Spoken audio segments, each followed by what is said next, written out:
All right. Methinks we're here now. Far across these new frontiers. Yeah, we got it. We made it. We're good now. Awesome. Oh my lord. Oh yes. All the 0 people waiting to see us. Yeah, but you know what? We're at least live, so. Yeah. Yeah. And it actually says we are now too, so. Yes, my phone just caught up, so. I'm now seeing us in all of our glory. After this paid ad, of course. Oh, huzzah. I love YouTube. I love how we get an ad, and then it's just like, I don't see any of that money. Yeah, where does it all go? Not to us, unfortunately. I'd love to know, but anyway, I'm not gonna say those 2 words again, but we are finally beginning. Yes, sir. And we can now play Sonic Frontiers. Yeah, let's fucking do it. Yeah, I think everybody died. Yeah, I mean that's fair. Well, let's just play it. I think we're just gonna play it, and people just funnel in if they want to. Yeah, we're just and Sonic Frontiers has to be like so irrelevant at this point.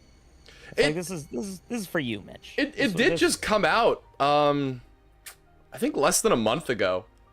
With that DLC. So now we're actually this is the DLC right here. You just jump into the you jump into this giant fucking ring, and nice. You can now play Sonic Frontiers in a new way. You can watch him do fucking his little acrobatics. But no, this just came out like a month ago. It's still pretty. It's not super relevant, but it was a talking point, and especially with the 1-year anniversary of this game, I just felt like this was the time to do it. You know? Hey Mitch, if it makes you happy, buddy, we're here for it. We have no data somehow. Chipsticks, what is up? We're finally here. It only took us a fucking hour and a half. But we made it. Yeah, there's some wild stuff going on. Let's get that freaking poll back up. Yes, you put your poll on screen, Mitch. Oh yeah, right now the game is paused because it didn't like me leaving. All right, let's do this. Best new playable character. I think if you had to be there for the original version, so we're just gonna shoot it straight this time. We're just gonna shoot it straight. We're not gonna put. We're not gonna put the funny haha one. We're not gonna put Rouge the Bat in it. Even though she crying shame that Rouge isn't even in this game. Yeah, she deserves to be there for sure. I feel like with all the adoration people have for that character, it was really fucked up for them to not even have her mentioned in this game. Yeah, it is. I don't know what's going on right now with this audio and this cutscene. Oh yeah, it looks like shit, but you know we're here. I guess all this grass was too much to render. Correct. Like Jesus. It's all just it's a cyberspace glitch caused by the end. So yeah.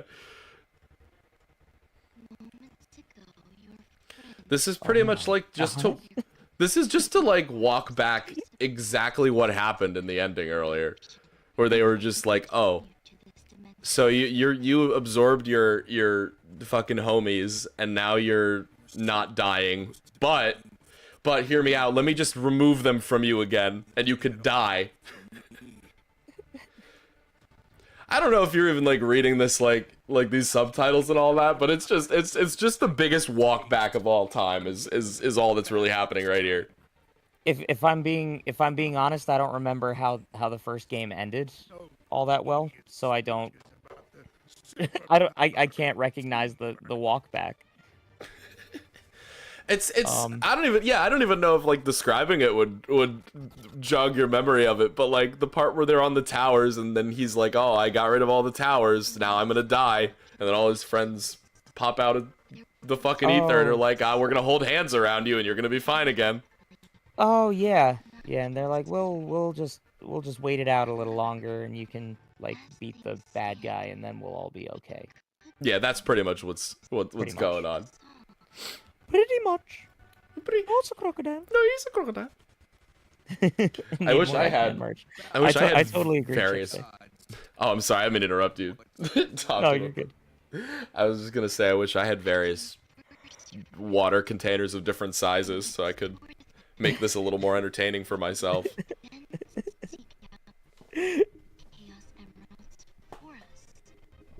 I'm at the point where like Chip, you really did miss the worst of it.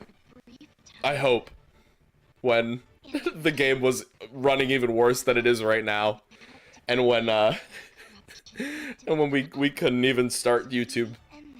It was just great. It was good. No, I think only Leaky the anal gland had the pleasure of watching the stream implode. You know what? If there was one person who I think has the mental fortitude to really get through that, I think it would be him. Oh, fuck. I couldn't agree more. This cutscene's so much fucking longer than I remember it being. Oh yeah, well it's at like 2 FPS, so. Yeah. It's not 2 FPS for the stream. That's just me having to run on Discord, having to like make it as low frame rate as possible so it doesn't eat my ability to to stream on YouTube. Oh yeah. I couldn't get it to load for the first part. Yeah, that sounds about right. No, that was the problem. Neither could we. Yeah, it was real funny that OBS updated. But anyway, I mean, that's all. Jesus, man, this is fucking Kingdom Hearts levels. Let me just play the game, bro. This would be so spectacular if it wasn't shitting itself. I know. I hope you guys can't hear too much of the sound right now. But this is just like kind of your justification as to why everybody's like back. They're all like, "Oh no, we just held hands to save you. Wait, why are we here?" All right, you know what? Here's my idea. Nope. You know what? Fuck these cutscenes. It's so bad. Fuck all of this. Well, now it's gonna. And now it's gonna be fine again because it's in the gameplay where I actually like turned all the settings down to match. But it's like, oh my god. So let's, oh no! Well, luckily, so now we're playing as fucking Amy for the first time in 30 years, maybe, I don't know. Oh yeah, when's the last time you could like play as Amy? Was that like Boom? Oh, Lord, I forgot about that until just now. I mean, I only ever watched the Game Grumps playthrough of it, but I have to assume. I mean, that's the only time I've ever seen you able to play as Amy. Those are the only. More, but... Those are the only things that matter when it comes to Sonic Boom, at least. But yeah, no, I mean, you could play as her in like fucking like you could play as her in like Heroes or like whatever adventure game you want to throw out for your pretty much whichever one you like best. Oh yeah, those. I forgot about Sonic Heroes. Yeah, and I mean, I don't know, like I think, God, there's gotta be like another one in there that's more recent. But yeah, you can't play as Amy for a very long time. I mean, you could say Sonic Mania, but that's a dumb answer. That's a cop-out answer.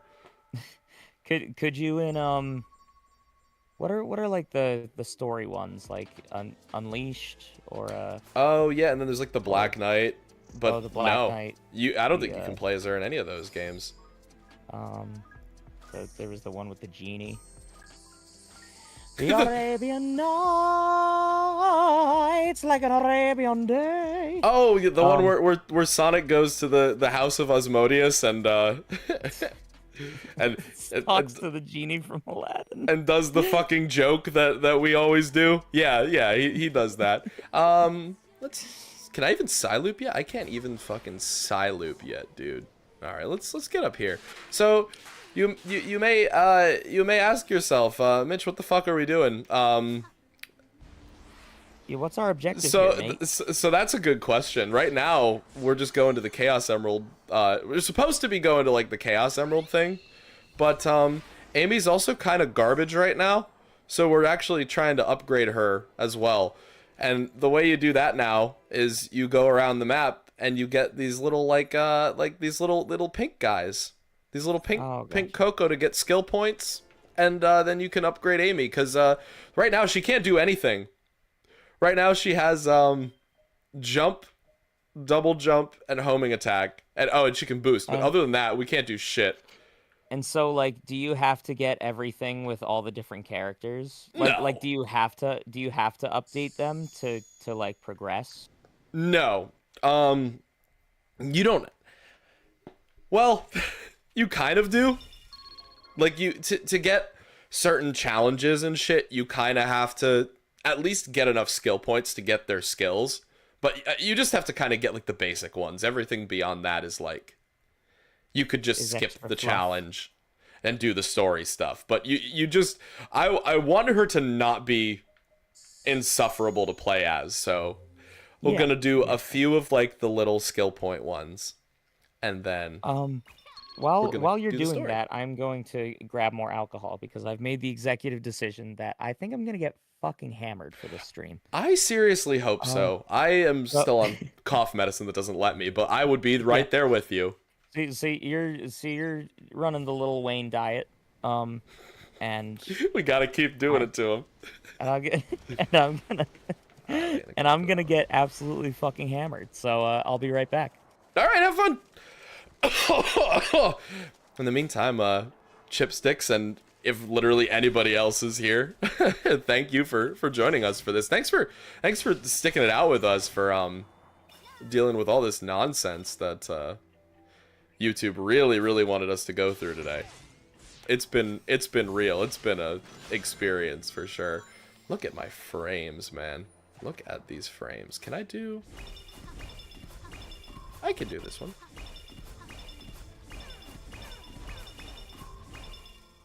Oops. There we go. All the challenges are still here. They're still challenged. I mean, there are a lot of harder ones in this level. Or in this like version of the island. They actually bothered to make some challenges that were like somewhat not brainless, which is neat. But also like there's still ones like that too. Oh, let's go get this little dude. I just want to get like her basic skills. I want to get like her spin dash and like her cards jump and shit.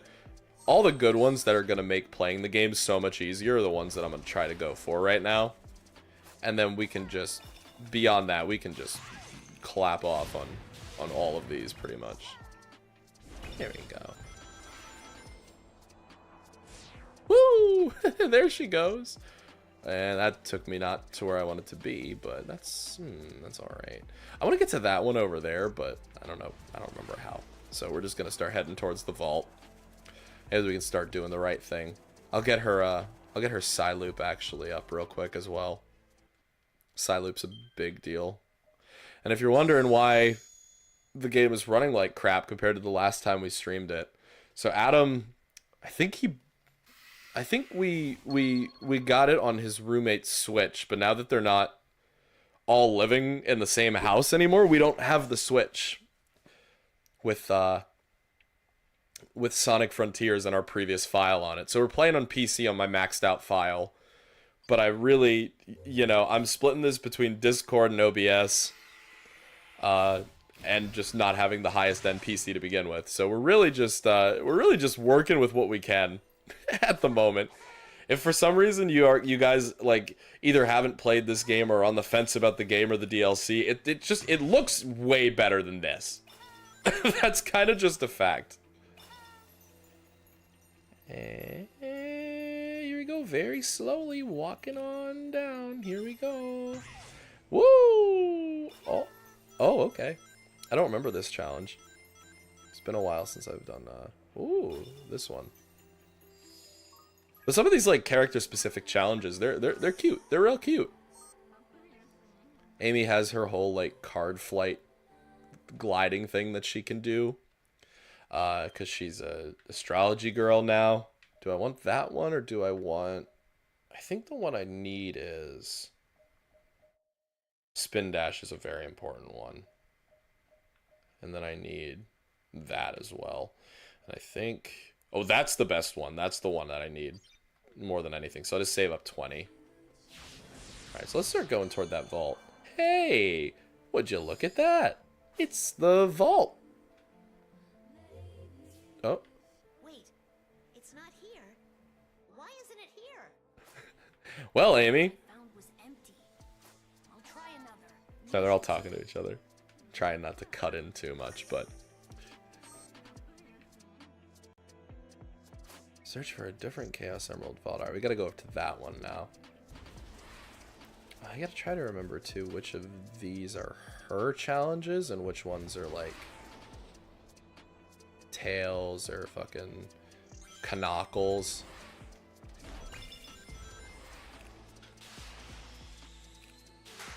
This could even be a Sonic one for all I know.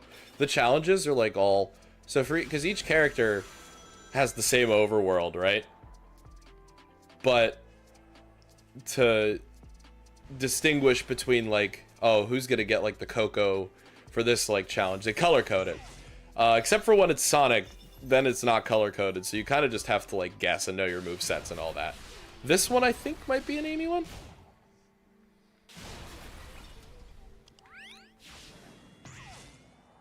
No, that's a Sonic one. But I still almost did it. It's all good, though. We got it. We got it. Wow, this is running like absolute Bunsen burner. Can I get up there? Yes. Amy also has a lot of like the same obstacles as everybody else. These like these bitches that you just run into and like homing attack off of, these like wall bitches. Every character's got these. So I don't know why they specifically were like, oh, Amy also is gonna have a bunch more of these. Ah, fuck. I can now hear y'all again. Hello. What is up? I did a little white woman jump scare. Vanessa. When I came back.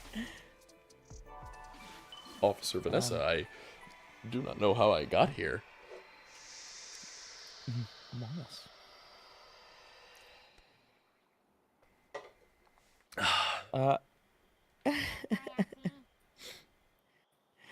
I'll be honest, I think my PowerPoints on women's rights have more frames. Hey, I think you should be devoting less to those. Why you got so many frames on your PowerPoint? That's a fucking great singer. That is really good. It's really true too, because this is insufferable.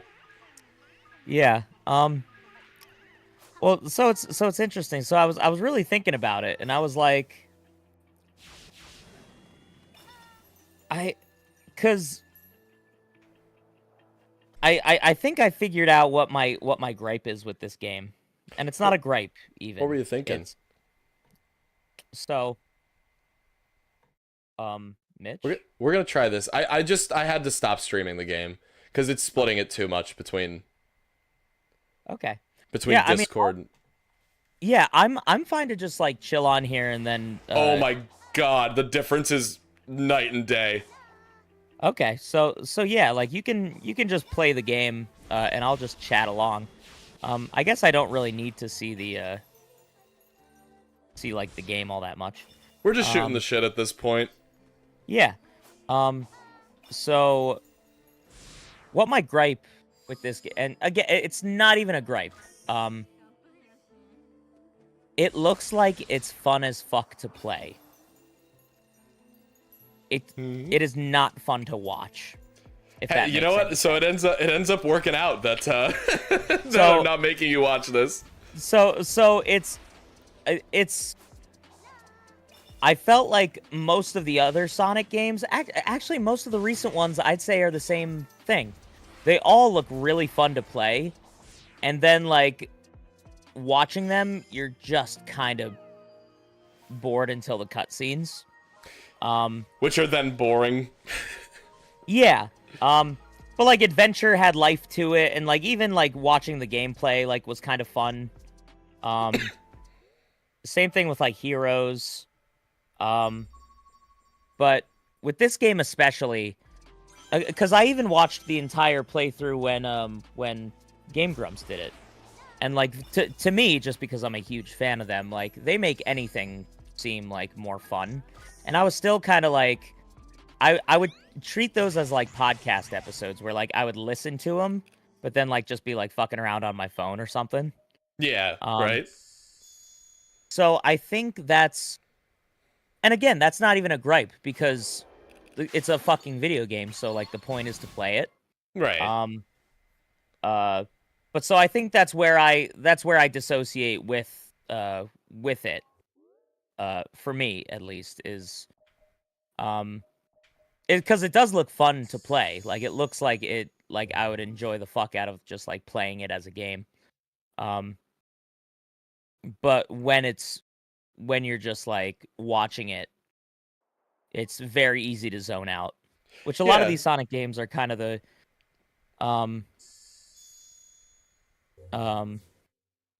but yeah, and that's, I'm not even trying to diss it because again, I think it's a good game. I think it's done well, and I think it's but I think that's just where I don't have the same love for it because I haven't been playing it.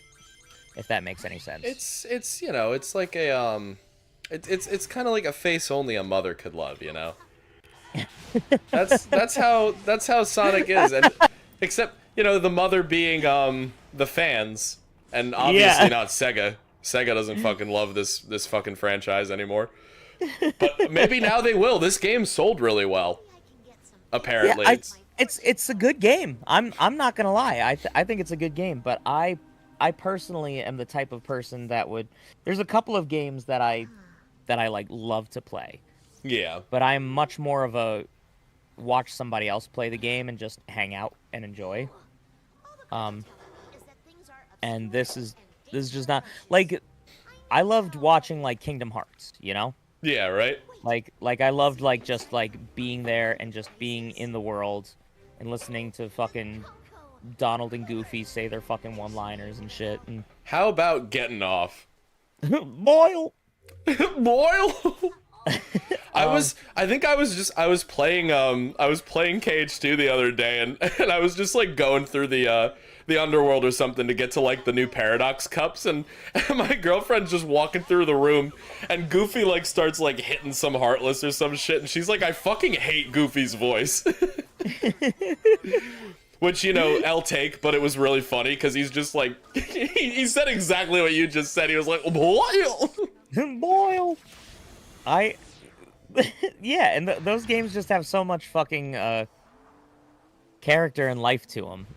But I'm looking at this game, and it's not that it's visually displeasing either. It's visually like stunning. I really enjoy all the like pieces to it. It is. It does look really good, especially when you're running it on hardware that isn't a potato. So we'll bite that one before. It might also be the kind of like depressing overworld music, and like something about it makes you kind of like check out mentally. Yeah, when you're not playing it. Because there's so much to do while you're playing.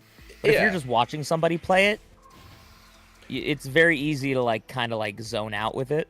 That is how this game be. It's very much like an atmosphere-y type of experience, and it is fun to like zen out while you're like playing it. But it's also like, yeah, man, it's depressing, and it's all it's all. It's not like the colors of the world itself are very bright and spectacular. You know, it's very like rainy. Like I'm living in Seattle. Type of, you know, Sonic in Seattle. Why didn't we name the stream that? You're telling me you're telling me that I don't even fucking know what even happens in Seattle, dude. Nirvana. like Oh. 20-something years ago. Hey, you know what? That's a good point.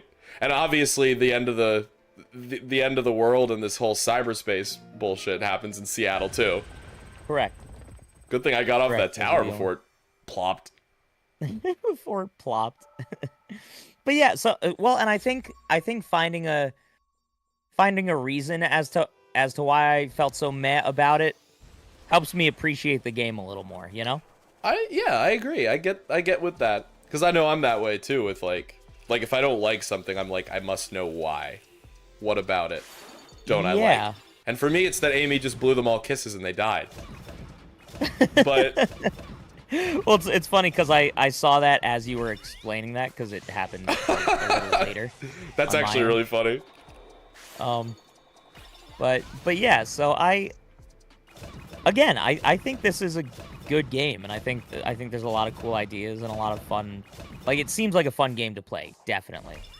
As most Sonic games are, you know. I think they're fun to play. They're not the easiest ones to just like sit back and take in, though, you know. Because I feel like half the enjoyment of it is like controlling the character and how they feel. And I mean, Sonic's the fucking fastest thing alive, so like you have to like sort of feel out his weight as you're playing, and like it takes a little more of your like mental power to like deal with like controlling the character and their abilities and stuff. Right, and I think that's totally true. Yeah. So but yeah, I definitely think they fixed the things as far as just it not being bad, you know? Like, there were games where like it was just bad and cringy and not like, I feel like everything kind of has a purpose, and I mean even the backpedaling stuff, like it's all written well enough that you're just like, okay, like I can get behind that and I don't have any problems with any of that. They did actually bother to hire writers this time. That part was cool. I do like that part. Yeah, like even when I know your favorite part when we were playing the the base game and he gets fucking flung through the tower by the Titan and then he finds the girl and he's like, yo. Oh my god, bro. I know you hated that shit, but like even with those moments, you know. I take back all the good shit I just said. Fuck this game now. How fucking dare they? No, but it's definitely their bad moments from this are definitely way less egregious than. Well, that's what it is. Is like it's still got the Sonic campiness that like is just like just comes with the fucking territory. It's like like you just look at this game, like there's got to be some campiness. There's got to be a little bit of cringe. It like if it was taken too seriously, people would be like, this is just not like it's not cool. But like it's a fine line of like the serious moments hit well, and then there's cringe and weirdness and it's funny and goofy and it's a fucking game. So like I get it. It's a fucking Vigigame. It's a fucking Vigigame. But yeah, it's shit like that. It is a little well, and there's just like other games where you're just, you know, what game I actually really liked was the fucking I can never remember what it was, and maybe I might be biased because some of our greatest bits from Sonic lore has come from that game, but the one where it's pretty much a ripoff of Lost World. Yeah, the Mario ripoff. Yeah. The Mario Galaxy ripoff. We did have a lot of fun playing that one. that was just a fun playthrough. I mean, I still think the golden age of all those Sonic games is from Adventure 2 to Heroes. Yeah. Truly the golden age of that. I can definitely agree. Definitely agree, like, to a point with that, and also just totally understand why people think that in the first place. Well, and it's like it's like with certain albums and stuff. It's like maybe there's objectively better albums, but there's a certain album that everybody kind of agrees that like this was like just the feel of this was just It was just unlike anything else. Correct. And just like how it hit people, you know. Yeah, absolutely. But so. And yeah, it was Vices and Virtues by Panic at the Disco. How'd you know? It was not, bro. You are the only person I know that likes that album. That is one of my favorite albums, and I am convinced that if I if I am to stand alone, I will continue standing because it's.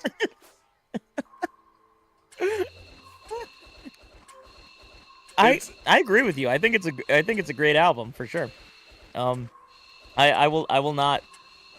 would not take that away from you. I do think it's a great album. Thank you. Let me keep it. It's just keep so it. funny to me that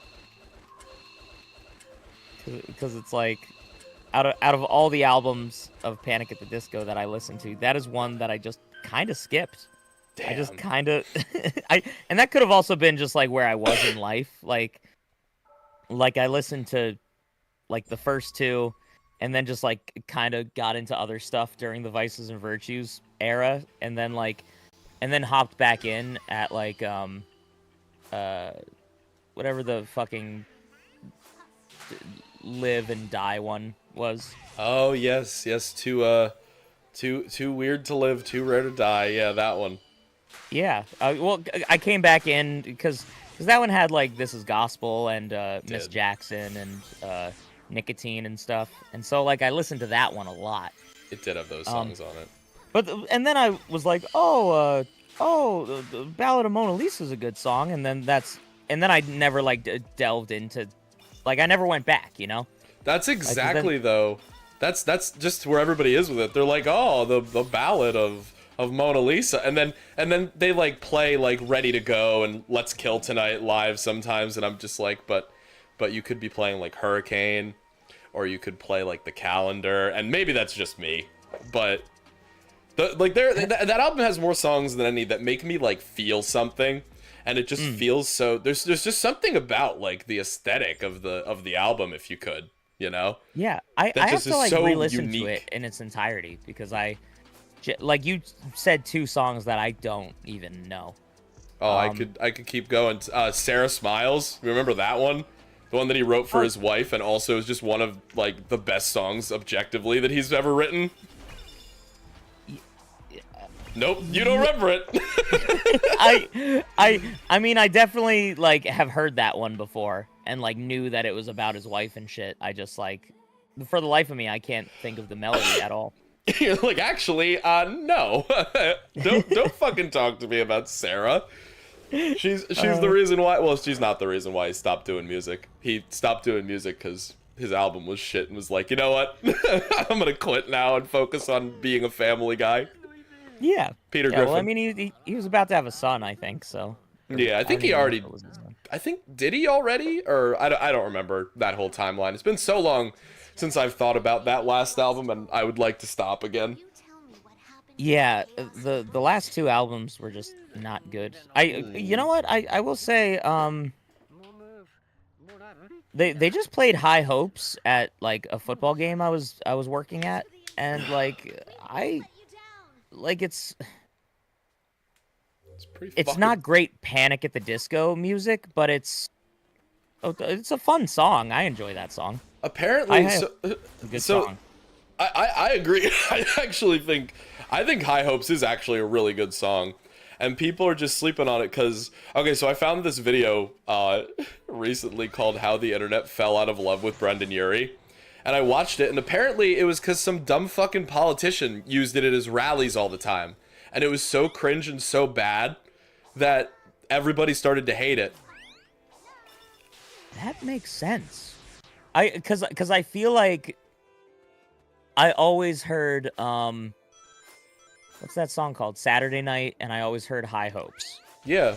And then they also played the fuck out of the Taylor Swift song, and I think those three things really put the nail in the coffin. Yeah. For a lot of people who were like, God, I love Brendan Urie, and Death of a Bachelor was so awesome, and then like the hype around him was just so, because I remember that too, and then he started like streaming, and you know he's such a good looking guy, and like it all, and his voice is so amazing, so like the internet was just flooded with shit about him for a while. Right. Rightfully so, you know? He's definitely one of the greats, for sure. He is one of the goats. I will never take that away from him. He is by far one of the best Yeah, that sucks. leading men in any band ever. And the lies he weaves are oh so intricate. Thank you, Patrick. I've never heard you be so salty about about someone named Patrick before. Thanks, Pat. Thank you, Patrick. But yeah, and then the We give some rings real quick. and then it was all that shit. Like it just got too poppy and overplayed, and I think everybody just collectively was just kind of like, he's. Yeah. It's very similar to Jared Leto, I think. While Jared Leto is way more of a trash human being than Brandon Urie is. Yeah, he didn't do the cult thing. So I think Jared Leto earned it a little more. Yeah. Just as far as like I think Jared Leto had a little more, and again, he's another one that I think vocally is just. And as a front man and just, like, everything he's done, like, I could never take anything away from that guy. Oh, yeah, he's But, wild. like- Speaking of wild, we're playing fucking Knuckles. Look at him. Oh, there he is with his big old fucking echidna penis. He is not about to chuckle. He's rather flex his muscles. Let's go. Technology is hiding emeralds from us. Yeah,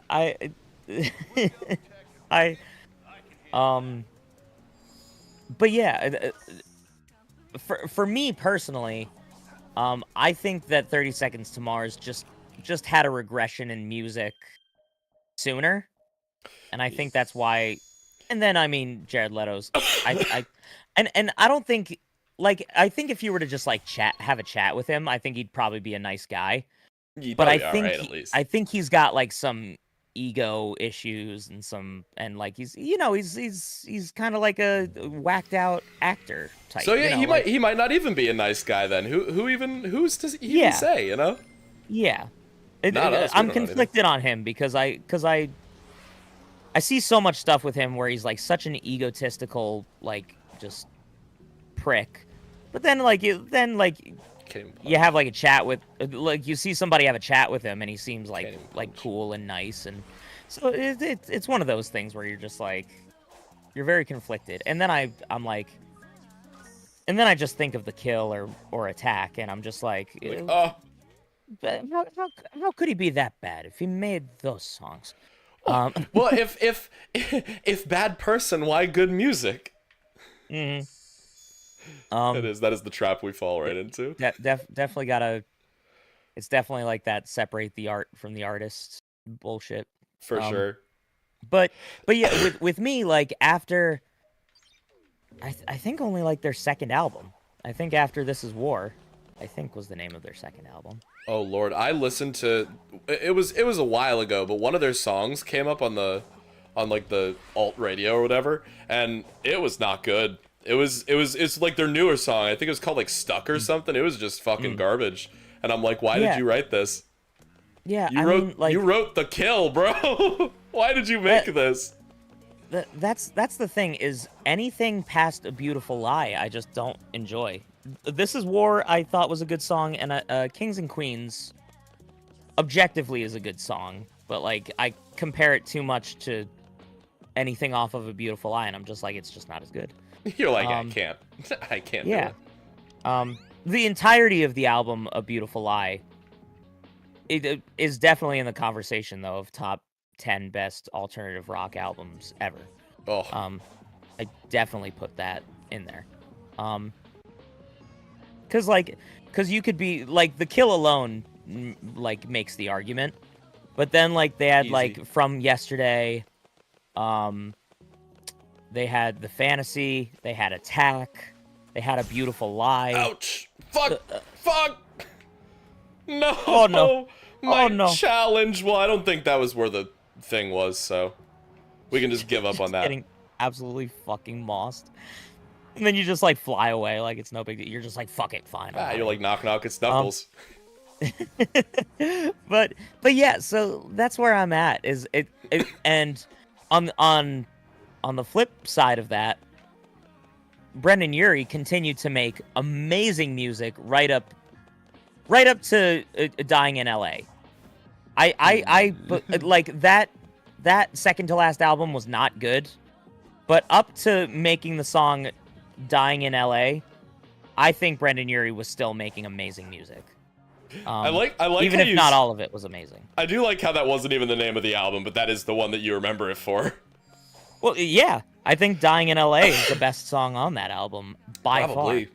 That or for me, I would go Roaring 20s. I really like Roaring 20s. Oh yeah. What the fuck, Knuckles?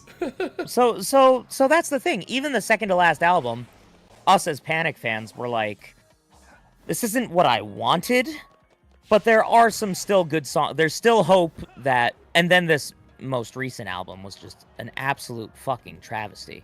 This most recent album, it was. I agree.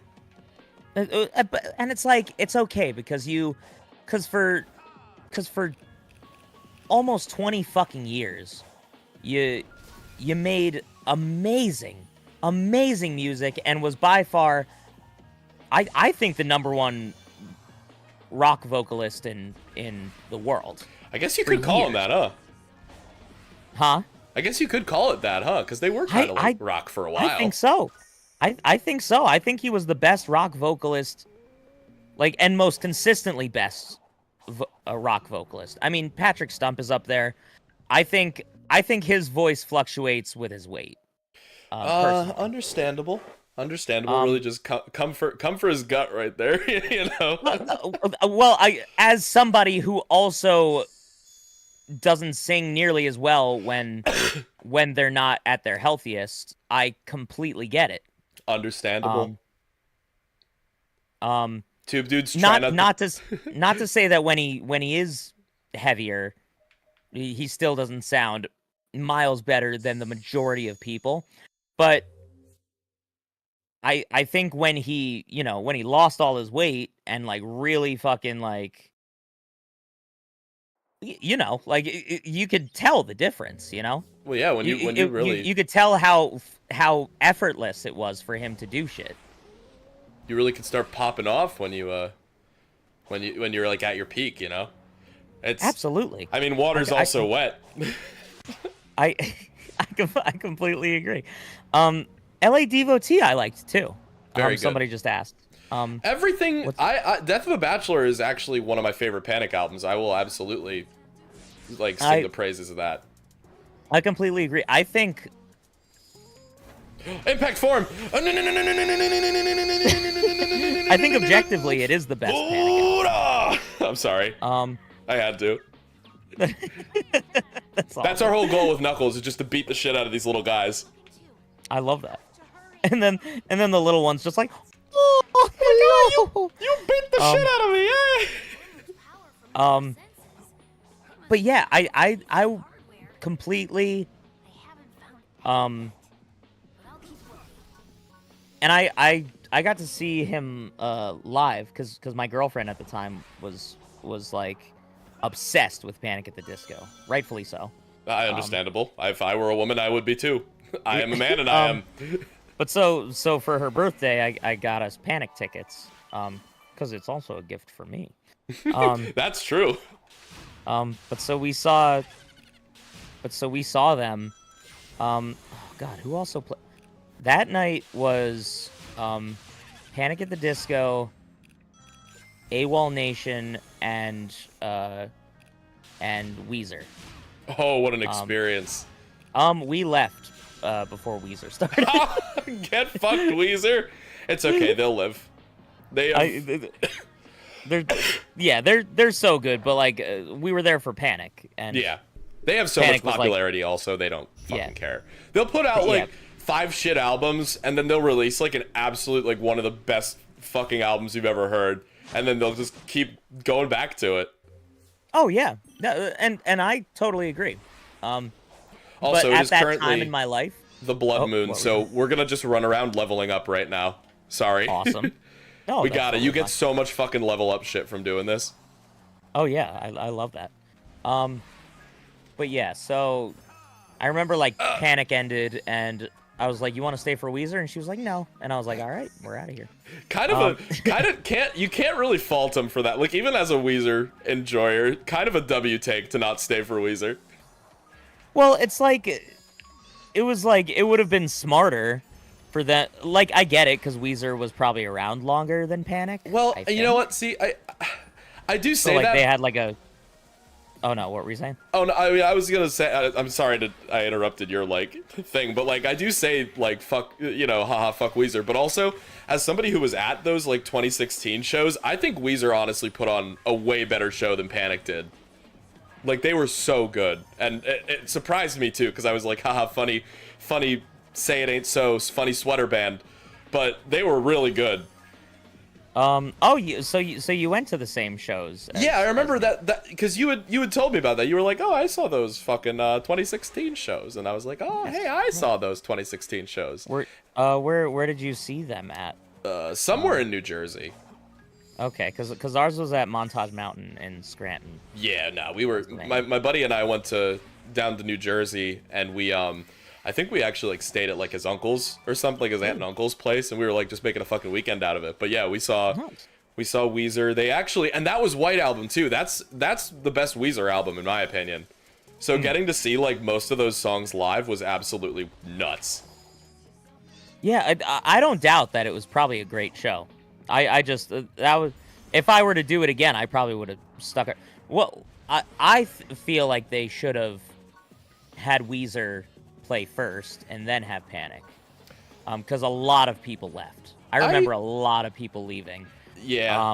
And Weezer's just got the posterity, you know, like they've been around for so long. That's the thing is all I was gonna say was that. And I'm sorry.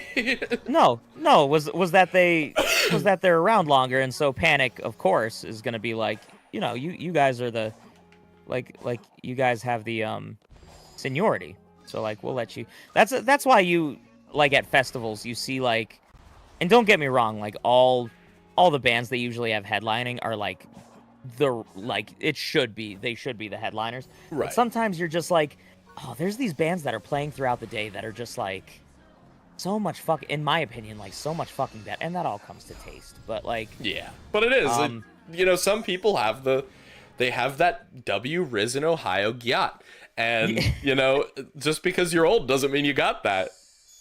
I'm so sorry for what just came out of my fucking mouth, bro. but so like, I get it. You can't have fucking you can't have Beartooth play before like Leonard Skinnerd, you know? Like, you know, I mean, what's stopping me? I mean, me personally, I would. But by the way, Beartooth just put out a new album and it's fucking immaculate. Oh, I believe that. Fully believe that. Absolutely fucking immaculate. My screen is almost black. Oh yeah. I can pop on a light somewhere here. I'm about to get up and get another drink anyway, so I'll do that once we finish this little chat. But did you see how it said on the well, this is more for chat and people who are probably like way more into this game, but did you see how it said parrying is not contingent on timing on the loading screen? Pay attention to that. That'll be important later. If you know, you know. Also, isn't that not right? Like, isn't the whole idea of parrying something to like get the timing correctly? So in a good video game, I mean, in a good video game, yeah, it would be. In Sonic Frontiers, however, you just hold the button and you don't have to fucking worry about it for the rest of your life. I mean, as much as I do appreciate that, because I'm a lazy piece of shit, also, like, why bother having a parrying aspect if none of it fucking matters? You know, that's a great question, Adam, and it sure is a good thing that won't be addressed at all in this DLC. In a horrible, horrible way. Oh, I can't wait. You're gonna have fun. We're gonna have fun with this. I gotta find out where that impact form is. But, yeah, yeah. I agree. Sonic Frontiers is a good game. I just had to have my shots at the bullshit in the fucking DLC. Yeah. And as you saw, I was like running around during during the blood moon, getting all the fucking like Koroks and shit. It's very hard to level up Amy, Knuckles, and Tails. So whenever the blood moon shows up, you have to just put down everything and just get like almost 3,000 Koroks in like 5 minutes. Oh shit. If you look at my numbers in the top left of the of the screen, you can see. Now, yeah, I have like 200 fucking attack seeds, 300 defense seeds, and 3,000 Koroks, all from just running around collecting Starfall shit. Yeah, that definitely seems like the way to just like level up quickly. Which, thank Christ, they have something like that. Cause Yeah, it's like, a little busted, but it's all right. Like there, now we're gonna go to the Hermit Coco, and we're gonna like fucking like max out Knuckles' stats right away. I don't know. I mean, I get it. Like, if you want to be playing this game for a good long while, but like, if you're kind of like, I want to advance the story and like, I want to have good players, like, Yeah. and good options. It's like, thank Christ they have something like that, so you're not just constantly trying to just level up. Yeah, like I went from bullshit. level 1 to level 86 on defense. So it's like There's also the classic fishing. Not in the DLC. There's not. You can't fish anymore. Big the Cat is banned from the frontiers. I love that. No, it's very good for Tube Dude's playstyle, which is just all right. How the fuck do we advance the game without causing agony? All right, I'm going to grab another drink can help and there. turn on a light so you Aye. can see me a little better. So that you're no longer black. Mm-hmm. Black Adam from the hit. From the hit. Just call me 20 The Rock because I'm Black Adam. Yeah, yeah. There we go. That was the joke I was getting at. All right, I'll be right back. My fucking lungs. I'm gonna wait till you come back, Adam, because I gotta piss my pants. But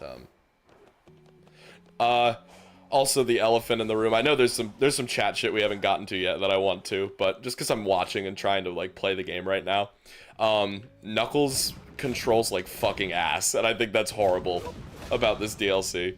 But I guess more for like the people who've already like played it and like know what we're playing. But his glide is very bad and not fun at all. Oh, okay. We're just gonna fly all the way up there. All right, let's use this to get to the. All right, yeah. Let's not go at all, I guess. The thing I do like about all the obstacle courses is that you can just like, use ones that you're definitely not supposed to get to shit you gotta go to. Like this guy. Let's beat the shit out of him.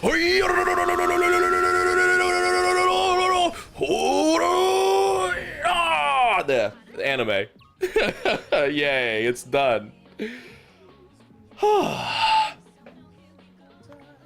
Okay. I think Knuckles is actually now done with his shit. I have to run back to the, oh no, you got the bit where the end is doing their moaning. I'll get the next one. But we gotta get back and we gotta use the Coco to increase his rings count. But we gotta find the Elder first. And I don't know where the fuck the Elder is. But we'll work it out.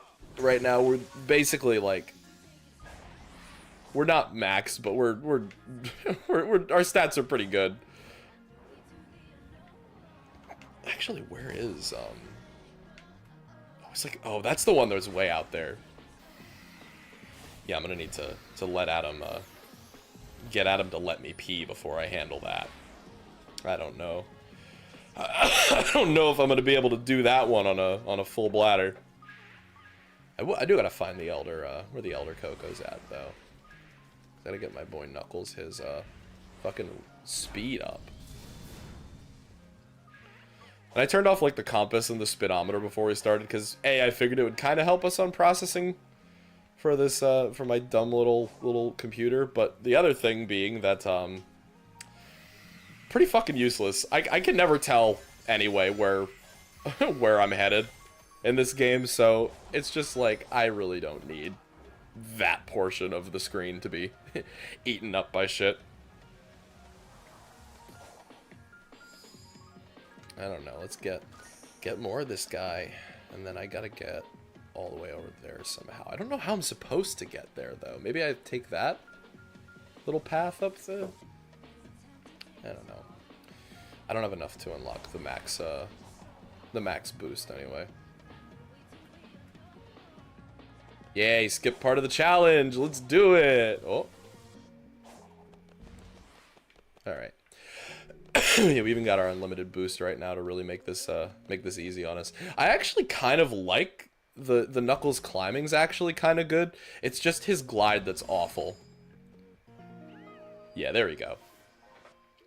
I definitely don't hate like everything about Knuckles, but I thought all the Cocos died at the end of the past game, like their souls went to rest. No, only some of them were so fortunate, I guess, as it turns out.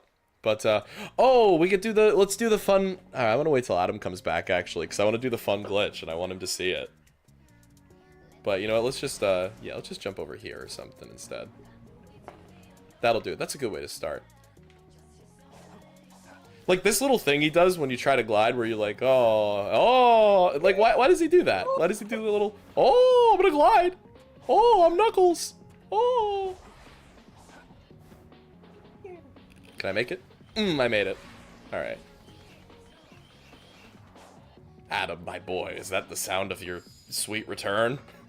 Rachel, I have returned. Adam, welcome back. My clap. My clap. Hey, alright. So I wanted you to be back because I wanted to show you something very important that I'm about to do. Are you ready to see witness some peak Sonic Frontiers moment? I will remind you that there's a latency to when I will see it. So it's alright, latency's fine. So as long as you don't mind my reaction being a little delayed. That's okay. I feel like our reactions are always a little delayed. I am quite slow, so I'm quite disabled.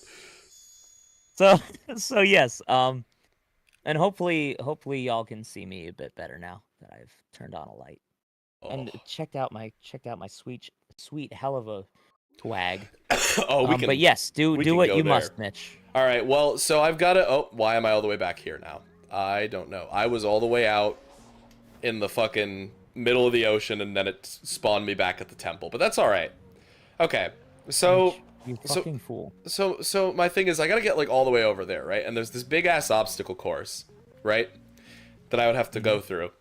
But Knuckles has this cool, funny physics trick where you can...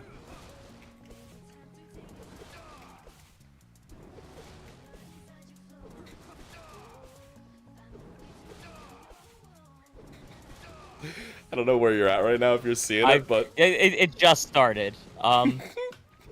So this is pretty much Sonic Boom, eh? Yeah, no, it's Sonic Boom. We're playing Sonic Boom now. Yes, we are. And... Thank you, Chipsticks. You know what? We're on the same page. Yeah, Knuckles is a little garbage with his glide and everything, but you know what isn't garbage? Sonic Boom Rise of Lyric. This is great, and I love that you can do this. I love that they brought it back. Intentionally. Fucking awesome. I love it. Oh, that one was the wrong one. But that's alright, because we can just fucking Sonic Boom this bitch. You fool. Fell right into my clap. I actually did. I entirely thought we were doing a different... fucking challenge. But it's actually all the way like up here, so I guess I'll just do the same thing. So Mitch, you told me an interesting thing right. that is now on my mind. Oh, okay. Is it Tube Dudes talk about their favorite band challenge impossible? No, we I feel like we got a good I may return just because I have when we were young on my mind, so I may return to that. I'm so mad that there's like realistically no way I could get to that though. I'd have loved to. Sorry, I had to bring it up again. Oh no, I mean like when it comes to asking you and Danny to like do trips, it's really a crapshoot. But if it wasn't for money and being in California, I absolutely would have gone to that though. Yeah, it's in Vegas, but you know. It's California. Wait, it's not in California? No, it's in Vegas. All right, well, here's something that I'm dumb about. Life. But also, that's still hella far. Well, I mean, like, California and Vegas, it's like, you know. Yeah, it's really not that, yeah. Across America. Yeah, it's not like It's like, oh, it's in Nevada instead of California. Well, sign me the fuck up. Oh, well, that's easy. Yeah, well, that changes everything. No, I'm sorry to totally derail what we were talking about too. No. It's my bad.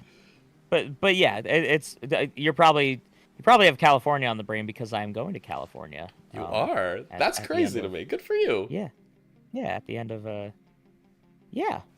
So which goes back to something I may have been mentioning on the other stream before it fucking shat out. Yep. But I plan to do a lot of traveling. Yes. A lot of people that are close to me in my life have moved to the West Coast or are currently living in the West Coast. Assholes. Yeah. So or like at least Joe and Isaiah live in Denver. So, I mean, but that's still West, you know. And then true. John lives in New Mexico. And yeah, so I just, this is the year where after I've done this trip to Miami, the world kind of feels a little more open to me. Like, because I think my biggest fear was always just like that I wasn't going to be able to like travel alone well. And like, I want you to also watch the thing that Tails is about to do to the big pillar. I'm sorry, I just wanted to. Yes. No, I will watch that.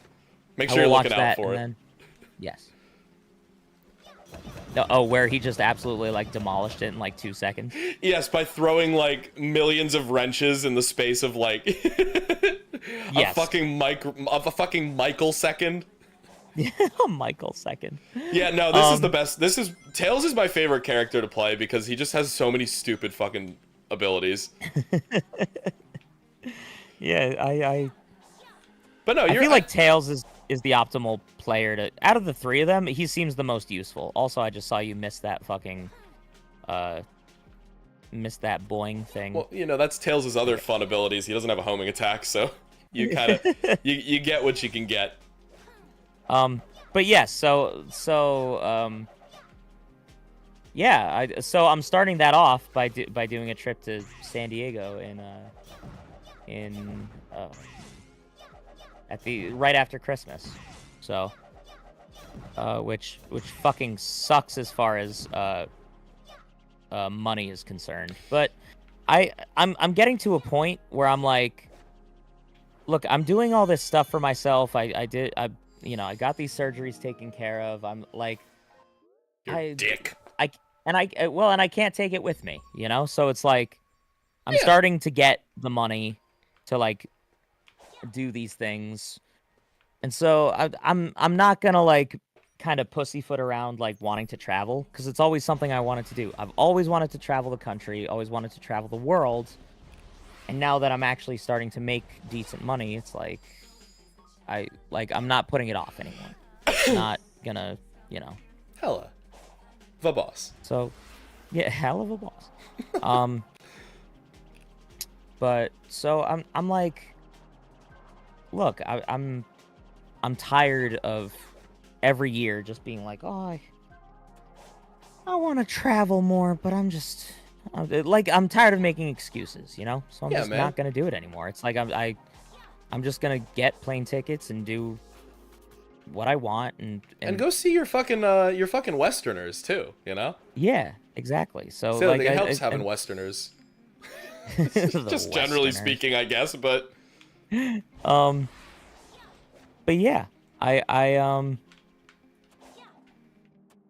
so yeah, I'm super fucking excited for that. I'm so glad that you're going to the thing too, because at first I thought for some fucking reason when you sent that in the group text, I thought it was you saying like, oh, I don't know if I can go, and I was like, really? But then I actually bothered to read the message and I saw that Danny was the one who said that, so I was like, yeah, it's fine.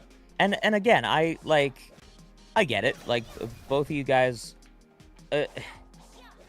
what it comes down to is I surround myself with people who are very ambitious and very goal oriented and just get shit done. And what the downside of that is that they are often goal-oriented in very different things than what I want to do with them. Yeah, I'm very So- goal-oriented and not making money, so that was my problem. So, Which again, you know I'd be there otherwise. but it's also, like, the life you chose is to you live with your significant other and have responsibilities, and like, so it's all relative, it's like there's it's all things that they're all things you want, and like, sure, you want it all, but it's like, there's certain sacrifices that everybody has to make. I'm just currently at a point where I'm just like, this is the most important thing to me, is experiencing this thing. You might as well too while you're young and have the physical ability to do so, like, way more easily than you're ever gonna. Yeah, not to make that existential, but it is true. I just 1,000-yard stare for the rest of the stream. Oh no, Pomni.gif. Thoughtsound.wav. But yeah, so I like, the second I was like, when the fuck am I ever in one day going to get to see Coheed and Cambria play the entirety of the greatest album, in my opinion, ever made? And that is the most important part. Burning Star. Yeah. And so in the same day, get to walk across a fairground and also get to see Elisana play The Emptiness in its entirety. Sure hope that doesn't happen at the same time, though. If it does, like, thousands of people are gonna watch me commit suicide right in front of them. That's how we roll here at Tubular Guys Incorporated. We absolutely. Kill 'em. But only ourselves. Only ourselves. So like, who really cares at that point? But, and then also on top of that, I get to see the Black Parade in its entirety, as well as get to go just see Fall Out Boy and have them play whatever the fuck they're gonna play. Yeah, they don't even know at this point. Yeah, I'm like, well, and I'm also kind of glad that Fall Out Boy isn't being delegated to one singular album, because we've talked about this before. I mean, except for Save Rock and Roll, if it would have been Save Rock and Roll, my god, can you imagine? That's the only one I would have been content with them playing in its entirety. But I think everybody's kind of going for a nostalgia thing, so like they probably would, like, if they had to do, which they're Fall Out Boy, they don't have to fucking do anything. Yeah, they don't even have to fucking show up, but the fact that they are is great. I love that part. Like, they probably would have made them do, like, Under the Cork Tree or Infinity on High, or like one of those, My favorite thing was when they announced it on Instagram. Somebody with a blue check mark, it's Instagram, so it's actual blue check mark. But somebody who, like, follows them fucking commented, "Oh my god, I can't believe that you guys are playing Folie à Deux in its entirety. It's so cool that you're gonna play Folie à Deux from front to back for the first time in years." And I totally manifest that along with him, because that's my favorite Fall Out Boy album. So yes, oh yeah. Well, and I'd be happy with that one too. Again, definitely not in my opinion, Save Rock and Roll is my favorite. It's their best one. I'm about to buy the most important move in this entire game. And this one is going to completely break every section where you play as Tails. And you'll see it when I start hopping into it, but you pretty much just get in the plane from Sonic Adventure 2 and then you can actually just fly. So oh my god. I love that. So it's all fine and dandy, it's all good. But we're gonna do that now. That's fucking the most clappable thing I've heard tonight. That is a clap. But yeah, so I mean, like, this was just such a fucking important thing. Like, I was like, I have to go to this. And like, most things it's like, oh, I have to go to this, but then it's like, but I can live without going to, like, these are things that, like, I feel like I'm in a fucking fantasy. Like when I looked and saw what albums were going to be played in their entirety, I was like, Yeah, like, it's wild. this is something like if I took cocaine and just like fucking wrote down like name 20 artists that you want to see have them play their best album. Go and just write it on a fucking piece of paper. That's what I would have came up with at least half of what is happening there. And then there's the other half, which is like, holy fuck. Yeah, and that's the thing is like even the stuff that I'm like not insanely excited about is still amazing. Like there's not a single band on there that like I wouldn't just go see and probably enjoy, you know? Exactly. So I'm truly like so fucking excited. It's a wild time to be alive for us 2000s kids. All right, but you know what? I'm sorry. I got to make this a piss stream real quick. Oh, 100%. I gotta pee. I gotta pee. So get excited. Yeah, piss. I'll chat with the 9 people hanging with us. But yeah, I'm excited, guys. A lot of big things happening in this next year. Piss stream. So who do we got? We got Ultimate Noob. Got Elias. What's up? Spampton G Spampton. Chipsticks. Yeah, those are the ones who are at least being active in the chat. But it's good to see you guys. How's everybody doing? What's going on in your guys' lives? I just talked forever about the bullshit that's happening with me.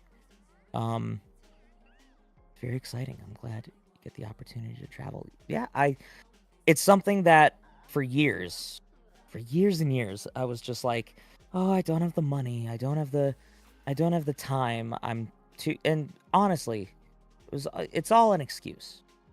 And like genuinely like save your fucking money and like, but there's a certain point, and I'm getting to that point in my life where it's like, is it the most financially, like, would it probably be better for me to be like saving up for a mortgage or just like, probably, but also it's like, these are things that like are life-changing things for me. Like I just went on this Coheed and Cambria cruise, which I don't know if I talked with you guys much about it, but so I went and saw my favorite band, Coheed and Cambria. They had like a themed cruise ship where they played their, in my opinion, their second best album. Just did the Tube Dudes empty 2 liters of piss from your body challenge. Do not buddy. Collect $200. Do not pass go. But I'm back. I don't know what fucking Tails is doing right now. We're really getting the Tails cock shot right now. What is this? We're really getting the cream POV. Oh no, that's a trip I haven't thought about in years. I saw a comment from. Isn't that a thing? Like they're together, or like they will be together? Presumably? I don't know if they actually are, but he's really fucking around with this cock gun of his. So I don't. Mm-hmm. I saw a comment saying, I wonder if Shadow the Hedgehog is canon in Sonic Frontiers. It is. Fun fact. There's a voice line from Eggman about the black arms. So, yep. Disgusting black creatures is canon to Sonic Frontiers. Love that. Honestly, dub. Anyway, time to fly over to our next objective and not play the game. I love this upgrade. It's so good. Love that. So I don't know what you guys were talking about while I left. I just had to. Well, just to answer the stream chats. Just got off my favorite TD game, so I can chat more. Oh fuck yeah! What's up, Grim? Please. Oh, Elias says I'm doing okay for someone who ended up putting some muscle strain on their lower back because I sneezed while bending my knees standing. Oh my god, Elias. I hate to hear that, man. Yeah, Age is a bitch. Yeah, back pain is a different level from every other kind of pain, in my opinion. Well, if this is a 6-hour stream, then it'll be the start of my birthday. Happy fucking belated birthday. Hopefully, damn. we're trying to have it not be a 6-hour stream today. So I'm gonna say happy birthday now. Good idea. Because I was gonna say, I don't feel like I could go after all the bullshit, especially that OBS put us through. I don't have the heart to go for 6 hours tonight. I completely agree. What's a TD game? Asks Ultimate Noob. I was also curious about that. Oh, Tubular fellas. A tube? It's got off my favorite. My two dudes. I know I can't be it, but I just got a new job in IT. That's fucking awesome. I was the front desk admin, but they were willing to train. Wanted to get into IT for a while now, so I'm pretty excited. Way more money, and I was making 2. That's fucking awesome, Chipsticks. Money. Congratulations. Hell yeah, man. That's always great when you move up in your company and you're, just the possibilities just open up so much more. Your brain just starts being like I get all these things that I've always thought were just like not possible. It's like, let's fucking start making shit happen. That's awesome though. Happy birthday, Spampton. Wait at least 2 hours, then it'll be my birthday. Kingdom Rush Vengeance. It's getting a DLC soon. Awesome. I'm still not sure what TD. I'm guessing TD is stands for Tower Defense. I'm an idiot. Oh. I've been thinking this entire time, what are we talking about? Tower Defense. The Tower Defense game. Oh, Grim just said Tower Defense. Like Bloons TD. Yes, that all makes sense now. But yeah, I mean, all I was talking about my the Coheed and Cambria cruise that I went on, and how I feel like because I was supposed to go with my brother, which was the safe choice, was to go with somebody else and spend my whole time with them and just enjoy the bands. But then my brother had to back out at the last minute, and it just completely opened my world up to just the idea of traveling alone and because even doing airport stuff alone and getting Ubers places and getting your own hotels, all that stuff was such a stressful, a terrifying thing to me. And to actually just kind of be fuck it, I'm doing it. It really made me at least go this, my world just got bigger because of this. So I definitely recommend anybody, if you kind of are a little more in your shell and a little more reserved, 2 things I'd recommend is, first of all, join as many online groups of things that you're interested in as possible, because if I didn't join in the You can count on us.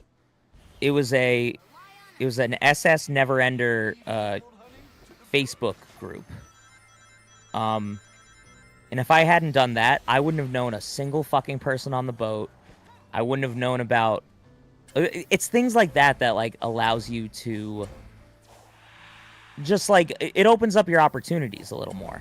People invited me to their Discord servers, fucking talk to me about oh, there's a group for people who are interested in this stuff and people who will be going to this place on this night before we go on the cruise, things like that, things I would have never even considered if I would have just gone alone and not reached out or anything.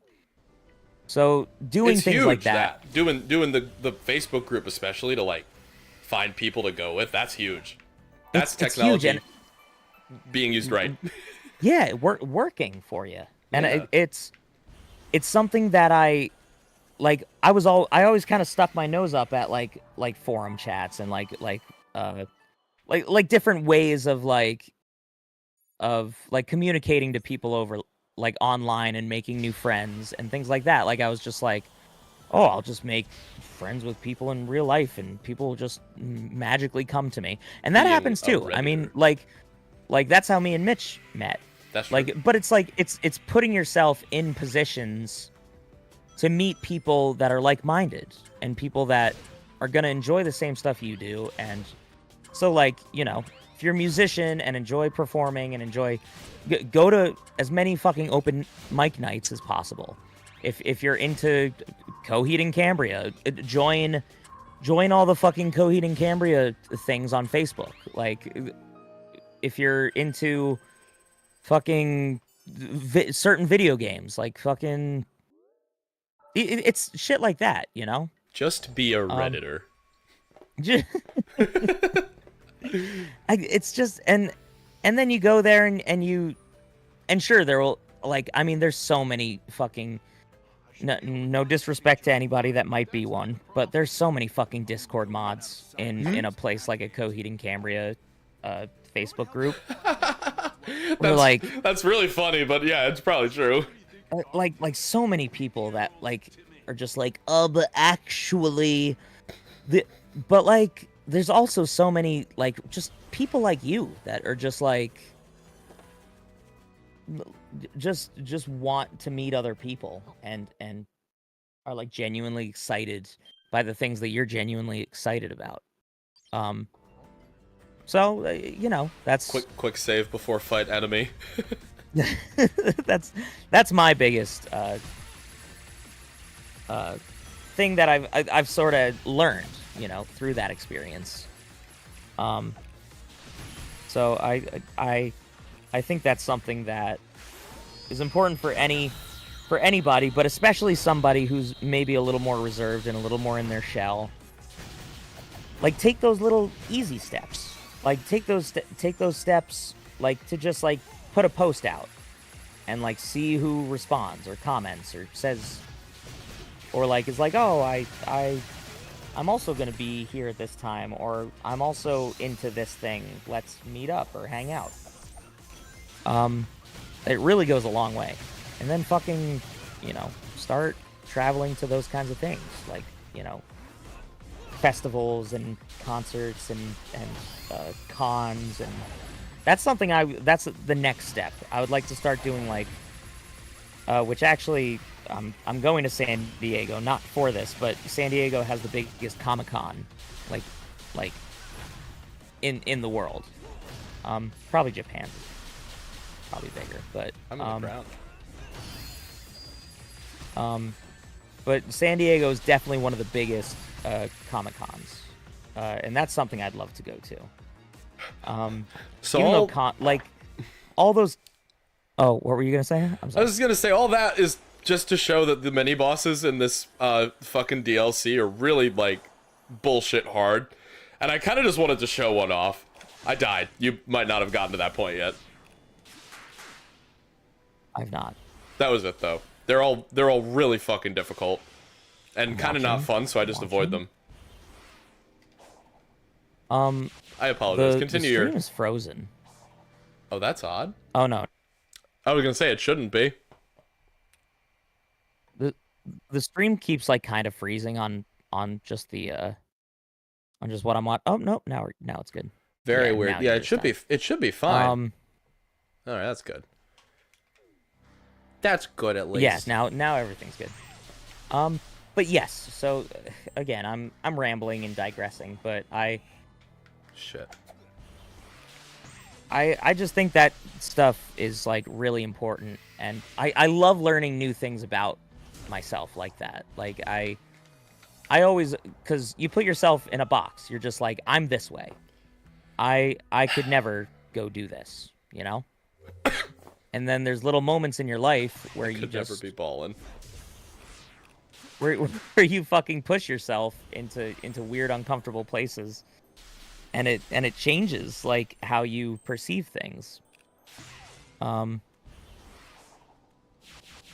But yeah, so I you know what the original thing I wanted to talk about with, and I have no clue. You started talking about something else, and it made me go on this rant. That's absolutely my bad then. What I wanted to talk about was my fucking hell of a boss swagger. You did. that I didn't get to show off to the people. You have so much Hell of a Boss swagger, and yeah, there's much to show. Correct. I take this as my fucking my apology for us like barely doing any fucking Hell of a Boss shit anymore, which will probably continue. Like as much as I want to, like with just the way things are going. Like fuck. I would love to keep doing like some of that stuff, but it's not seeming like that's kind of the direction things are going with this channel. Like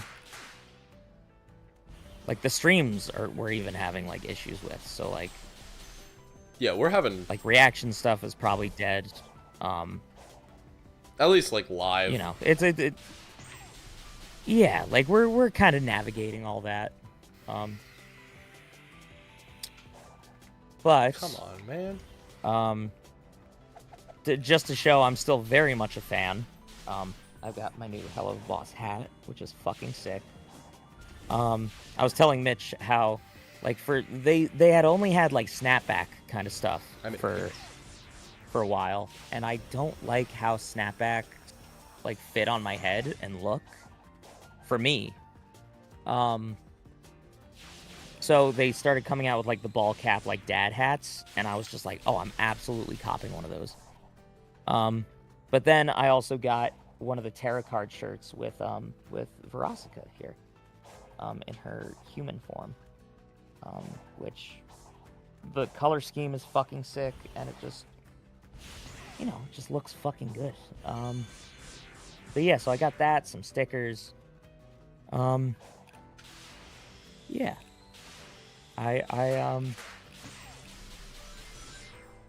Yeah, I'm very happy with the couple of merch things. Though the one thing I was telling Mitch that I really, really, really wish that they had more stock of and would not have sold out immediately of was the pin boards. Oh. Because I was collecting pins before I even started watching Hell of a Boss, so I already had so fucking many. And then Hell of a Boss and Has Been Hotel came around, and all the pins were so fucking awesome that I, like, have way too many pins now. And so then they started making the Grimoire, fucking pin boards. And the second I saw that video of them talking about them, I was like, I need one of those. And then Gone. went on Shark Robot. There wasn't even a place for it to be like, this is sold out. They just didn't have it on there. Gone. Which means that it sold out so fucking quickly that they were just like, we're taking this off. Which Big really fuck. fucking upset me, because like, because it almost felt like they were gaslighting me. I was like, so are these things? Do they not even exist? But no, they presumably just sold out so fucking quickly that like, any link I went to, they're just like, there's nothing. There's just nothing there. It's like didn't even exist. The chaos. It's the chaos from Sonic Adventure. The chaos. They really did that. I mean, I saw it. I have a vague I have like a vague fever memory of seeing the fucking pin boards, but no, they were gone. Yeah, like immediately. And I'm just like, look, man, like for somebody, I collect two things in my life. Bitches and pins. And no. He's right.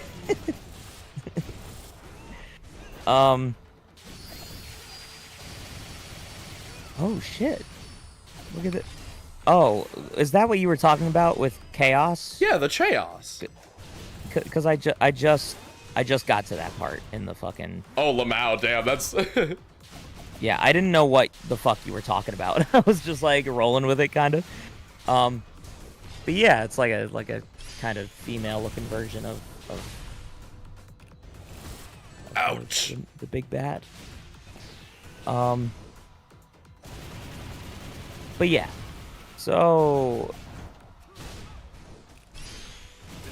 I forget what I was talking about. Fucking the pin board, bro. Yes, the pin board. Thank you. I'm just so tight that I just don't have it anymore. Like, and presumably they're just like never gonna restock it, or they will, and I'm gonna miss it every goddamn fucking time.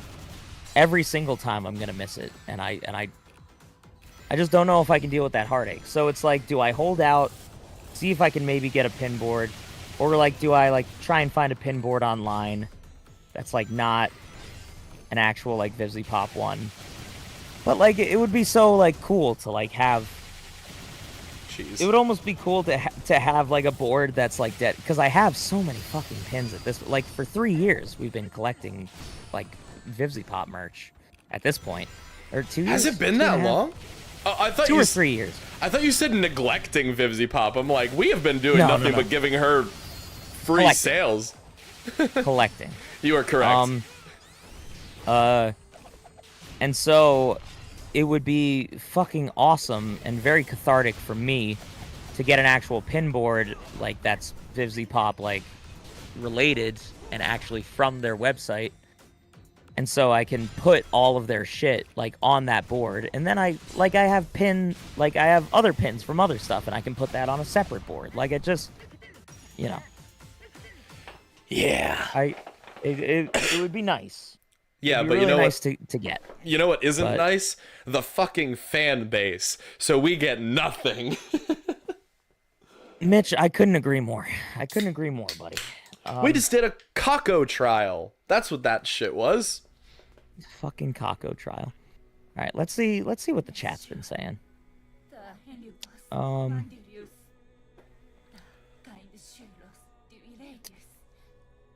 Let's see. CB Production says you unlock the character swap after beating Final Horizon. I don't know what that. That's the name of this DLC. You can't swap characters at will until you beat the whole thing. Oh, okay.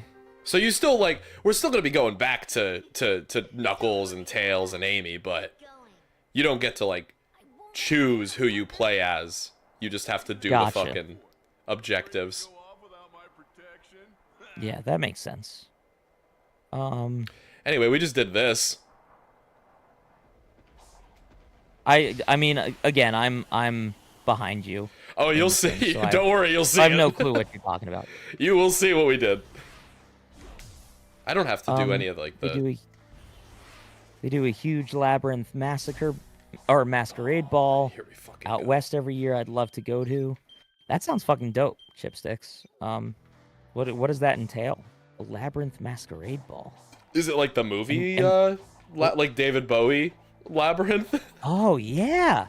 Shit, that was I had an ex-girlfriend that was one of her favorite. Her which I should have known that things probably weren't going to work out. Hit me. One of the movies. These are good movies, but it shows a little bit about the kind of person she was. Her two favorite movies were Labyrinth and A Clockwork Orange. Oh, Roman Torchwick, huh? And have you seen both of those movies? Actually, I've seen neither. Which is kind of wild, but I'm also not a movie guy. I don't watch fucking... Oh, that's true. That's true. You aren't a movie guy. I usually don't watch movies anyway. But if either of you have seen... Or either of you... If any of you have seen either of those movies, A Clockwork Orange is probably as fucked up as it gets as far as movies are concerned. And Labyrinth is just a fucking fever dream. So, you know... That's how you found out. Yeah. Great sex, but very, very mentally unstable. Ah, what a surprise. Who's got the hell of a drip? Drip? Instantly thought of you're buying. Instantly thought of what you are buying, what you are selling. A supersonic could just fly up the tower if he had the Chaos Emeralds. Oh, so I'm assuming you're past the point already, but did you see where I fucking jumped off the one tower and flew across the entire island? That's what I was referring to. I missed that, unfortunately. Oh, damn. It was like a fucking... That was like 20 seconds of me just falling through the sky. You're like, fuck Sonic Frontiers, dude. I don't care. Grim says, is it weird that I don't like Beelzebub, but I love Mammon? Yeah, how dare you not find the sexy Kesha demon funnier than the Australian guy? Yes. How dare you? Yeah, it's fine. I don't give a fuck. How dare you? I mean, for obvious reasons, I prefer one over the other, but I actually, as a character though, I like Mammon way better. He's just a fucking prick. It's so good. oh, for sure. But like, I mean, I'm a hell of a boss fan. When do I care about the characters? oh, got I care him. about the. Which reminds me, did you see that comment where the person was like, oh, what did they say? They were like, just for the record, Vivzy Pop didn't ruin the characters. They just ruined your headcanon of the characters. What? And I was just like, what a cool thing to say. Like, what? Well, that's like, a very popular, like, defense of that, is like, oh, you just ruined your headcanon because it was better. And I'm like, it's not that I had a headcanon that was even set. It's the fact that she just went with the worst possible option. Why were they childhood friends? Like, yeah, that's not even a headcanon issue. That's just why did this very silly decision get made? Yeah, well, and it's like I guess it's okay to like criticize our criticisms. Yeah, that's totally fair. But like, let us have like, our it fucking feels, criticisms. Yeah, it just feels like it was like a little too Disingenuous. It was a little too aggressive for like I feel like we totally give. I feel like with every show we watch, we give all of them a very fair shake. Like I feel like we don't go like this show is just the worst thing ever now, and I don't know. I feel like we do very well to just be like, here's some things that I think are just, you know, not working. And I get it, because it's I guess their argument was like it's their thing, so like they can do what they want with it. Sure. Yeah. And that's true, but that doesn't mean it's going to be, regardless of like headcanon. Let's just clear that out of the way first. Like, the headcanon part doesn't matter. What I'm saying is that at least when I like criticize like shit like they met when they were children, like Stolas and Blitz, I just don't think that's good to begin with. It doesn't matter whether the headcanon is better or not. I just think that cheapens the entire like thing that they were going for, which is like, oh, these two really like fucked up people, now they have like this weird power dynamic, but there's like real feelings. Like, that was good. That was really cool. And then they were just like, actually, no, Stolas has always been a cinnamon roll, and they've been in love since they were kids. And I'm like, that cheapens like the entire thing you've been doing such a good job at with this show. Yes. And I just really I'm sorry, I just really went off on that particular point, but I'm assuming that's what the fucking comment was about, something to that effect. Well, it was weird because it was on our most recent reaction stream. So it probably wasn't about that. Oh, but, it was probably about fucking Maxine then.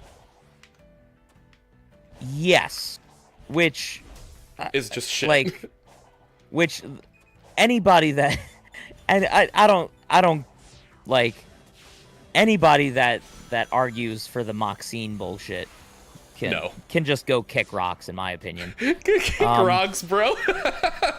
I mean, yeah. So that tower was awful, by the way. So what you're saying is right. Like, yeah, it's her fucking story. She can do whatever she wants with it. I'm not gonna.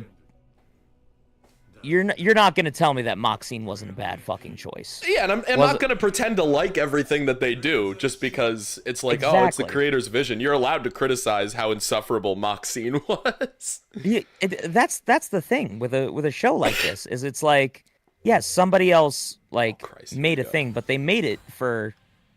There's an interesting thing with that, because like as an artist and as a creative type, presumably you make something for yourself just as much as you make it for somebody else. even more so for yourself, presumably. You do, but it's like I'm just surprised because of how good we've seen her be at writing other things, and even like some like comedy bits, you know. And then to just write that, it's like everybody has their bad days, I guess. But like, there's no way that you wanted him to be so fucking unrelatably insufferable. Yeah, unless she did. You know what? Whatever, fine. But I didn't like it.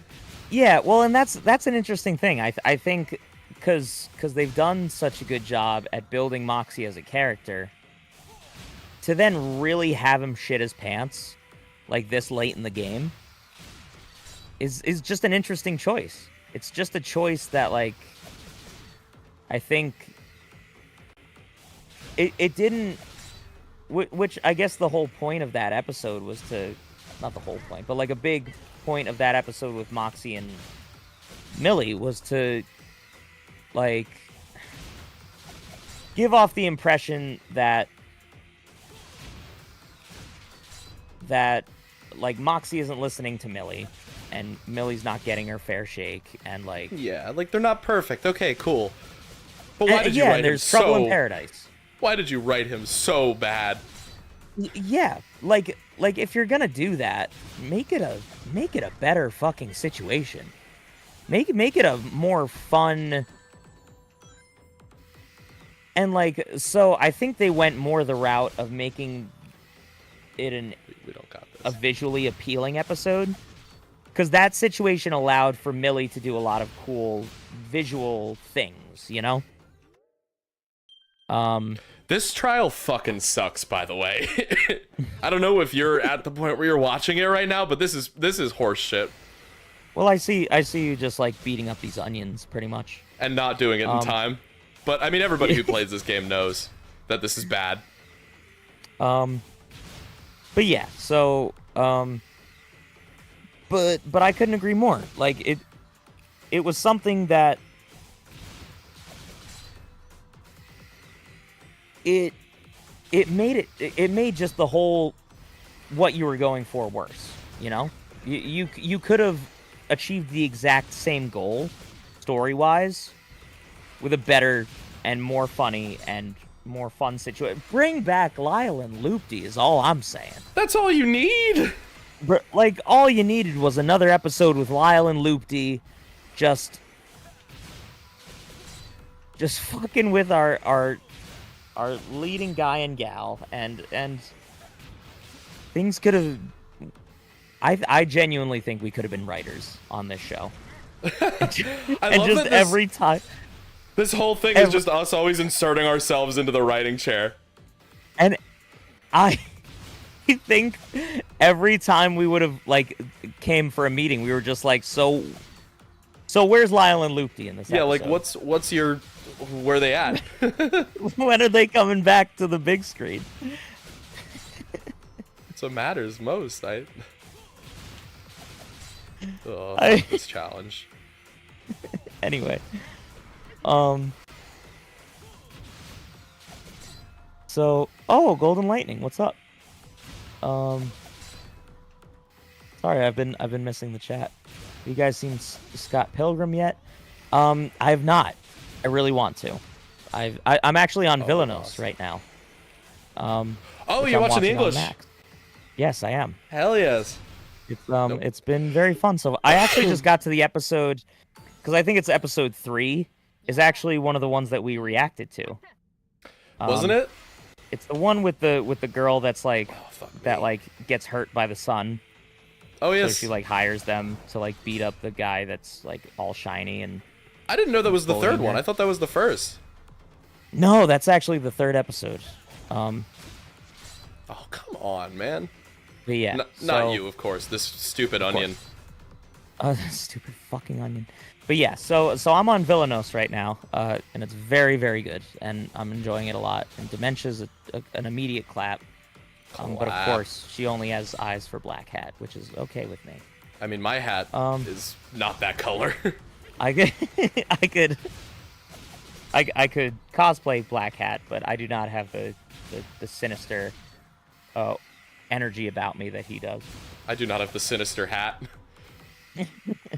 I'm hyped for Glitch Productions. Come on. I might have just fucking Um, bummed it.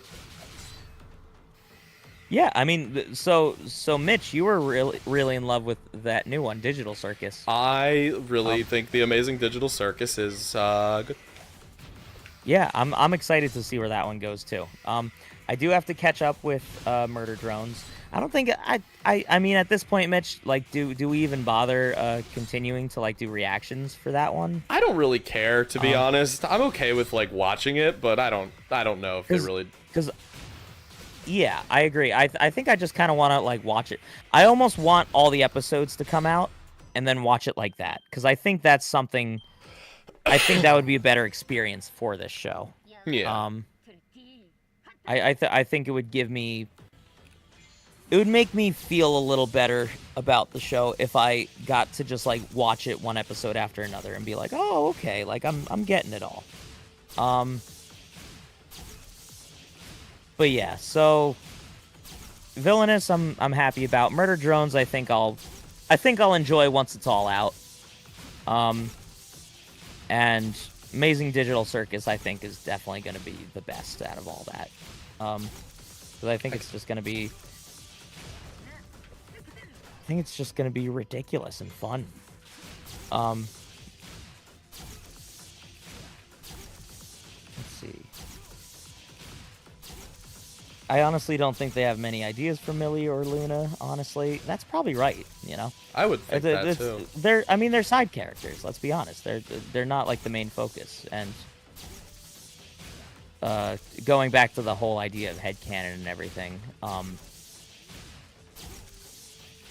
you know, everybody wants, like, we need all the backstories and all the things, and I think it's all coming, you know? Like, presumably it's the most popular thing on YouTube, I think. Show-wise, for sure. I mean, it's not like Mr. Beast or Logan Paul or whoever. I don't care. But I think as far as animated productions are concerned, it's the most popular. So I think it'll continue to go and thrive and be good. And don't get me wrong, like even with the Moxine episode, it's still peak. It is still a like the #1 show in my opinion, for YouTube stuff. Easily. Because it's fucking immaculate. It's good. It's really well done.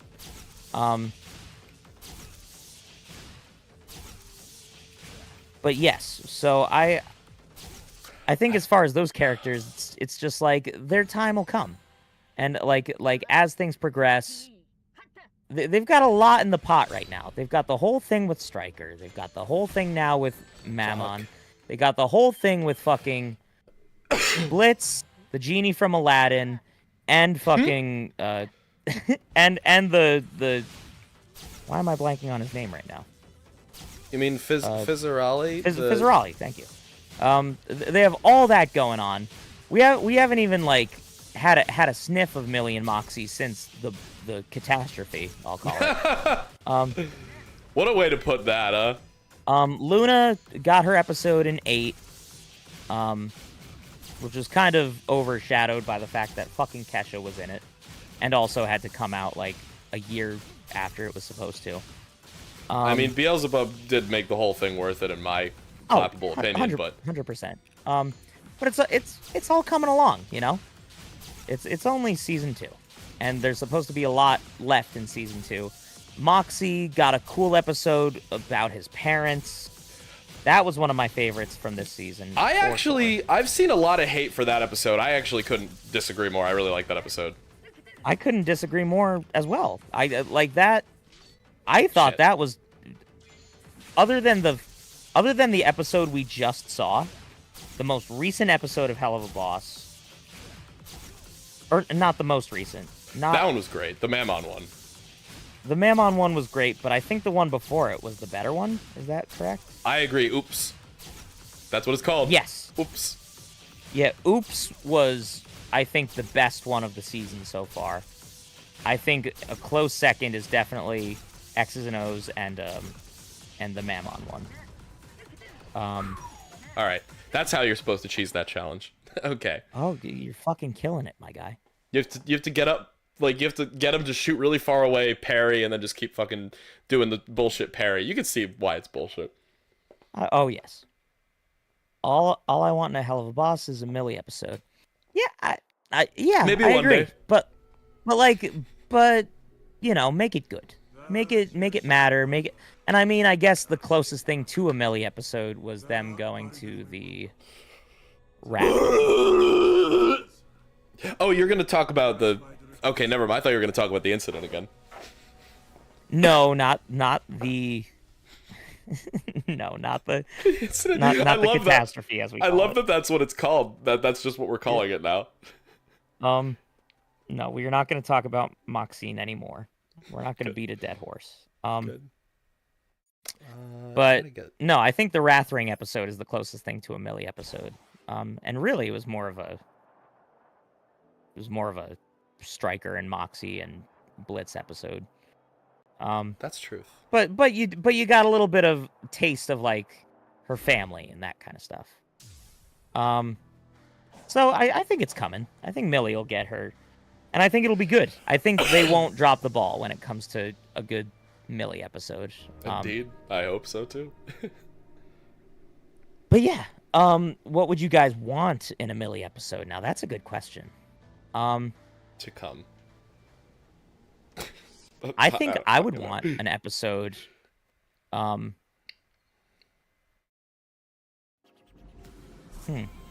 You know what? You know what I would love? Okay. Oh, no. Yeah. You Go. first. Sorry.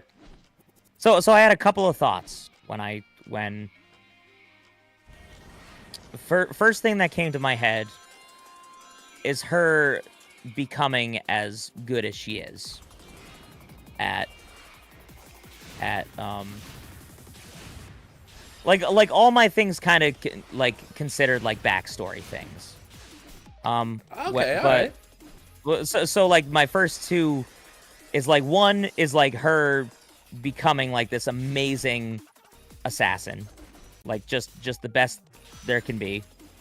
Like how she grew up tough in the Wrath Ring, the whole deal with her family. And then that ties into my other idea is of her meeting Moxie and falling in love with him. Because we haven't gotten either of those answers, really. It's just like presumed like this is them, they're the couple. Deal with it. They're we didn't, fucking in we love, didn't get okay? we didn't get the Jim and Pam experience where we got to see them before they fell in love, you know? That's true. Jim and Pam being from The Office. I get it. I see what you did there. No! Sorry, I just died. Okay. You'll get there. We have to do a cyberspace level because we fucking don't have enough bullshit. We don't have enough Lookout Coco to... I don't know, Lookout. Lookout Coco. But that... So that was my first thought. Is like just a full, like, up to where we are now. But I mean, I guess you want that with all the characters, right? You know, like you really want that. And All right, we're not gonna do this. the only ones we've really gotten that with is Blitz, Stolas, and like a smidgen of Moxie. And I guess some Fizz as well. Fizz! But presumably you want that with all the characters. You want to see like where they came from because you're interested in them. You're interested in their lore and their backstories. But I think with the direction they're going, when you make like a Millie episode or a Moxie episode or a Luna episode, like them doing things in the present day, like while all this other shit is going around or like going on around them. And honestly, a good Millie episode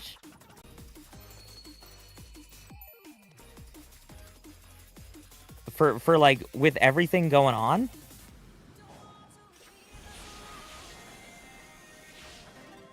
I can't think of one. I can't think, and maybe that's the reason that they haven't had a good Millie episode like Damn, that. it can't be done. Well, Adam from Tube Dude said it was so, and so it was written. No, what? He's right. Because Millie fits so well as an accenting character, as a character that comes in, fucks shit up, is is a total badass. That it's like, and so then you also have to think of like what's happening in the show. You have the whole love story with Stolas and Blitz. You have now the whole love story with the genie from Aladdin and Fizzarali. You have, which is immaculate and has nothing wrong with it. You have Blitz and Fizzarali's past relationship, which has now been talked about. You have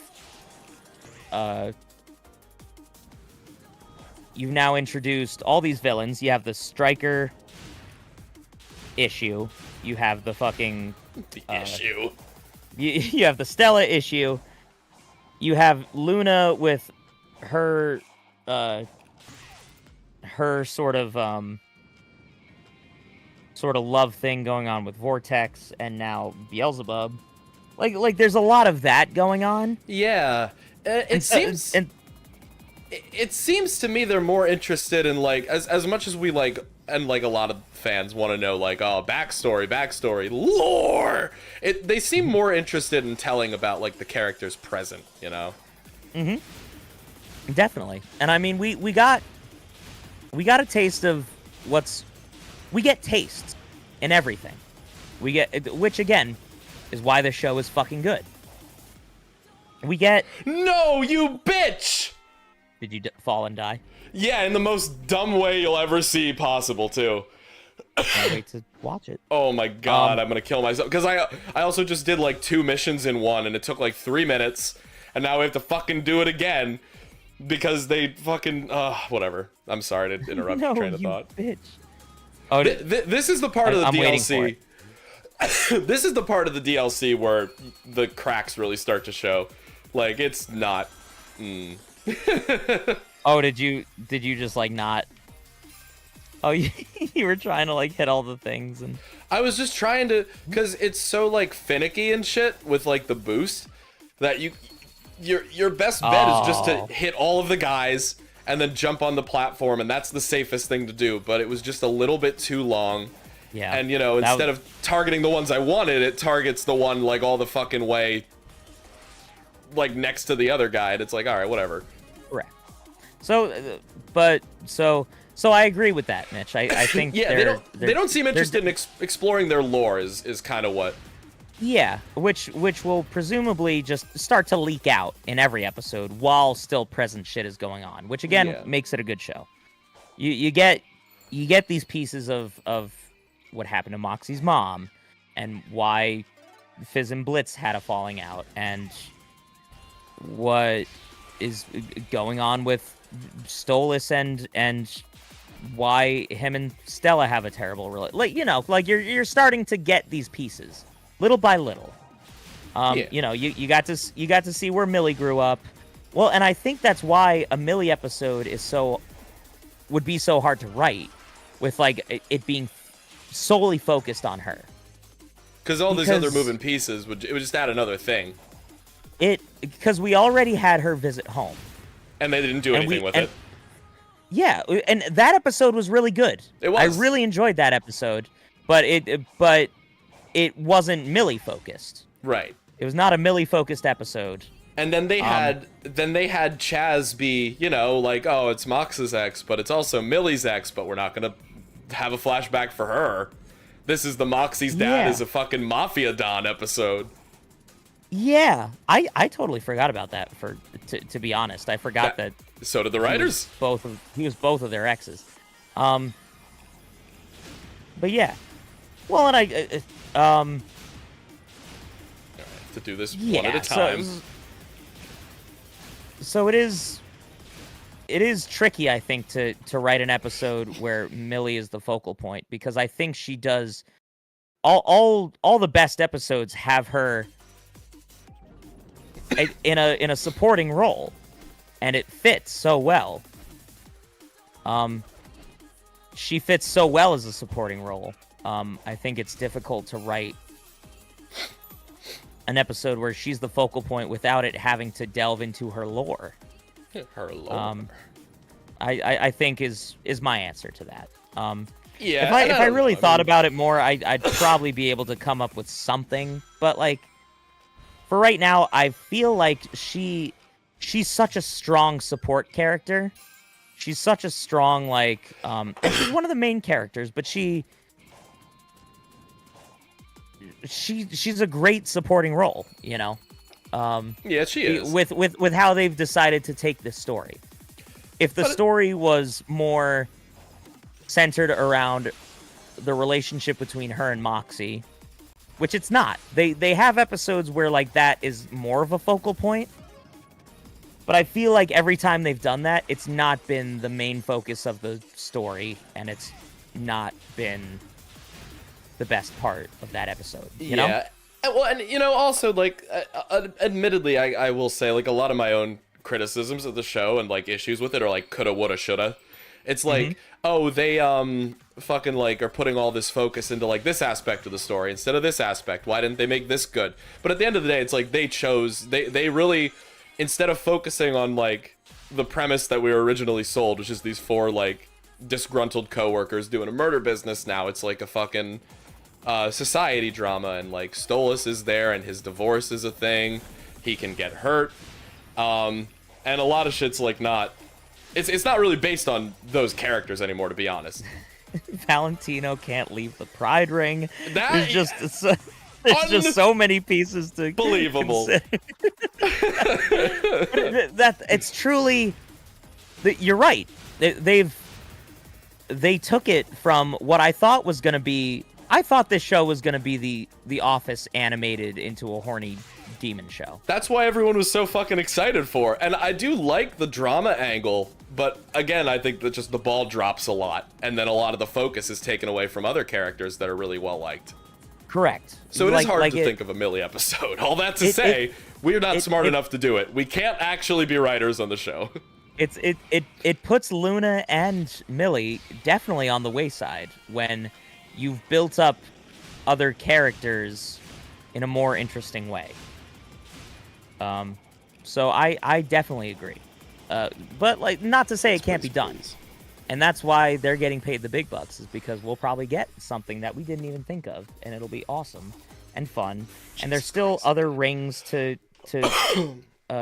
get into, and still presumably other big bads to encounter. And we haven't seen Verosika in a while. She's getting an episode, presumably later this season, when they revealed the episode list. I think one of them's called like Apology Tour or something. That's gotta be a Verosika episode, right? It's not gonna be. That'd be hilarious. Like she presumably will come up in a fun, interesting way. Exactly. But like these last 2 episodes, and it's hard to think about, especially when the biggest things on our minds right now are things that are happening in the greed ring, you know, and all the stuff with and all the stuff with Mammon, and all the stuff with Fizz, and all the stuff with Osmodius, and like they really, like in the last 2 episodes, like made us go from like, oh yeah, these guys were cool in this episode, but that's about it, to like, oh shit, like I want to know more about what's going on. I wish these guys were the main characters, to be totally honest. Yeah, definitely. So that's, so to think of like getting back to the 4 main people, and I think that's why Truth Seekers was the best episode ever. I think out of all of them, I think Truth Seekers is the best one. Every time I think about Truth Seekers, I get so upset because nothing has come close since. And that's just my own overblown opinion. And do we want to who is the main focus? The 4 main fucking people. Yep. It is a Luna and Millie going to save Moxie and Blitz episode. Everybody wanted ever and loved. And you got to see all the big baddies at some point. You got to see Stolas. I'm not touching that fucking come like that episode was just so fucking good. And it even with the two stupidest fucking side characters, the fucking dorks. But they were still fun. Yeah, we had a good time with them. Yeah. They weren't Lyle and Loopty, but like no, they It was great watching our main fucking characters. We're playing a Sonic the Hedgehog game, by the way. But our main fucking characters just shitting on these two humans who are way out of their depth. It was great. Like, that was the most real that Blitz and Moxie ever felt. And then to see them, like, walk it back in episodes like fucking, again, not, I don't need to keep bringing up unhappy campers, but it made me a real unhappy camper, if you know what I'm saying. To just see them walk back Millie and Moxie, and then also kind of Blitz relationship with him, I was like, fuck you. Like, you gave us all this great development, and then you made it not matter. Yeah. So I think that is where our gripe comes in. Was they the did idea good, and then they stopped. Like, they undid the good. Just for, like, I don't know, was this funny? Did we enjoy this? Yeah, and it's all still good. Yeah. But it's not the immaculate shit that we got with some of those season 1 episodes. Precisely. Is kind of just where it is, you know? And again, it's their story. And they decided to do these things. And we're still here enjoying it. So, you know, they're doing something right. But there is a piece of me as well that kind of feels a little bit like, ooh, like there were some things that could have gotten really cool and really interesting, and they kind of just dropped it all. You know, I feel the hospital. I feel like the biggest thing that they really dropped the ball on was the return of Stryker. I feel like that was teased to be so much cooler than it ended up being. That was an episode that I really didn't care for as well. In the moment watching it, I thought it was like, oh, it's really funny, like how ridiculous it is. But it was like fine. They made him such like a Saturday morning cartoon villain instead of like this nuanced, like threatening, like everything that he was when they first wrote him into the series. What I will say is they brought it back slightly in the most, not the most recent, in Oops. Yeah. They kind of tried. They brought Stryker back a little bit in Oops, which we talked about, which is the moment where the three of them are, Blitz, Fizz, and Stryker. The final scene, right? Are all sort of having this discussion. Oh, no, I know what you're talking about. I'm sorry. About the fact that, you know, both of them are perceived by others, presumably, as like these fuck toy lapdogs for these higher society demons. And they both have genuine feelings for them. And obviously these demons have genuine feelings for those characters. But it's just, like, wires are getting crossed, and because of status and because of all this stuff. And Stryker has a really cool moment of being like they're the reason that we're oppressed. And you guys are fucking them and like just being this. They don't care about you. You're a play toy to them, because that's presumably how all lower beings in hell have to feel about these higher demons, you know? Yeah, exactly. Like, they're a big fucking deal, and they're just on such another level that it's like, how could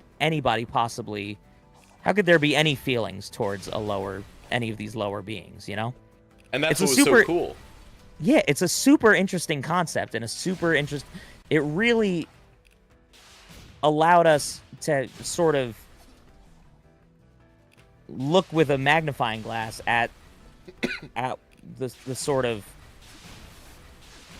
what's going on in hell, and which you get a taste of in Has Been Hotel, which is why I think Has Been Hotel is going to be even better than Hell of a Boss. Well, and that's the whole thing that we forget, is that, like, well, I'm just gonna come right out and say another probably hot take. I think Vivzy Pop's world, or at least the concept of it, is what made the series so popular in the first place.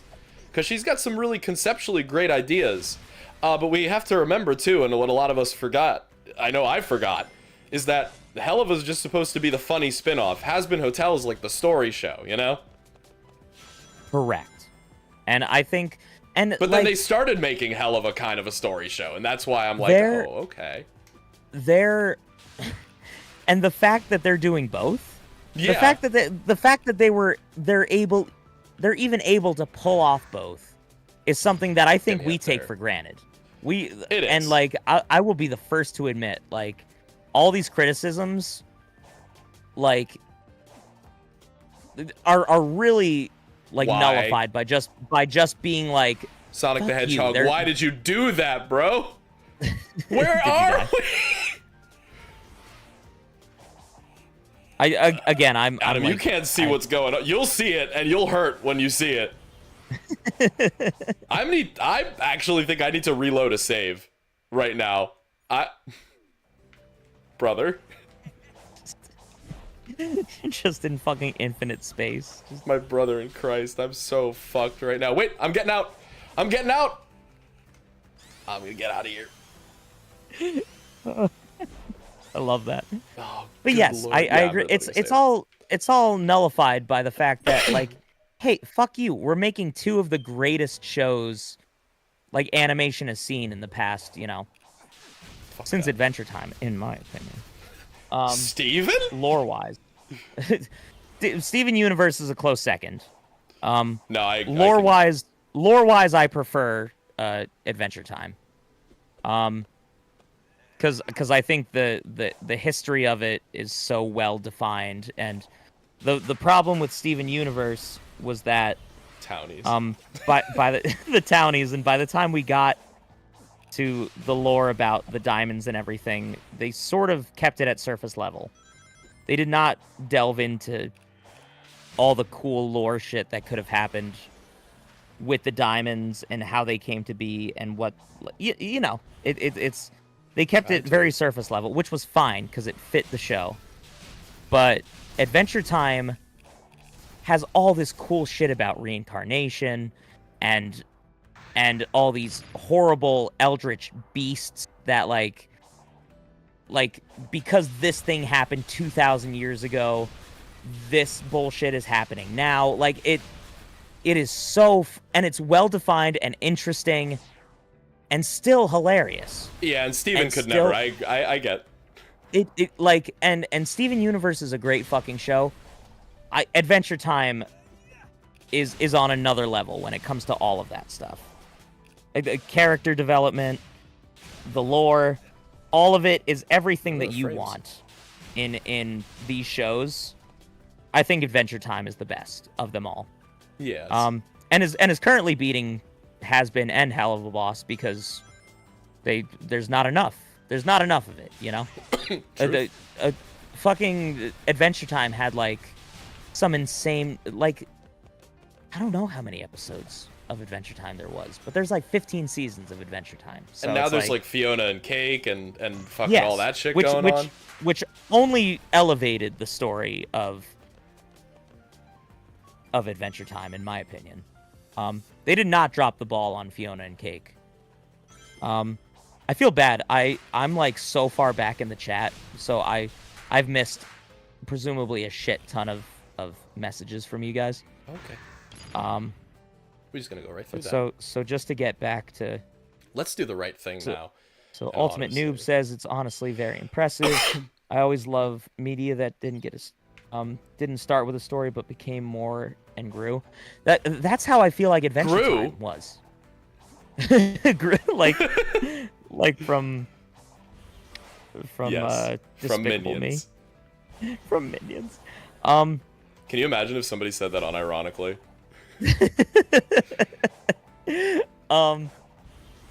But yeah, I agree with you, Chipsticks. So Adventure Time, it's funny. I'm on my third rewatch of Adventure Time right now. Yeah. Because about every 2 years, I re-come back to I re-come. What a fucking sentence. Kingdom Hearts re-come. I make a pilgrimage back to Adventure Time. And there's just episodes that I straight up skip. There's just some where it's just like, this is a fun Cartoon Network episode. It's very surface level. It's very goofy. And that's fine. Like, because the comedy is still peak. It's still very peak comedy. So, like, I could sit through it, but I've seen it. I've seen it. Time is funny. Like, yeah, like it's actually funny. So it's like now I'm at the point where it's like I want to hit every episode that drops anything lore related, you know? And it starts as early. I mean, they even have a hidden snail in every single fucking episode of the show. Every 15 seasons, they have a hidden snail in there somewhere. The snail was fucking wild because one of my friends, like, growing up was like super into Adventure Time and was like, yo, Mitch, the hidden snail. And I was like, what? And this was totally like, I was in high school at the time. I was barely formed. There was such a new concept to me. And I mean, and I think Adventure Time holds such a dense and heavy place in my heart. Because first of all, I have brothers. And the show is about brotherhood. Like, with all the other goofiness and all the other things going on, it is a show about brotherhood, you know?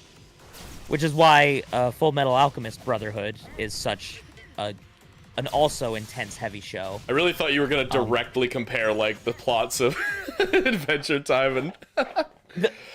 when you think about it, it's really not all that different. Oh, God. It really isn't. You might be onto something. I could actually make a fucking comparison video.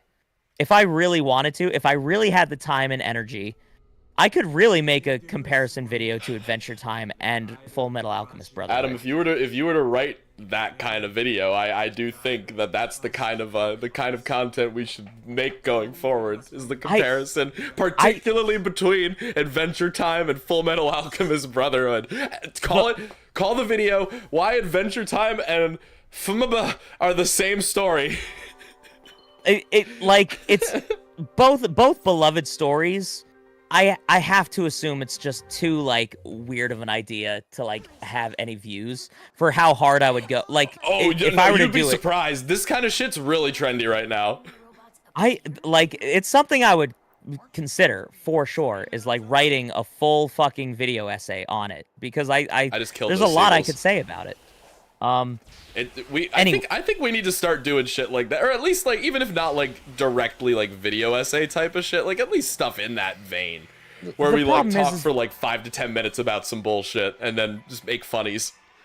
I would love to do that. The problem is, like, we can't even get the content that we want to do.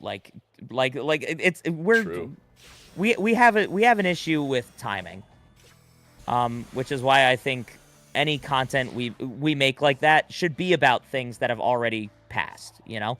Yeah, that's kind of a gift. I think with video essays, it's usually more than anything, it's like it's about like a passion project, you know? That's what makes them so fun to watch. That's what makes people actually like show up for them, even if it's about something niche and funny. Yeah, but then the editing also has to be on. I feel that's like true. I feel like you can't like do a video essay and not have it be bit styled editing, not necessarily, but highly edited.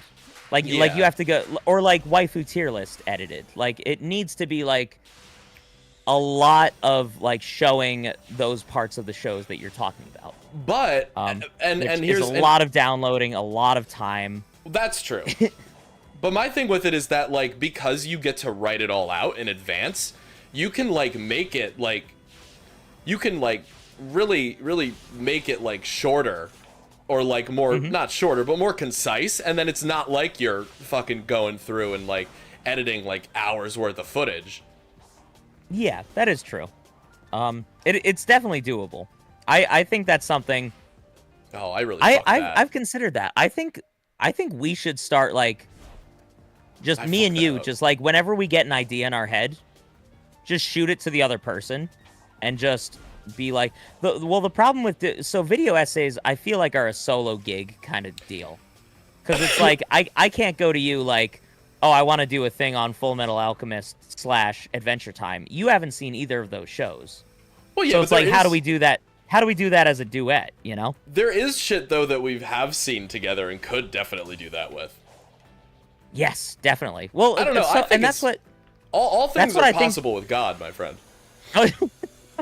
the Bible is the first one we have to do. Why the Bible is really just a retelling of Sonic Frontiers. And that's the first one. But, well, I mean, so, like, that's what we've tried to do with, like, bits episodes for, Avatar, The Last Airbender. Or, Yeah. like, you know, Steven Universe, we did the waifu tier list, where we pretty much, like, kind of really then started to delve into, with the funny guys of, like, oh, like, we're horny for the mommies, but, like, also, here's the interesting lore stuff that we love about the show. Oh, fuck me and my penis. Yeah. Even the clapper passes. Oh shit. Can you still hear me? Yeah, I can hear you. Okay. I knocked over. Did something happen? Yeah. We're good though. Even to a lesser extent, we do that with the clapper passes. We take the fucking horny merch items, and then we're just like, cool lore things about these characters and why they're hot and why they're this and why we like them. That is absolutely what we do. I mean, it's all a guise for the fact that we, like, genuinely love these shows and want to talk about them, you know? And then it's just like, well, what in people's monkey brains are, like, what are they going to like? Oh, like, for Hell of a Boss fans, for instance, it's like, not to dunk on us, but we're all, I mean, we're right there with you guys, so it's yep. like, but like it's the horny animation shit. It's like it's like I find these characters fucking hot, and then also these characters make me feel something. How do we, and not to sound like a corporate fucking shull, but it's like, how do we market that? How does a person like be like, how do we as a group be like, we like that, we like something, but there's a show for that, so like people are already watching that show, but like we want to talk about that, we want to like have discussions about that, we want to like, and we're also genuinely like we like to do comedy stuff, so we're like, how do we make it funny, how do we make it fun, how do we make this something that people would enjoy, you know? And so that's how we come up with this shit. So, and it's like, well, and there's definitely a market for that kind of thing. Like there's a lot of people on YouTube who pretty much make livings just talking off Hell of a Boss. Just for that example. Well, I mean, like, and if we had chosen that, like, we could have, like, that'd be probably the only. Like, 99% of our comments are just like, when's the next clapper pass? When's the next Hell of a Boss thing? Please make more content like this. So it's like, up here, you know, what the fuck? And I'm not even complaining, because it's like, I genuinely go back and watch our clapper passes or our waifu tier lists and laugh my fucking ass off. It is rather fun. Like they're genuinely so much fun to watch. It's a rather funny time. But it's also like, how many times can the problem with the Hell of a Boss merch clapper passes? It's all the same characters. You are gonna get how many times can I pop a verbal boner for Stella from Hell of a Boss before it gets played out? And like, what else is there to say? You know? The what's funny about those videos and what's fun about them is it's just genuine emotion. I'm fucking like just like feeling this character, you're feeling a certain character, like you're having certain feelings about this genuine thing, and it's like after a while it's like you look at the merch and it's like after 3 years with these characters, for most of them, it's like, yeah, those are cool items, and I fucking dig that. What other way can I say I'd fuck that? What other way? Find me another way, and we'll keep doing it. Give me another way. But come on, let's do it. That's why I think is so good about video essays, is because every time you can like just dive into some cool shit that just happened, you know? It's like, oh, we can analyze this, but we can do it in like a more succinct way. And like any joke, for example, like we can plan it out. We can do like more meticulously skits or like bits like that. Yeah. Oh, I totally agree. And you can even do like weird fucking niche topics. I mean, H Bomber Guy has a fucking hour, 50-minute long thing about the Roblox oof sound effect. You can make a fucking video essay about anything as long as it's funny. So, first of all, that's hilarious. Second of all, I agree, and I think so.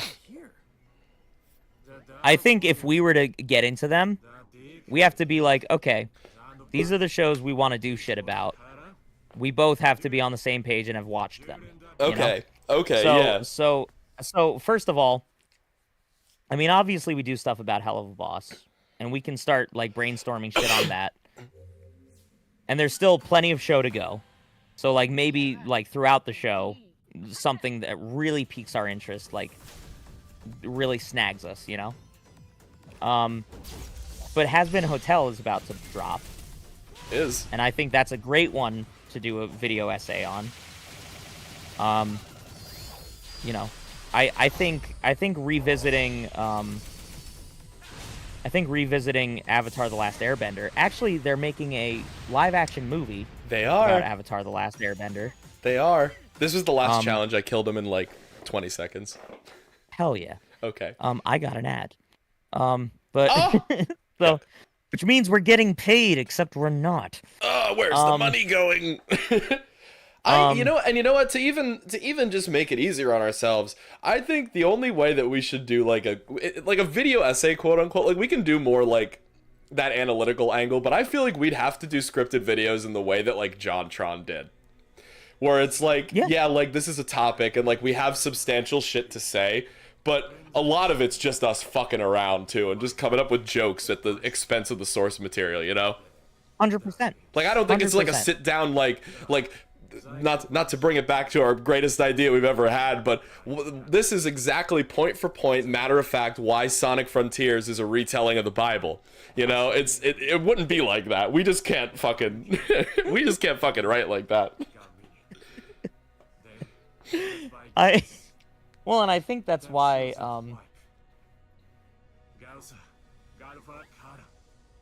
I think that's why the things like the why the waifu tier lists and the clapper passes do so well. Yeah. Is because it is very off the cuff, funny, but there are scripted planned bits. Yeah. And they're really funny planned bits. The MILF Madness video is the same kind of deal. Like there's just scripted funny parts to it. But then there's also room for improv. There's room for and it's all at the expense of the source material. Well, and it's so let's let me think of it. Let me put it to you this way. Let me put a spin on it for you. What would you say the ratio of improv to planned bits is for those videos that we've already done? Like the clap for those pass. videos, there's definitely, I'd say 70-30 in favor of improv. I would say it's either that or like 80-20. I'm thinking more of like a 60-40, less in favor of improv.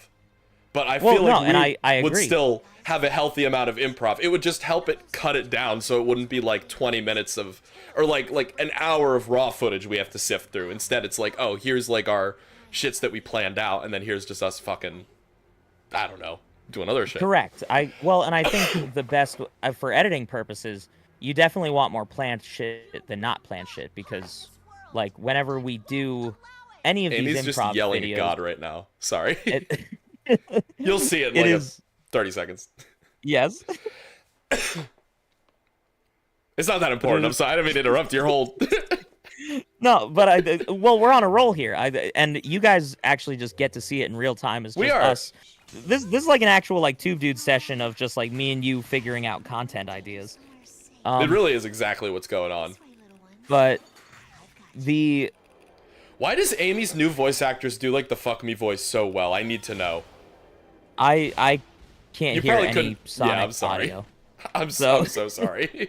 It's all right. The fans can hear it. Yeah, they can hear it, and they can comment on that. Because again, if there's one thing Tube Dudes is known for, it's the clappable content. Ouch. I guess we're not going for that. No, I need the fucking skill points for her. Something or other. But yes. Oh god, I was on a roll. What was I saying? Yeah. So I think when it comes to the type of videos that we're discussing, I think it needs to be a lot. It has to be like how we did the either how we wrote the bits videos, and it's also even more like how we wrote the Patreon video. Oh yes, the fucking Patreon video. Well, so those that was such a fun one. Because those are videos that we wrote down all of our ideas, we stuck to those bullet points, we were able to riff off of that. But I mean, you look at a JonTron video, that whole thing is a script. Yeah. He like none of it's really improv except for like little asides that he does maybe.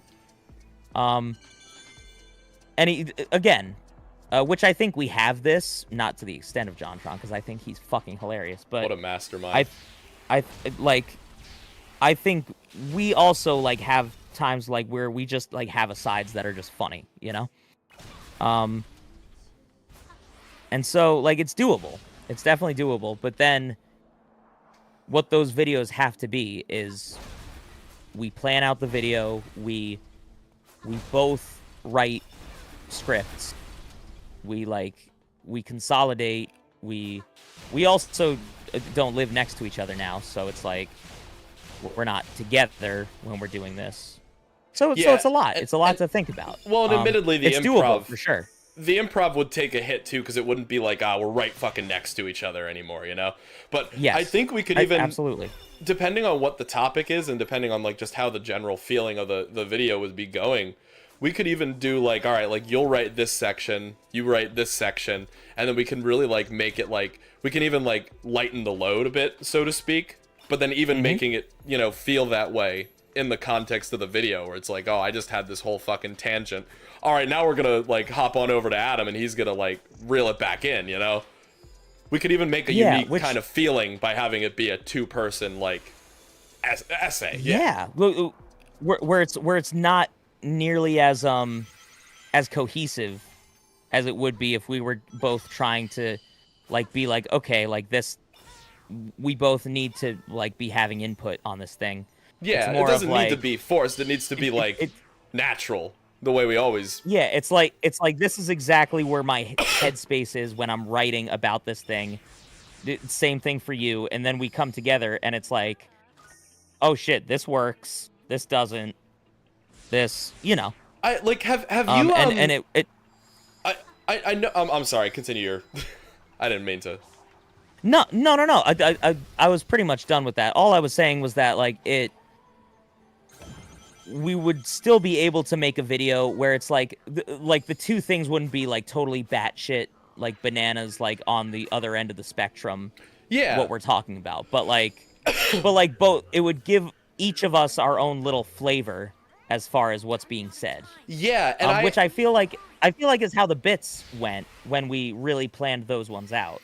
Yes, yeah, it definitely did, but I still think there's even really more. Get your flavor in there. There's even more flavor we can add. And correct. I you know this. I know this video hasn't come up in a long fucking time because we kind of just like, I don't know. It didn't like fall off, but so the song from this game that we were doing something with, way back when, the one that I started like making the guitar tracks for and everything. If you remember what I'm talking about. We haven't really like. Oh, I know what we're talking about. Have you like looked at the script for that one in a while, like the one that I put in like the Google Drive?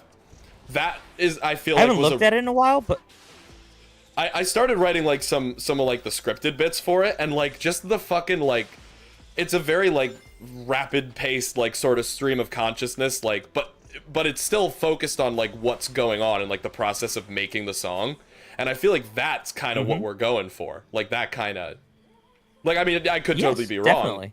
I could be totally wrong. No, and you could look at it and be like, this is garbage, but Yeah, but I totally agree. Just from what I remember of what you had scripted out for that one, because we didn't even get to like do the performance part of that one. So it was like until the performance, and that's where I'm at with those things. It's like I feel like we can't start to think about that stuff until like the performance part of it, until the song's done. It's like we can't really like get to the other parts of it, you know? Yeah. Well, I mean, That's and how I felt. The whole about thing's that. a process when you're like, well, and I know too, like you weren't, it wasn't like you were like sitting down and like making the track on an iPhone. Like that was the whole gimmick, you know? So that was all like on me. Mm-hmm. But like even a lot of the parts that I did written, I had some like very like not to keep bringing his good name into everything, but very like JonTron-esque bits and like asides that were were coming out of the whole thing. And I know a lot of them even were just like shit that I like had just filmed and didn't even put together yet. But like the fucking like the memes in between like the transitions of the sections, like I feel like that's another thing that that would be very like I feel like that we should revisit that video. If I'm being honest, I really wanted to do that one. I still plan on it. It was just something that fell aside with everything going on with like the moving and like the fucking like we were doing like the streams and like the other videos, and then we did MILF Madness at that time, and it's like there's just a lot going on. But I'm still totally planning on bringing that back. It was just a lot at the moment. So what I think we should do. Honestly, I'm sorry guys. I know we're kind of like just totally neglecting the chat and just like sort of chatting. Yeah, big to ourselves. Apologies. We have to go back and talk about Metal Gear because we had a super chat that I wanted to touch on as well. Oh, we had a super chat? We did a $2 super chat. Somebody asked about our opinions on Metal Gear Rising, which I would like to give. What the fuck is that? I didn't. Oh no, Robbie Shaw. Love you guys and your content. Opinions on Bendy. Oh, I'm sorry. It wasn't Metal Gear Rising. I was thinking of a different one. Yeah. Well, was there another one? I don't think there was. I think it was just a comment that I saw from somebody else, but I haven't played Metal Gear Rising. Did you get Bendy or Metal Gear from Bendy? Well, because somebody asked us about Metal Gear Rising, and I haven't played it, but I mean, we're playing it right now. I don't know why you're asking. We're playing the game right now. Just to answer that, sorry, Robbie. Thank you for the $2, by the way. Yeah, much appreciated. But that's one for each of us. Just to answer that real quick, I've only seen other Let's Players play it. Never played it myself. I love the idea, love the lore. Think it's up there with the other. I mean, it's just in that vein, you know. It's in the same vein of the indie horror of Five Nights at Freddy's. Fucking Poppy Playtime, Doki Doki Literature Club. It's in that time period. It's in that same zone. It's when all that shit was popular. I love it. I think it's great. I will personally say though, it feels a bit like a crime to compare Doki Doki Literature Club to I Always Come Back and fucking Poppy Playtime. Well, as far as popularity with the masses, valid. I think I was more valid and time period. And time, so I mean, all that stuff was really starting to rise, and like a lot of music stuff was starting to happen with, I mean, like that, and I mean, maybe that might be because I was really starting to get into all that stuff around the time of Doki Doki Literature Club, because I saw that one and was so blown away by it that I was just like, I'm just into internet indie horror stuff now. And then just started listening to all the DA games, music, you know, and like for like, you know, Bendy and Five Nights at Freddy's and you know, all that stuff. Yeah, DA games, he always has a way of like writing these like sneaky fucking bangers where you listen to it and you're like, oh, these lyrics are bad, or like these melodies are rambling or whatever, but they get really fucking they get in your head, man. I fucking love the song he did for Sister Location, Left Behind. That's such a classic. And I love the Bendy song that he did, which was called Build Our Machine. But both of those songs are absolute fucking stellar songs. And of course, Yeah, at those that were time, legends. all the Doki Doki Literature Club music started coming out, like the Doki Doki Forever, fucking the Stupendium, making Why Did I Say Okie Dokie? Like, it was all around that time that I really started getting into all that stuff. But so to answer your question, Robbie, I really enjoyed. I don't think I've seen anything from Bendy and the Ink Machine since the Angel Girl was introduced. Too bad. Yeah. That might have been the last thing that I saw, and I don't know, like I haven't seen anything because I went through like the theory videos, you know, all the stuff. Yeah. But like I haven't seen anything since then, so I don't know where we're at with it. So, but that is something for me to like go back and look into. But again, thank you for the $2, and I appreciate you My hanging opinion's- out with us. Yeah, thank you, of course, from me as well. But I was just gonna say my opinion's kind of the same, you know. I didn't really keep up with Bendy aside from. Do you see Leaky's chat? Is that what you started laughing at? What Leaky said made me laugh. I'm sorry. which you would think is opposite of how we usually are, but no. It's opposite. It's completely opposite of my character, to be honest. But Yeah, this was a little bit of. But I do appreciate that. This was Adam's unhappy campers. This was his regression. You know. I'm glad that you gave me Andy from the Coffin of Andy and Lele energy. Fucking I'm just hell, an man. absolute fucking Chad. Dude, I have not to derail it again to something other than Sonic, but that's like all we have been fucking doing this entire time. So fuck Sonic. Yeah. I've been way too obsessed with that game lately. I just thought it really left an impact on me, and not the haha funny. No, now my entire fucking Pornhub history is incest. Not like that kind of impact. It was just a really like well written story game, the likes of which I haven't seen since like Angels of Death. Yeah, absolutely. Since we played that. Yeah, I couldn't agree more. I think, you know, we talked about it kind of during that playthrough, but like definitely that Angels of Death, Ebe, Misao. Yeah. Like, there's a reason that we love playing those games, and there's a reason we visit them every October and November. I mean, this was a fluke, but that's all right. Yeah, yeah, we're catching up, you know. But I completely agree. I think that Coffin of Andy Lele, it's doing exactly what Angels of Death did, which it's setting up for there to be even more of a fucked up big reveal at the end of it. But currently, like, fucked up crazy shit is happening, and you're able to enjoy it in the moment, but know that there is something bigger to be munching on later, you know? And you know what's wild too is that, and I found this out after we started, or after we finished like our stream, of course, but like there was some fucking wild shit that you can, like, depending on like the choices that you made during like the scene with their parents, no spoilers, go watch our playthrough, you get an entirely different like ending chapter of the game.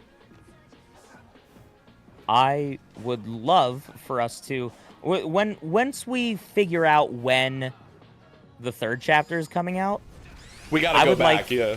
I would like for the week before that for us to revisit all the other chapters that, or all the other possible endings we can get. Yeah, because I mean, obviously you can do the hot sibling sex, sibling breeding route, but more important is when like Andy leaves to go to Ashley leaves to go to the credit card shit.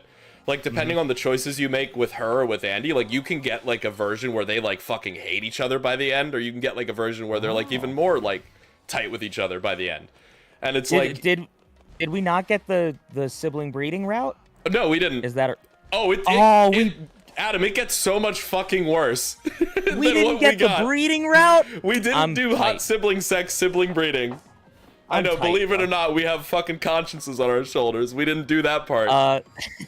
We chose what we would have actually chose. I think. Yeah, we did our best. We did our best, given the situation. Well, we chose a route that like we thought both us and Andy at the time would be content with. Yeah, I feel like he's like kind of like on with her bullshit at that point. But depending curious, on what you do, like you can like accept. I'm curious like, what things we could have changed. Oh, There's quite a bit, and going forward again, like depending on what you do, like with their fucking parents in that scene, you can like get a totally different final chapter. Is what it's gonna be when it comes out. Interesting. So we obviously have to have a stream just dedicated to trying and getting all the endings, correct? I believe we yeah, do, and it helps that we have so many saves of it. Yes. So I think if we figure out when the game comes out, I think the week before, 2 weeks before, depending on how many, because I mean presumably we're gonna have to do a lot to like get each ending. So depending on how long it takes, you know, I think that's definitely something we should do, and then, you know, when the game comes out, we'll fucking hit it again. Fucking hit it again. Just hit it again.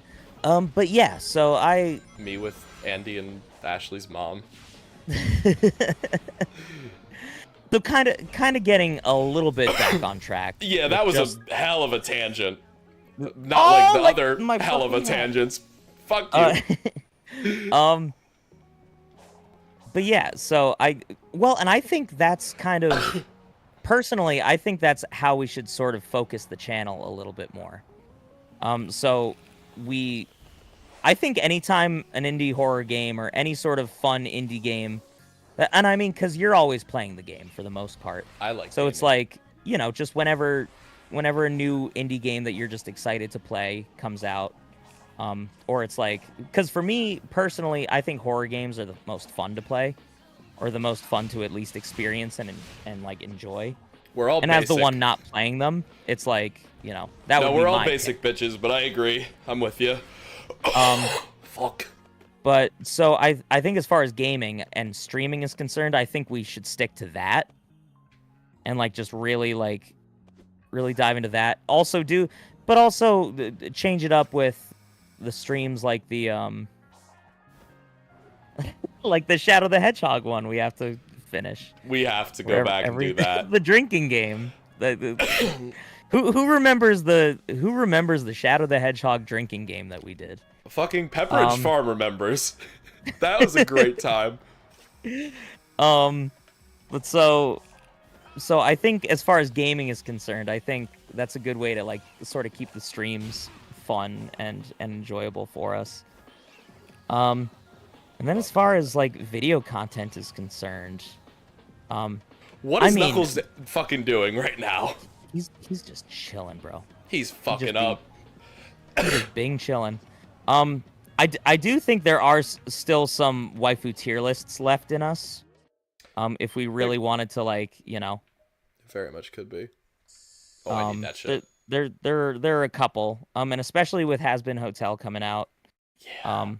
I think once Has Been like sort of happens, and so it might have to like be like a coincide kind of thing, like the second season of Hell of a Boss ends, and then Has Been Hotel has happened, and we've seen both of those things, and then we could really come back and tackle a waifu tier list, or like a video essay type thing on that. And here's my question then to you, following up on that.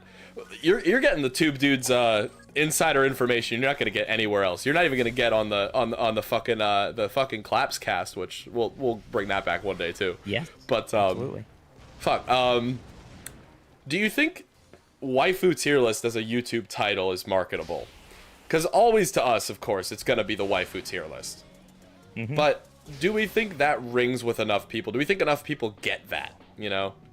I think that it's something that has died down a lot. I think it's not as marketable, personally. I think like we should be calling it like, I don't know. It's tough. It's a tough one, but like you gotta kind of like think of like, and personally, like, what would you click on, you know?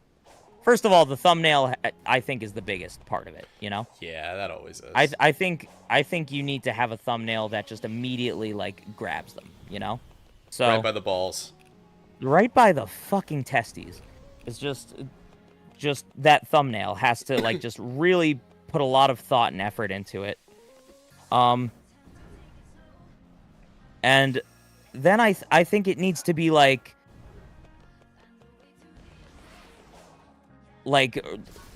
ranking the hottest characters in this, or it's tough because we've tried different things. Like we've tried all something ranked, and sometimes those don't. Yeah, all races ranked. Which I know it's not a horny video. It's not gonna get. So sometimes they don't do as well. So it's tough. I will say one that did surprisingly well that I wasn't sure would, was the Steven Universe one, which I titled. Yeah, what it was it was the waifu tier list, wasn't it, or no? Yeah, it's the Steven Universe waifu tier list, but I named it like ranking rock mommies or something, you know. Rock mommies ranked. That's what it was called. Yeah. It's interesting. I changed that, and I think I changed it because, but I think rock mommies ranked did well as far as like numbers in the beginning. I think I changed it to fit, because all the other waifu tier list videos were called blah blah blah waifu tier list. And so I think I changed them to, because we wanted them all to sort of fit in the. But I remember Rock Mommy's ranked, right?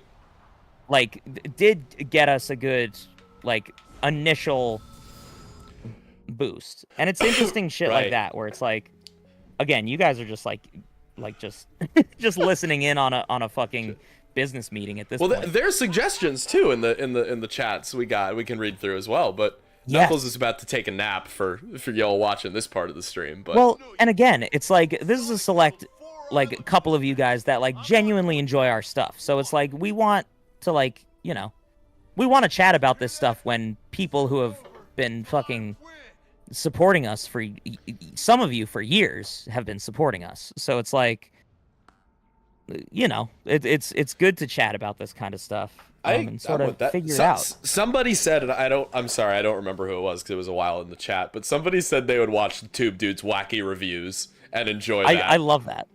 I had an idea, JonTron-esque, but for a little sure. different. I had an idea probably a year and a half ago at this point, and I don't think I ever brought it up to you. Probably just because we were doing other stuff at the time. All right, hit me with it. But the idea was good cop, bad cop. Oh yes. And I did. And the idea being that one of us really advocates for a certain thing. Like let's take Steven Universe for instance, you know. And one of us goes on a tangent of like this is why this show is so good, and really video essay it up, you know, yes. Just like this is the stuff I really love about this show. This is what they did really well. And then the other, as soon as that's over, the other person just absolutely fucking tears that show to shreds.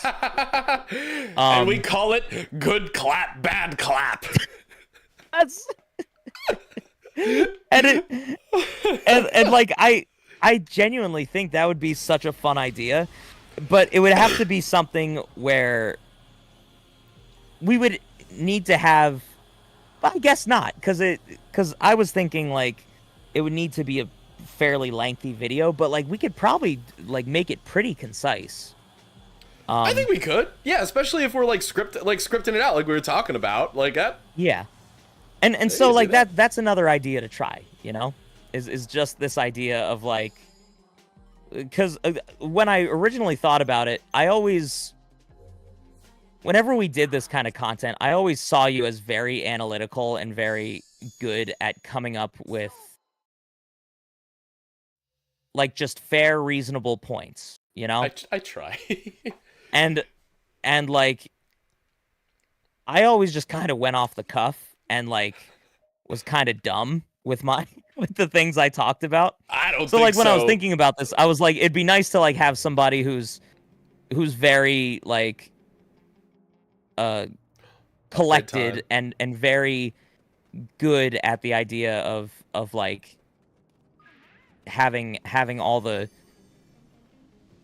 shit down and like being like, this is what they did really well. You have a very good writer's brain. I watch a lot of it is really all that it comes down to. And then just somebody being like, bro, the fucking townies, and just just absolutely just tearing it. I do like that we're committed to the Steven unit, like whether or not it is our own, like an accurate representation of our own opinions as a whole. I feel like that'd be so fucking funny. Yeah, I'm just using that one as an example, but like fucking townies, bro. Well, I was probably, because when I thought up this idea, I was probably working on the Steven Universe shit. He's right, so though. That's probably why it like it's probably why it was in my head. But yeah, shit like that.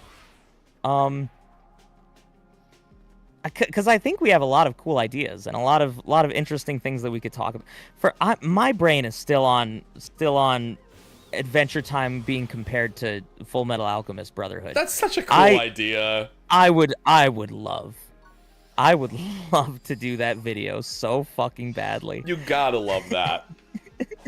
But yeah, so because those are truly the two shows that when I think of the idea of a story about Brotherhood, those two are the ones, you know. Those two are truly like the quintessential, like I have my brother's back no matter what, and like we have our issues and we get torn apart at times, but like just a power couple as far as like a like siblings goes. That's right, man. Like of just like, because they're both strong as fuck. They're both really like, their will and their moral compass is very much defined. Again, I could get into it, but well, yeah, and you know the real power couple as far as siblings are Andy and Lele. So try again, liberal. They are unfortunately an actual power couple, which I hate that. Upsets me. Oh, happy fucking birthday, my guy. Do we make it to the birthday arc? We did. We did. I'm sorry, my throat's now it comes and goes. Like my little live.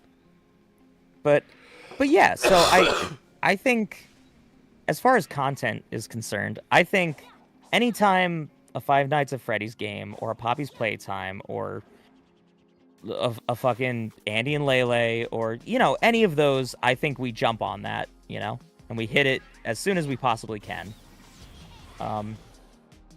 You know, the lives permitting. But yes, happy birthday, Spampton.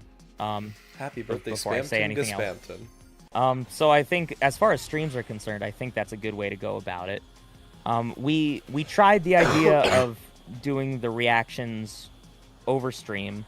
Those don't work. Very it just sad. Doesn't work. It doesn't work. So like I think a pin is gonna go just in reactions in general, until we can maybe figure out something else. And if it's something where like people are really like fucking, you know, we'll always be like thinking about it. But I think we'd like to put our energy into something maybe a little bigger and a little more scripted and written. Yeah, like something that feels better to complete. Because a reaction video is like, you know, it's good fun in the moment, but it feels kind of soulless to me anyway afterward. Mm-hmm. No, I totally agree with that. I mean, to me, it's like it's just something that like the majority of people watching us love that shit. So it's just like, fuck it, let's just keep doing it. But if it becomes like hard, like it was like we could bang out a reaction like pretty easily and have it not really take too much time away from the other shit we were working on. And now it doesn't feel like that, you know? No, not one bit. So I feel like that's something that we can start to sort of, and I mean this analytical stuff we're talking about is it is a reaction to what is happening, and it's when you break it down, what we're doing is we're watching a show that both of us enjoy or both of us have feelings about. What we're taking out is the part that isn't ours, you know. We're not like chilling and just watching something else, you know.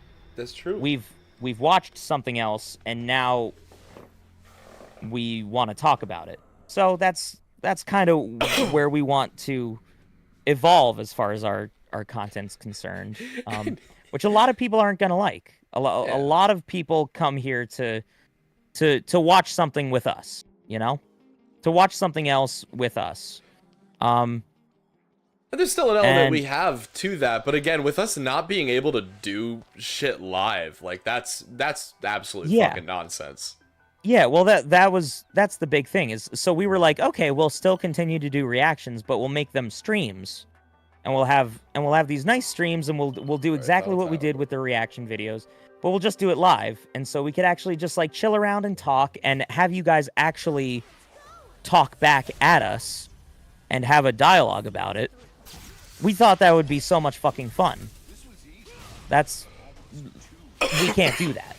We tried that idea. It can't work, you know? So it's unfortunate, but I thought that would have been perfect as far as the reaction side of things. Like, we could still do it, and just watch the video, hang out, chat with people, and I would have had a lot more fun with that, because it's not just us watching it and chatting about the video and then being like, bye guys. Yeah, it's like, and then having to like edit the whole thing. It feels so inorganic in comparison. Yeah, like it would have been so much more fun for us to just sit here, have a bunch of people hop on, be like, hey guys, how's it going? Like, chat about it before the episode even starts. While the episode's happening, we could be chatting with people. We could pause, talk about it. It's just not doable. It's not feasible. And we don't want to do like edited reaction videos. So like it's just something that like maybe as things progress we find an even better idea. That's how content creation should be. It's like you're constantly like, there's a problem with how things are going. Let's find a solution, or we'll make something that's even better, you know? Well, and you know, to the next thing I will say is, well, first of all, hello Super Serpent. They dropped a hello in the chat.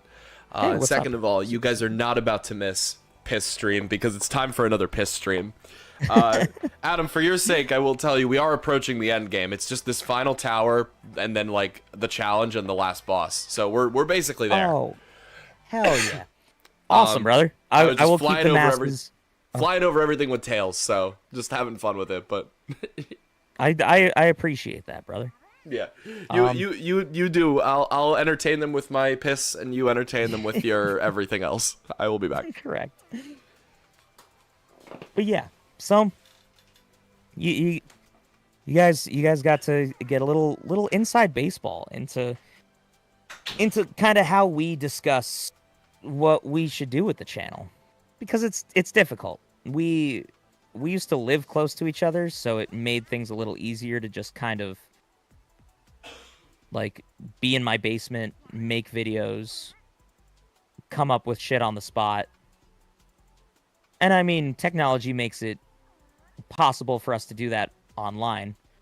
But I'll tell you right now, it's there's something about being in each other's presence that, at least for us two, fuels that creative side to us.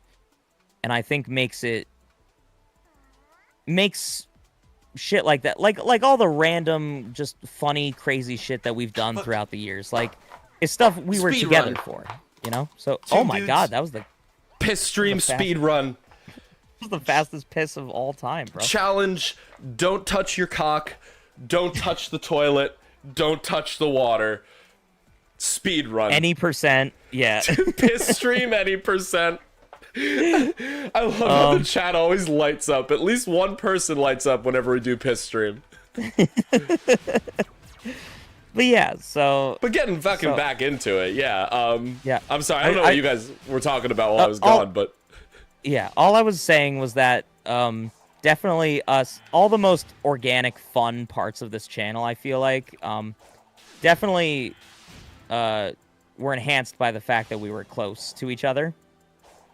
So it definitely makes it a little harder when we're doing things online, and it makes us have to sort of adapt. yeah. To how we want to handle the content. And obviously the channel's been very much in a limbo since my move. More like since my moon. But my moon. But I don't think that means it has to like just totally die because of that.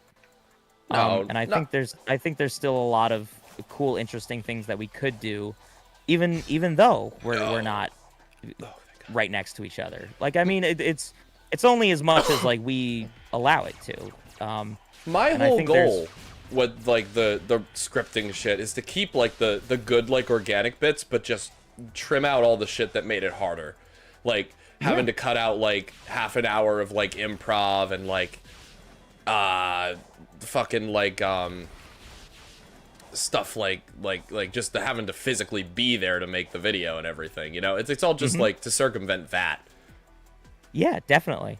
And I keep bringing back up the bits, even though like they weren't videos that really did all that well. But I think as far as a lot of that stuff was concerned, as far as how we planned those, I mean, because we always did them online, much like we're doing shit online now. True. Zoom.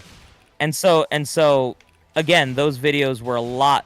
It was scripting, but it wasn't nearly as much scripting as we would like to do.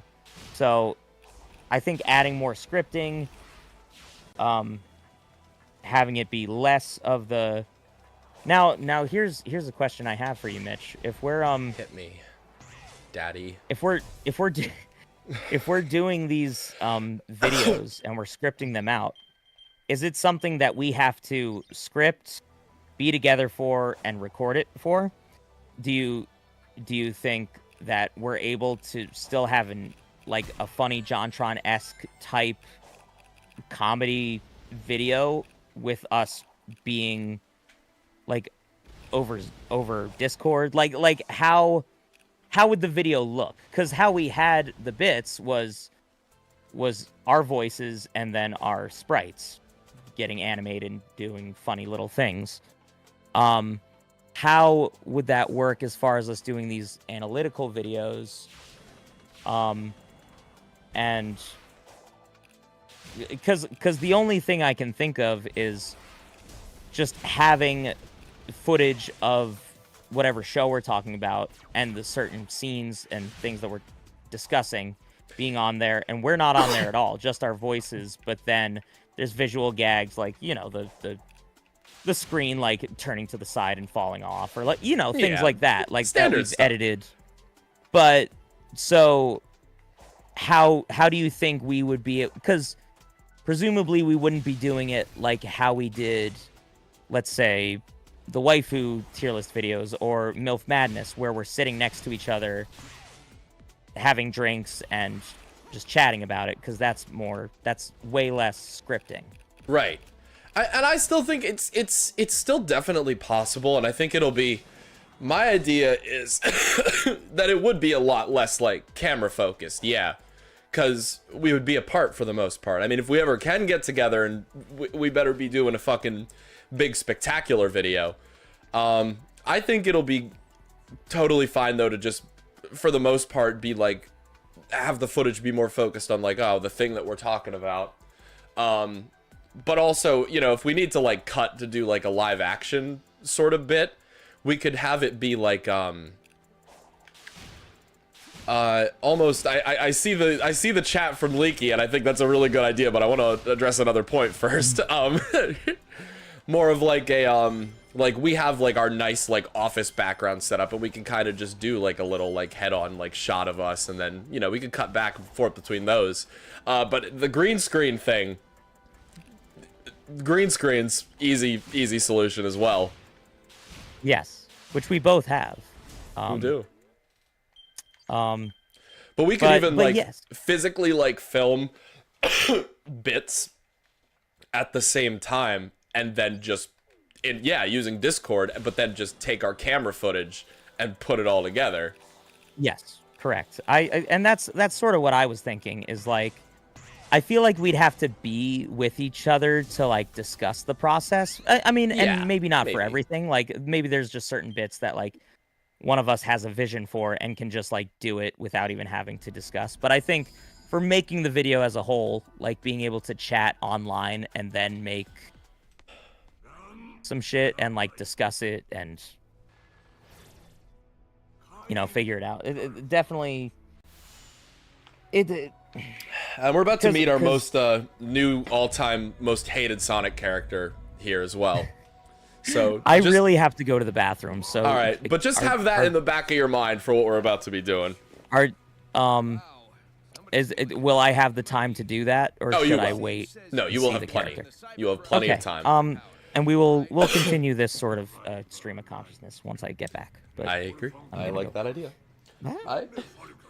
I want to address too, and I'll probably bring it. We'll bring it back when Adam comes back. Maliki, the fucking idea for the bipolar dudes. Listen. If we start doing this whole thing and it doesn't pan out, and we have trouble writing for as much shit as we give to writers, you're gonna be on our first one on the fucking hire list. If we end up needing a writer, so just keep that shit in mind, man. I don't know. I really like the ideas we got. I feel like we haven't talked about this game fucking at all, but I hope this has been more entertaining topic matter than because it's been a lot of fun for me, I feel, and I feel like it has for Adam as well, just to talk about all this shit.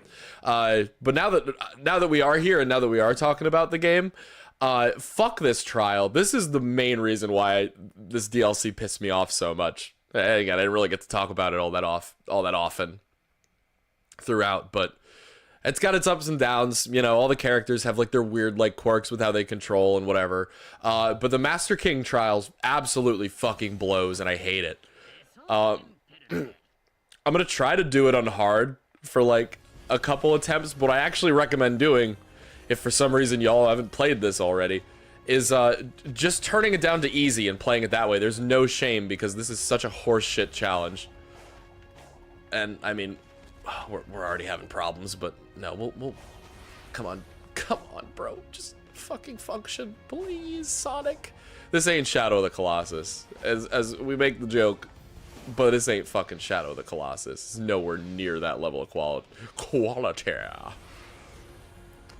That was a reference to Flushed Away. That really was. Oh, and I already got hit, so I'm probably fucking done. The whole shit with this challenge, aside from the perfect parry, which, just gonna drop that spoiler, is trash and terrible. Is the other thing is you have a limited ring number, so good luck. If you get hit one time, you suck. You die. Oh shit! I actually fucking parried that. Come on, there we go. Can I YB him? No? No, just gonna glitch out instead? Can't even boost? Can't even... There we go. That's it. So I actually got the fucking parry. Yeah, in hard mode, it's pretty much frame perfect. You have, like... Maybe, like... I think the number's, like, 6 frames. You have, like, 6 frames to hit a parry. In extreme mode, which I'm never gonna play because of this fucking challenge, you have, 4 frames. And this game was absolutely just not designed with that shit in mind. See, again, I missed it. I don't know how I hit it the first time. I was just mashing was what was going on. All I want to do is the... Whatever, we're just going to do side loop him. I just want to do the fucking cross slash move, but it's not letting me do it for some reason. Maybe I'll hit him with this one. Send him back to the ground. There we go. Oh, I got him! I did it! Holy shit, I'm good at this game now. Would be the best pisser last the longest or be the fastest? Well, that's something we might have to make a bits video about, but I think whether or not you're a good pisser based on length or speed is all up to personal preference, in my opinion. It's really hard to rank such things. Fuck this boss. Just let me do the good move. Why can't I do the fucking... Alright. Also, if you mash, you can sometimes avoid the laser, but I didn't fucking do it there because I'm a scrub. Come on, Sonic! What? Oh, I've never seen him do that before. That's a move he can do? There we go. That's all I've been trying to do this entire game. Nope, missed it that time. So what I usually do then is I hang back, because he usually tries to take a second swipe. Now we just fucking mash our dodge parry buttons again. Doesn't work. I guess maybe that was a glitch they patched. I don't fucking know. I didn't know they patched this game since. Hit that. Stomp. Hit this one. Oh, now we're gonna try to... Nope. I absolutely did not get that. So now we gotta mash out of this. And you see my ring counters going down. That doesn't return between fights. The same 400 rings throughout this entire fucking bullshit gauntlet of fights. Lasers hit me, I guess. And he missed. We'll allow that. We'll take those. Oh, and he's gonna do this again. I straight up didn't even try to parry that, I guess. Button mash out of that shit.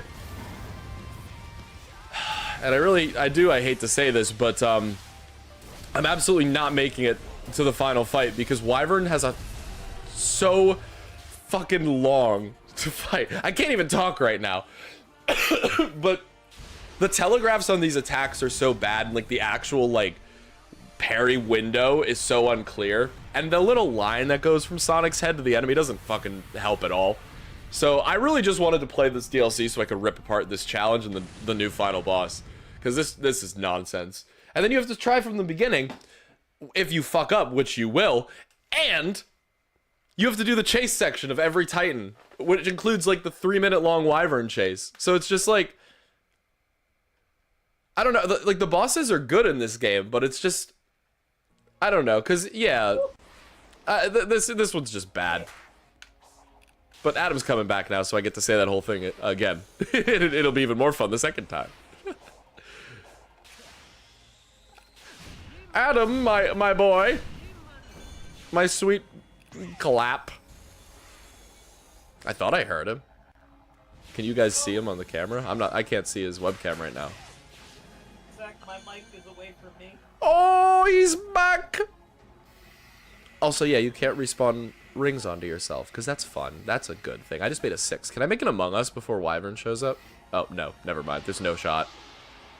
There's no shot. I'll try it again, I'll try it again next refight. Because like I said, I have lost this challenge already. Okay. The fact that I spent more than like 80 rings of Giganto means I lost. What's up, Mitch? I'm back. Hey, my boy, my friend. You like boss rushes? I do. I need to get the stream back on my phone. Oh, well. Also, while my piss turned into something more sinister, so I... Oh no, a cum. I took the time to throw my phone on the charger for a little bit. Oh, reasonable. Just because my phone was about to die, because I have to follow the... Because I have no clue what I'm seeing on your end. Yeah. But yes. Do you not have like a charger near you, or do you want to take time to do that? No, I should have enough to before the end of all this. But yes, so I'm back in.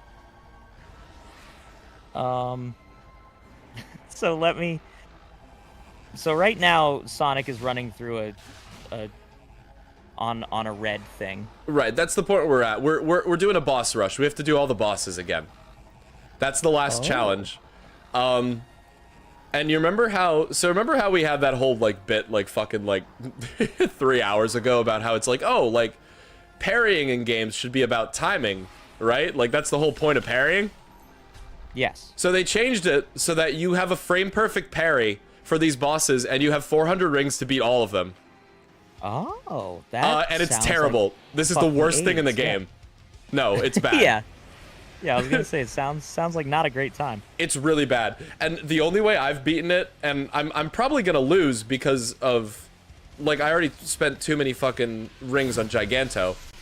But I'm gonna have to go back and change to easy. That's the only fucking way I've ever beaten this. And the only way most people have ever beaten this. Yeah, so and so you fight all these guys and then you get to the last boss and that's pretty much it. Yeah, well, you have to fight all three. That's the challenge. The boss, thank fucking God you don't have to do the final boss also with a limited number of rings. Oh, so you fighting these so you doing this boss rush is the last boss? No, there's a final boss after this, but you get like a checkpoint. Got you. The problem is that you don't get a checkpoint in between any of these other bosses, and you only have 400 rings to do them all. Which, again, Supersonic, he loses rings. That's his whole thing. Yeah. So if you die after, like, without completing this, we'll change it to easy. Is what you're saying? Yeah. So if I die, if I die in this fight, I have to do the whole climbing Giganto, fighting Giganto, and then that whole like 3-minute chase with Wyvern and the Ribbon that you like just came in on. It's really bad. And again, like I went over the numbers when I was kind of just like doing the fight, the first part of the fight by myself, but you have like 6 frames. Like that's like 6 fucking like 30ths of a second. Yeah, it sounds like not a great time. I'm not It's horrible. It's very bad. And hold on a just sec. looking at Wyvern, there's absolutely like no damage being done to him. Oh yeah, because you can't even attack him until you parry his like claw swipe, but you can't do that because the timing is such bullshit and the telegraphs are so bad. Like it's like, again, not something the game was made for. Yeah. And now I got it. So this is the first time I get to hit him. So it looks, yeah. So definitely gonna be changing to easy. Seems to be the.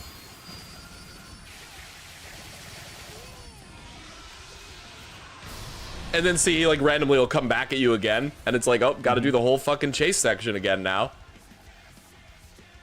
But you know what? No, I've spent enough time clipping through this stupid fucking dragon. I'm just gonna do it now. Yeah, that's probably for the best. Because I actually didn't know you could do it in the middle of the fight. I thought you had to wait until you finished, but now we can just retry on the only fair way to play this fight. Yeah, I mean, yeah, there's no point wasting the time there. I honestly would have done it sooner if I had if I had known you could just do it mid-fight. You might want to plug your phone in, to be honest. I don't know if you have a way to do that, but if that's your only way of seeing the thing, you're gonna want to do that. Well, because I'm assuming you have like 10% or less. Well, so fortunately, I have one of those new iPhone chargers that like charge your phone like way faster. So I'm at least like at like a 30-something 40%. Oh, you might be fine then. So yeah, I mean, I think you'll be okay. Yeah, I should be good. Yeah, but that's, I mean, I was saying to, like, the chat that the whole reason I wanted to play this DLC is just to fucking rip into how bad this part of the game is. Yeah. Like, what's going on here? So, like, boss rushes can be fun, but, like, I feel like for this game, it's like, the whole fun part of the bosses was, like, kind of just how gigantic and insane they were. So it was like, to get them all again, it's like the charms kind of run its course. Yeah.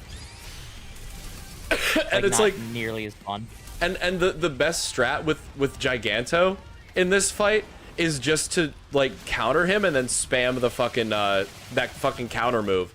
And you end up doing that like 10 times by the end of it. And it's like, that's just not fun or special anymore. It's like, it's cool when you earn it.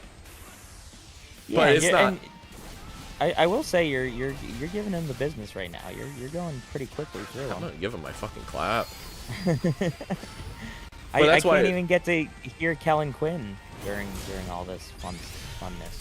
But that's why everybody hates the Master King Coco. That little rock fucker on the throne who's floating around while I'm doing this fight. Like, he's like, oh, you gotta prove yourself, Sonic. Now do this, the most bullshit fucking challenge ever put in the Sonic the Hedgehog video game. And then he's like, I'm just retconned into the story to be cool and edgy. And it's like, fuck you. I hate you. Fuck you, buddy. Yeah. But that's my whole See ya, piece. buddy. See ya, buddy. That's my whole piece on. Oh, I did manage to fucking dodge it. Yeah, fuck this challenge. Because I made a whole bunch of like tiny compilations for which they're probably on our Instagram, which we haven't touched the Instagram in probably a year. Not since we've touched our x.com.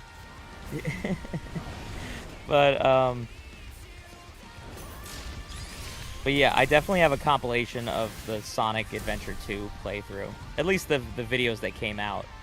Which is still really upsets me that we never went through all the other videos. I will say for it must be agony being a Tube Dudes fan, because there's so much there's so many things that we it's agony being a Tube Dude, because it absolutely is. There are like so many projects that are just like unfinished right now. And even just from like from the beginning, there's like projects that are like got started and then like never finished or turned into anything. So it is just funny to like an Adventure 2 was definitely one of those. It is funny to imagine from an outside perspective as well, because it's even agony for us, so I can only fucking imagine. Yeah, well, it's just the idea of like, oh, these 2 episodes of Sonic Adventure 2 were so funny. And then just, we just stopped. Wonder when the third one's coming out. Yeah, and then 3 years fucking later. You say it's the worst challenge in Sonic games, but Mitch, have you played Sonic Chronicles? Well, no, I have not. And I think that, you know what, it was a bit of a hyperbolic statement on my part. I did not consider Sonic Chronicles. If I had, I probably would have just shut my mouth and not complained. Master King, more like Piss King. Tell Adam to flush him down before he gets out. I'm sorry, I wasn't reading any of the chats while I was trying to do the challenge originally, so. I don't even see that one. Oh, yeah, there it is. God, Leaky had some fucking gold. You know, he said earlier, to add to the good clap, bad clap, we call it bipolar dudes, and one of us just randomly has a schizophrenic episode in the middle of the fucking good clap, bad clap. I love that. I absolutely adore that idea. I offered to Leaky that if it ever turns out that we talk all this shit on writers, but we're not actually good at writing videos, he's gonna be first on our hire list. Oh, 100%. 100%. Because wouldn't that be funny? Like we criticize like all like this like hell of a shit and like murder drones for like having like these writing hiccups, and then we would be shit writers. Like, wouldn't that be so fucking ironically delicious? It would. I mean, well, and it's funny because both of us, I have to imagine, are pretty confident in our writing abilities. Yeah. But we don't do a lot of video type writing. So and like storyboards and story writing. No, what we did more of was your banger fan fiction, Isaiah X Chef. Oh no, Joe X Chef, right? Oh yeah. When you made shit about your friends and we read it in the fucking Whizpig video. Correct. That's the one. So we know it's possible to build suspense and make absolute art. Clearly. But you're right. A lot of it is like more narrative style or like descriptive songwriting. It's definitely more in songwriting, and I mean I always wrote before I even started writing songs, I wrote like stories and same here. I would do the same. But I used to write fucking like, I mean, I'd barely ever posted anything. It was always just, again, shit I never finished, but I would used to like go off on like fan fiction and shit when I was young. Yeah. So I'm gonna put this up here. I think a Tube Dudes not a Tube Dudes like about us fan fiction, but for us to just like sit the fuck down one day and like write like a banger fucking like what did they call that? It's not snuff, smut. There, that was the name. Very different things. For us to just write like a fucking smut, like about I don't know, Luna and Beelzebub, we would fucking kill that. I think that would be funny, but also very good. I think the only one that ever needs to happen is fucking Darius the Chinchilla. Oh, I mean, you know what? You're absolutely on. I don't know why I didn't think about that first. That and is foremost. the only one that I ever feel like I would ever need to write. And then I could just retire at the ripe age of 30. You're absolutely right, but that's like an epic, you know? That's not like a funny, like, we're gonna challenge ourselves to to do this. Oh. Speak for yourself, Mitch. There's nothing funny about absolutely. Darius's love. That's all I had, I'm sorry. His love isn't funny. No. But the situations could definitely Oh, that's true. be created to it would be our way to show that we can make funny situations that aren't Moxine. And I'm all for dunking on Moxine. Let's do it. Let's fucking gar. That's fucking gar. Now that we're talking all this shit, I definitely don't have the confidence to say personally that I'd be capable of creating something quality, but well, definitely not better. I mean the Spindle Horse as a they're great. They're just they are great, you know. And even when they put out some stuff that we don't agree with, it's like, you know. Yeah. And Darius is also your brain baby too, you know. I can't just like. Yeah, well, Darius is very special to me, and I have to find. Unfortunately, Yowie Lord isn't hanging out here, Brian, but he wrote just like an outline because I was very drunk when we were talking about Darius the Chinchilla. But I remember. And of course it's on video, so like it's there in the ether. Sure is. But he was so kind as to sort of like keep an outline of like what I was talking about, all the major points, and from there I feel like we could totally make something beautiful from it. I love Brian's video of just us saying each other's names. Adam Mitch. Just that video cracks me the fuck up.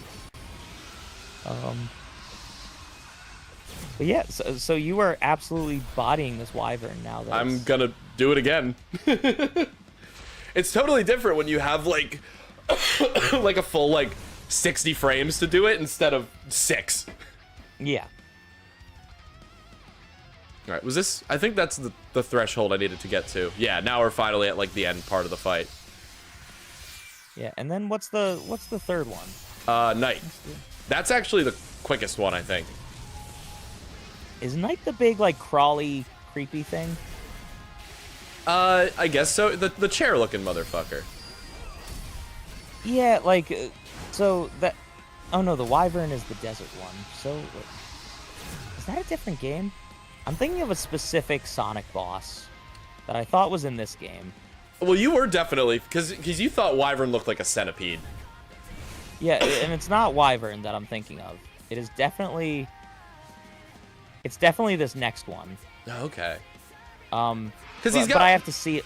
I have to see it. Are you almost in like a Coliseum type place looking thing when you fight him? Kind of. You're in like the caldera of a volcano, so yeah. Yes, that is who I'm thinking of. Interesting, because you didn't express that opinion when we were originally fighting him. I remember we were talking about how he's got 4 legs, so he has 4 asses theoretically. Correct. Well, this is a comedy show, so we gotta... But noted that Knight is not your favorite to look at. Well, I don't. Well, no, I don't have strong opinions against Knight. I actually thought they were the coolest looking one. I thought so too. I think is what I was trying to get at. Oh, okay.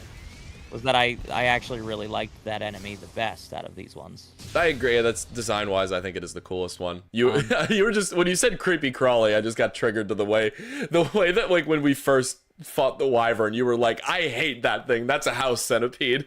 Well, I still agree with that, and like you would see it from far away, much like Yeah. you would see house centipedes. True. Yeah, this is And the like night. you're just like, this thing just has way too many fucking arms. Yeah, this guy. Yeah, he's pretty cool. Yeah, He's like, I was so stricken by how, I mean, all of them are like massive compared to Sonic, but this one, I guess, just like because you're on the ground for this one as opposed to like flying in the air. So this one absolutely feels like just on another level big, even though the other ones are just as big, presumably. yeah, but it is like you start. What happened? The perspective of it just like fucks me up. Imagine fighting for your life against an actual office chair. He's the desk chair. Wyvern looks like the sea worm from Attack on Titan. Oh no, I hate that thing too. That's like the original fucking Titan. Which, by the way, Mitch, Attack on Titan just ended like completely Oh yeah. in its entirety. You're not a media guy like that. Please watch it. Attack on Titan. It's so good. Well, now I can. It's so good. Now it's over, Like- so I can watch it. Yeah, I like they did the ending very well. Come on. It's a very good story. All of it's done extremely pleasing, and it'll make you feel things. I highly recommend you watch it. It'll make you come. Because God knows you're not gonna watch Adventure Time. So like Fuck you, fuck you, fuck I need you to fuck watch fuck at least something that I can chat with you about. I should watch Adventure Time though. Like I want to. In my heart, I want to watch Adventure Time. What I might do is, as I'm watching it, I might just like write down episodes of just like, okay, from here to here, watch. You can skip these ones, and it might make the experience. I mean, I think the whole experience is enriched by you really getting to enjoy, because sure, there's quote-unquote townie episodes, but the characters are so much more fun than the townies from Steven Universe. Right. Like, That's what's more important. Even throwaway episodes Night. are a fuck joy to watch. you. They're interesting, fun characters, and they eventually have something to do with the overall lore. You know? It's like the Candy Kingdom people are a certain way because of certain reasons, Right. and the fucking like just they'll go on an adventure and like there's just this crazy random puzzle lord or Well, something that like is like a fun character and like has interesting things. They also had like what 10 seasons, right, for that show? I'm trying to remember. It's a lot for sure. Like they absolutely had the time to pop off and like make every character matter. Steven Universe Yeah. got 5 seasons and got like shat out of a 6th one basically. Yeah, which amazes me because I feel like the fucking hype for Steven Universe, and maybe that's because I came into the fan base a little later.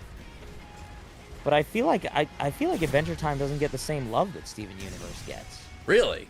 which amazes me because it's like, and maybe just the Adventure Time fan base isn't as annoying and insufferable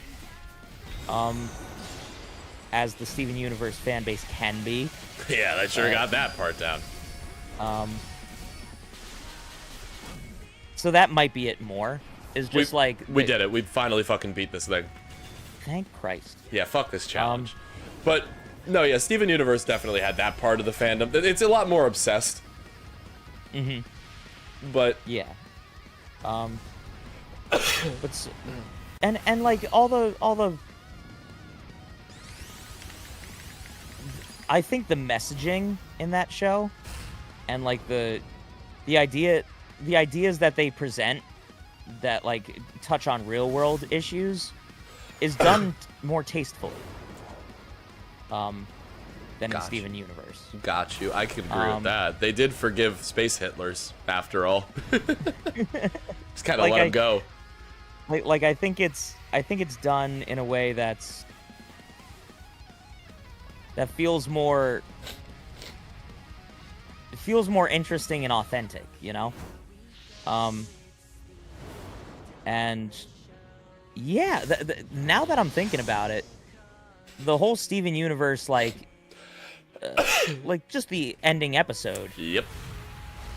Is like the way things are solved is not nearly as satisfying as how I feel things were solved in. Well, because they weren't really solved. And again, that was because they were supposed to get an entire 6th season for that. Yeah. But then Cartoon Network was like, no, we still really like China and Russia, and your show has gays in it. So, canceled. Is that really how it went down? I mean, I feel like that's essentially what happened. Because this was also like 2014, 2015? Yeah, people were a lot, they were a lot more invested in those markets, I think, than they are now.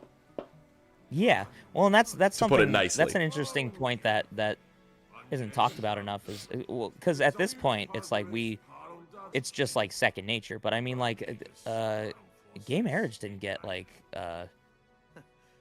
wasn't legalized until my senior year of high school. Yeah, so 2015. Like I had graduated, was in my girlfriend's bedroom, and like saw the message that was just like, oh,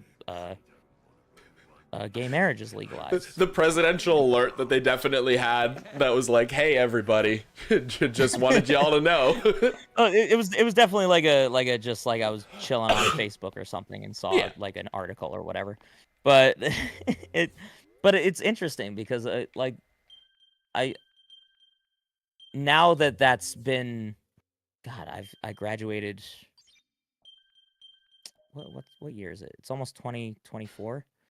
I graduated in the spring of 2015, so going on 9 years, almost 10 years.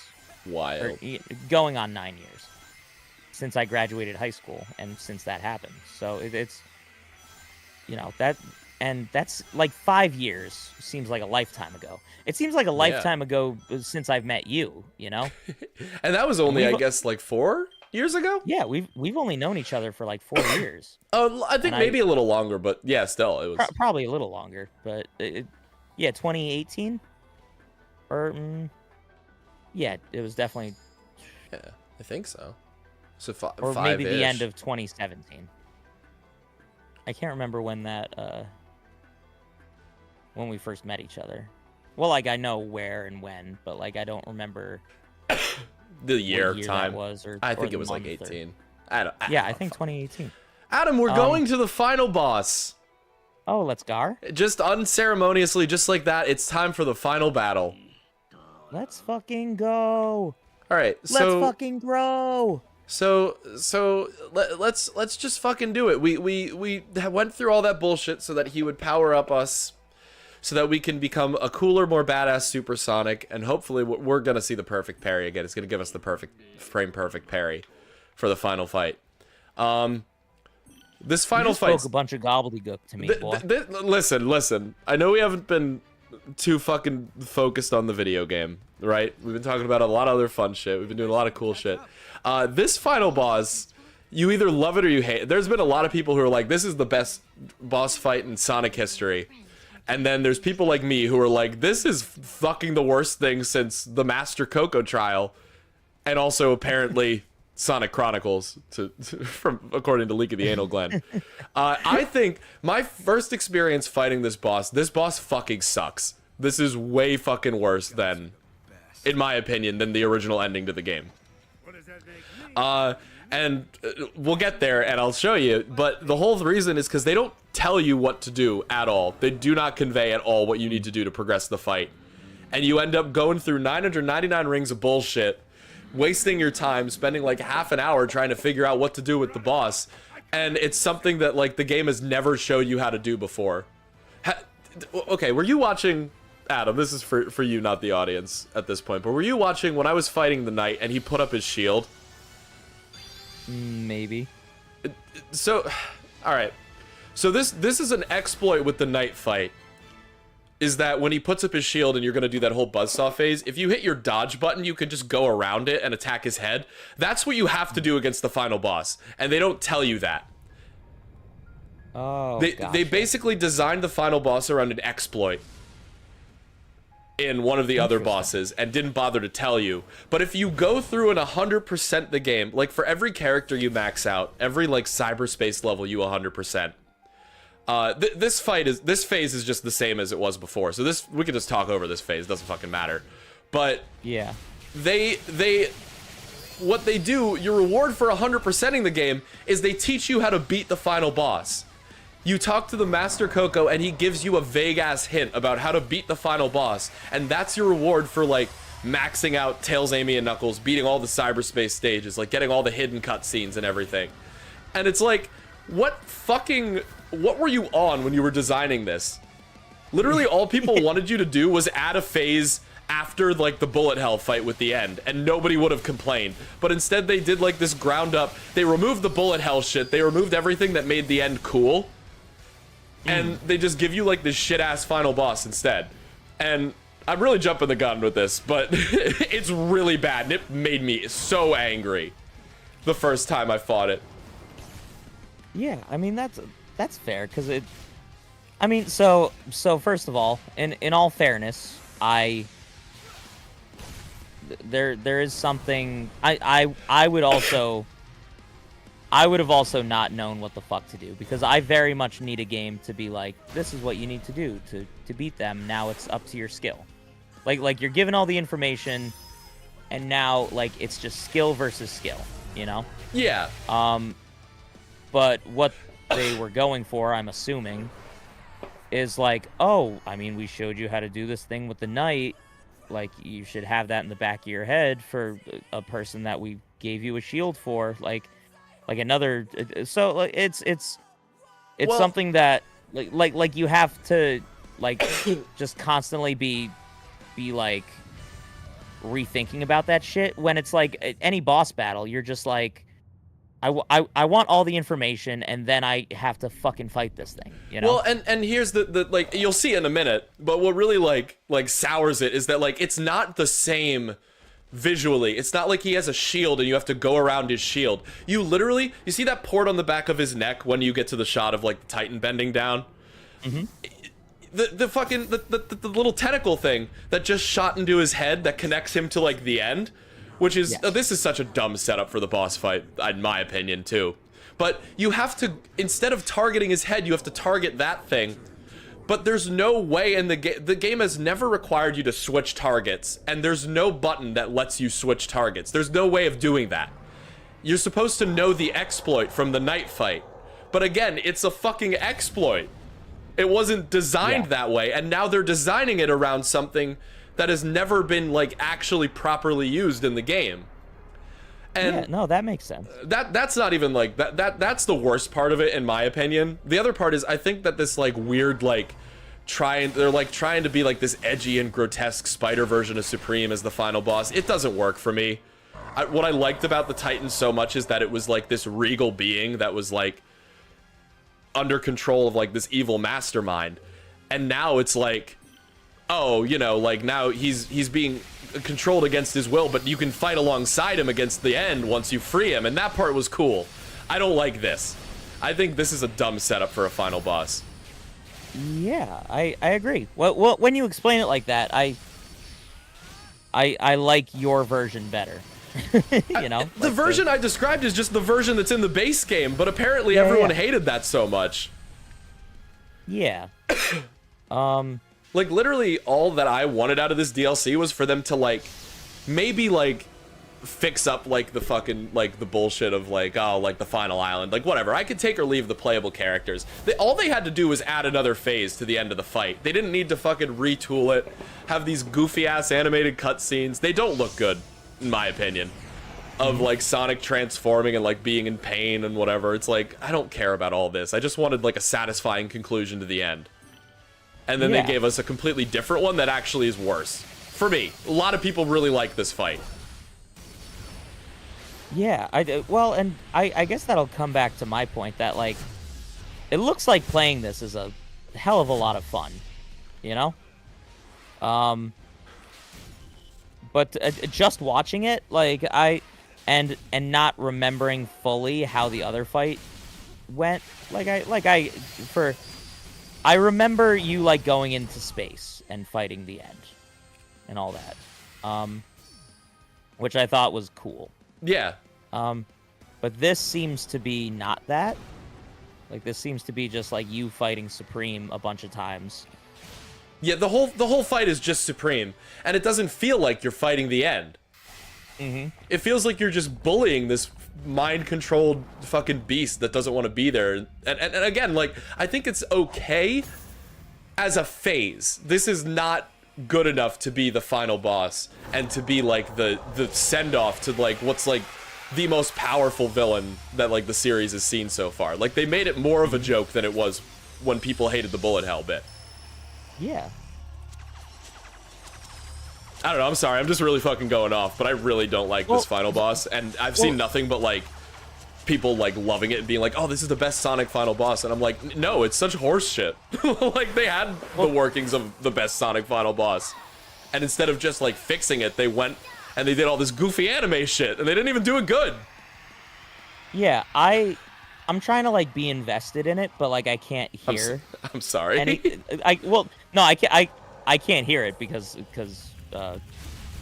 like it's not being shared. Like I'm watching it on a stream, so I look at the cutscenes and I'm like, oh, I mean, with the music and the voices, this would probably be pretty powerful. But I'm like, it's still not. Like, it's still goofy. And like these animations, like this one looks good. Like the whole finisher move you get against Supreme for countering him, like that shit looks cool. But like the cutscenes where it's like, oh, like Tails and Amy and Knuckles are gonna like fly up and do the shield, and then we're gonna fucking get close-ups on their faces while they make goofy fucking filler noises, and it's like, oh, they're enforcing the shield. No, they're being fucking stupid. It's dumb. I don't know. Well, you know what I say to that, Mitch? Say it. Tell me. They didn't destroy the story. They just destroyed your head canon. I'm gonna fucking kill myself on stream. And it's their story, Mitch. And so, all right. So I know you're joking. I know you're fucking around with this. Absolutely. But here's the thing. They made this entire, like, final DLC scenario because people hated the original ending. Mm-hmm. And then for them to make it worse than the original ending. Like, I have more of a right to criticize a AAA studio than Hell of a Boss on the best of days. But just the fact that they did it so dirty when the fix was so simple. And it's like you spent all this like time and development money on something that it's like, yeah, I know it was free either way, and it was for the good graces of the fans, and I really respect the shit out of that. Because I do enjoy like playing Amy and Knuckles and all that shit. But for them to just do what was such a good boss, in my opinion, so dirty. Yeah, no, that's totally valid. When it comes to this fight in particular and what I remember of it, like, kind of what impacted me was how at the end the fucking Eggman's daughter, like, she like sacrificed herself and shit, and that whole bit's gone. That'll happen. Yeah, it's like that. That's the only thing that really gave any of this meaning, and the idea that all the Titans are actual fucking, like, they were like the aliens that, like, you know, got taken over by the end, and like, and then they help you out after the fact. And I know that kind of like, goes... like that's meaningful and like a cool story bit, and it like adds some lore to the world. And that goes into like my whole headcanon thing or whatever, but I thought that's the angle they were going for when they were remaking this fight. Yeah, so like to have it totally be not that Yeah. Sure is very disappointing. Like, they really planted the seeds to make something fucking thematically awesome, and then they were like, no, you know what's more fun than that? Is having to, like, cycle around his head to hit this fucking wire thing so he can't infinitely heal himself. Like, that's not fun. And sometimes it doesn't even work. Like, I'm doing it right now, and it's not working. I'm at 45 rings, and if we do this, we have to do the first phase again. This whole phase, literally everything again. Because the mechanic that they introduced for this fight doesn't work. Oh, that's brutal. Also the trees. The trees are the real final boss. The trees are the worst fucking part of this fight. Trees. Oh, you're getting bonked, buddy. I'm just gonna beat the fuck out of him while he's doing this whole... So this animation too, they don't tell you anything about what you're supposed to do, but when he's doing that, it means he's gonna go and attack like Tails and Amy and Knuckles and whatever. They don't tell you that. What you gotta do is combo him once or twice, sidestep around him, and then fucking parry something that it looks like you shouldn't be able to parry, and then you stop him from attacking them. But you know what? Fuck it. Here's the cool finisher. This is what y'all wanted. Supersonic Vegeta.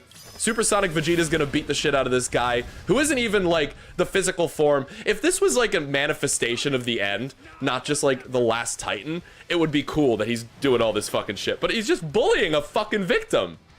I didn't think I was gonna get this heated about this final boss. I really hate this final boss. No, I'm glad I stepped out of the kitchen and are letting you fucking cook, my king. I also would like to point out, so I don't know, are you at the point where he went into the gun? Yep. And he's turning into fucking, Right. he's turning into fucking Mixus Sonic from Security Breach Ruin. And it looks so goofy and bad. Like, this whole animation, like, they wanted to go for something cool, and it ended up being shitty. And I'm sorry, I really don't. Yeah, it's not that good. I'm just going really negative. Like, I was just sitting here, like, laughing at what should have been, like, a really cool and impactful moment. It's like, oh, we're getting, like, our full revenge on the end. No, you're just bullying Supreme, who gets bullied enough, and then you don't even get to fight the end. He just shoots him through the end with the gun, and you don't get a cool final phase with him. And it's just like, they wasted time making this boss. Well, and so do you actually kill the end with this? Yeah, you do. It's in a cutscene. Again, you don't get to fight the end. You kill Supreme, Sonic grabs some boobs, and then he kills the end. You think I'm joking? You're gonna see it. You're gonna see it. Oh, I saw the boob grab for sure. Okay, so you're pretty much caught up. Oh, and how Sonic's like flying through space at the end. It's like, oh, what's this? He might die. He doesn't. He crashes down to Earth, and he's fine. And Sage doesn't die, and nobody dies. Like, there's no stakes in this ending, even though it's setting up like they're supposed to be. Yeah, it looks to me like they just made like another ending, and it's just kind of meh.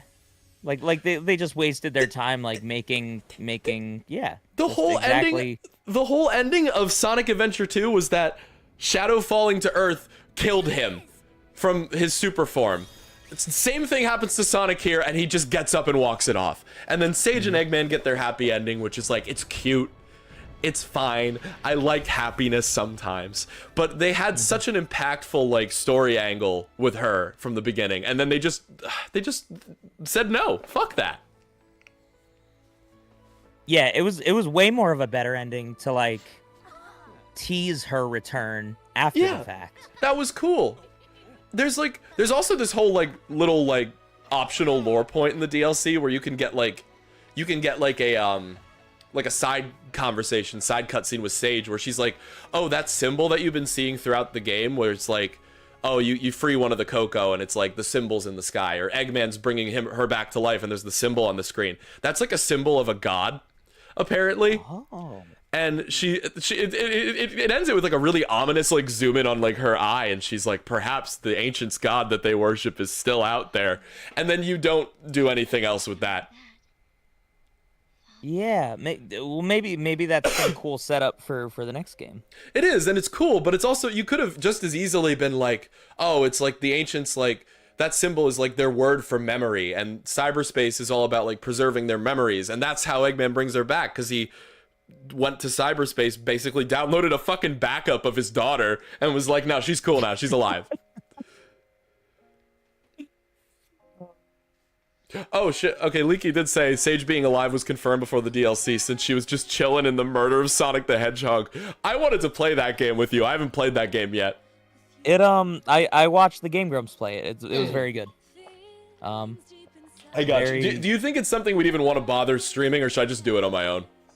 I would just have you do it on your own. Yeah, I mean, it's no Andy and Lele, so it's not going to be one of those story games we play. It's good for sure, but I'd much rather do a different kind of visual novel if we're gonna do visual novels. I am seeing though that other ones that I am seeing we have to play it so we can do all the voices though. So I don't know about that one. I feel conflicted now.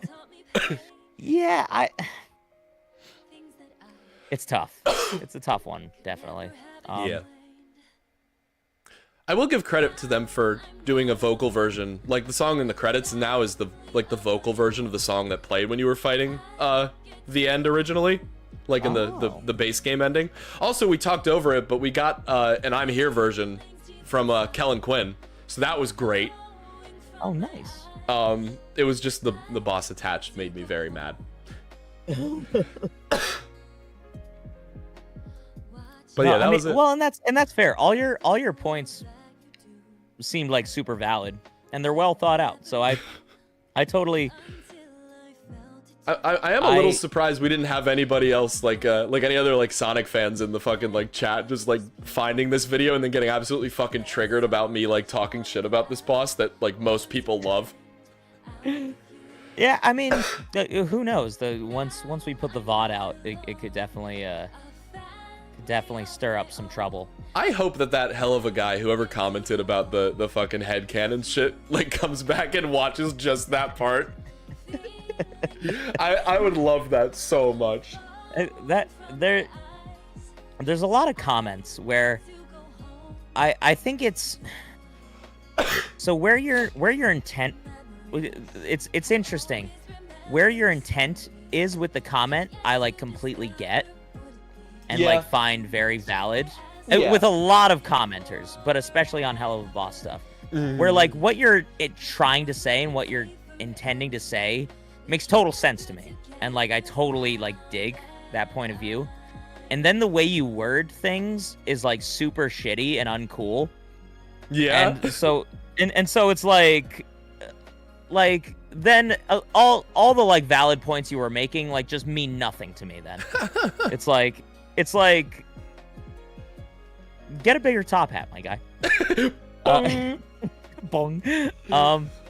But yeah, like I mean, so like obviously there are things where you're just like, oh yeah, like that, and I mean, of course, there's just always comments where like where you just lose fucking brain cells just like reading them, and you're just like, what are you even fucking talking about? I find it a lot with Hell of a Boss in particular. Like, I think it has something to do with a lot of the fan base being younger, because I see it on like Murder Drones. I see it on Murder Drones too, and it's like even more brain rot, but I'm less, invested in that series. But yeah, again, like it's definitely a younger audience. It's people that like maybe presumably don't know how to communicate well and are just like, first thing that comes to my mind, boom. Like this is that's all part of growing up. That's all fine. There's no filter. There's no you looking at something and being like, oh, I'm like saying this to another human, Mm-hmm. It's interesting. Well, that's the internet for you. Yeah, well, exactly. And so like I'm not saying anything that's new here, but it is just funny going from somebody who like never even thought about that stuff to then being somebody who like sees comments on videos that we've made. Right. And it's just like, oh yeah, like people just like say whatever, Yeah. This post-credit scene is also the same exact scene as in the base game too, and you get the same like finals, like you get the same Nate Wants to Battle song and everything. Like it's great, but like, and there's no Rouge the Bat. Yeah, no, absolutely worthless DLC, waste of time. No, look, I do want to bring it back. I do want to say that it was incredible the amount of content that like Sega put into this game for free after launch. Like it's really commendable and it's awesome, and they gave it to us all for free. Updates 1 and 2 were fucking perfect. Like the updates 1 and 2 were just banger after banger. Like it was like, oh, like you get like it's like boss rush and like cyberspace like rush, and it's like not super substantial, but it was good content, and they added options that made the game better to play, like in your settings, and they added like the spin dash and shit. Updates 1 and 2 were great. This one was just really questionable, in my opinion. Yeah, no, I agree with that. I like the idea that they were willing to like go forward and do something like this. They just did shit like the final boss like being really weak like thematically and like not telling you what to do. Adding like a delay to like Knuckles' glide and Tails' flying. Like they just made weird decisions, you know? Yeah. And it's just well, like it puts a bad taste in your mouth as somebody who genuinely enjoyed the game as it was, you know? Yeah. And it's just, yeah, you don't have to play the DLC if you're replaying the game, and I probably won't. But it's also just like, you guys were so close to making something like legitimately like fantastic, but you just like made like really baffling decisions with it. No, I totally get that. I'm trying to think if there's any sort of game that, well, no, not really. Any sort of game that isn't a Sonic game.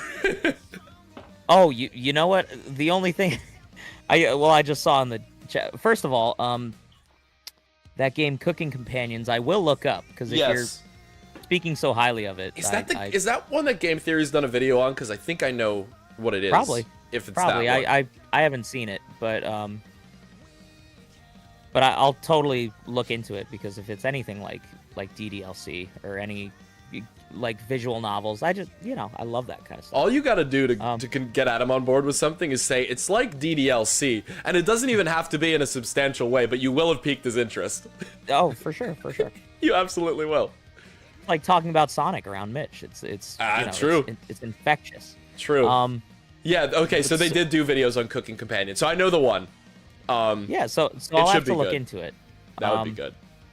But I would like to find another like compelling style, like visual novel esque, with horror elements after we do the Coffin of Andy and Lele. I want so Cooking Companions is one. I want us to do for Valentine's Day. I still want us to do Sucker for Love. We gotta do Sucker for Love.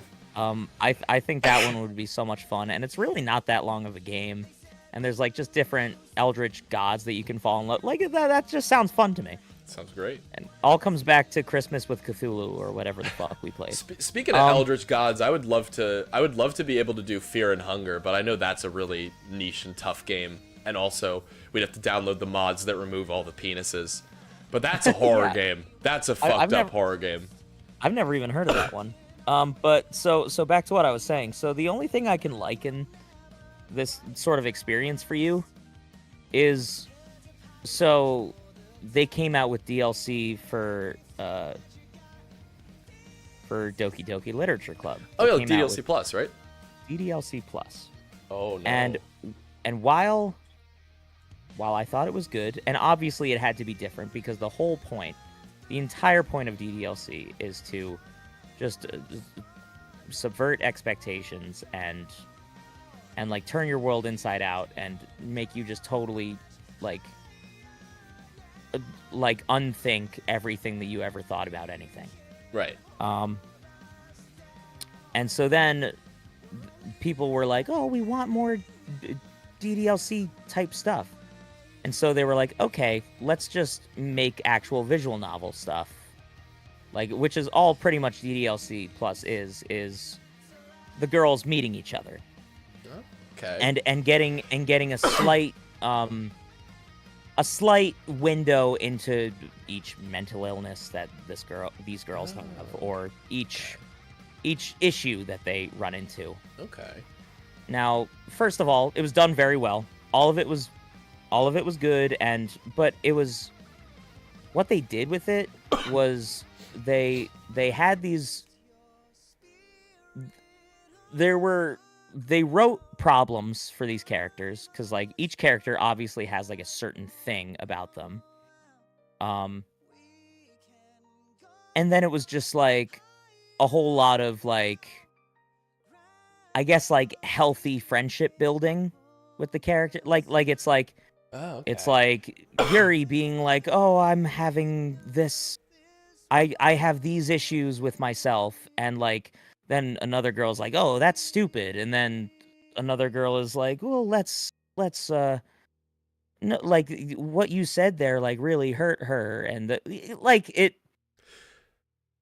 which again is cool. I feel like if I were to make a DDLC plus, like Yeah. I feel like you had to like go into kind of like the things that you were hinting at in the game of like kind of the more horrible shit that's going on with each of the characters. And I get that they were making like very like sweet, like just like this is how the girls met, this is how, and this is what would happen if they talked through their issues in a healthy way. Okay, And like got you. didn't have Monica have have Monica become sentient and have all this crazy shit happen. So let me ask you real quick, just so I can understand it. I'm just gonna throw some shit on in the background while we're talking about this, but yes. I know obviously I know we don't want to extend too much longer, but yes. So is the whole concept of it that it's like a non-canon or like alternate scenario, or is it just like character building spliced in between to make it like hurt worse when the whole thing gets fucked up? Well, so that's an interesting. So this is all before the main character even joins the club.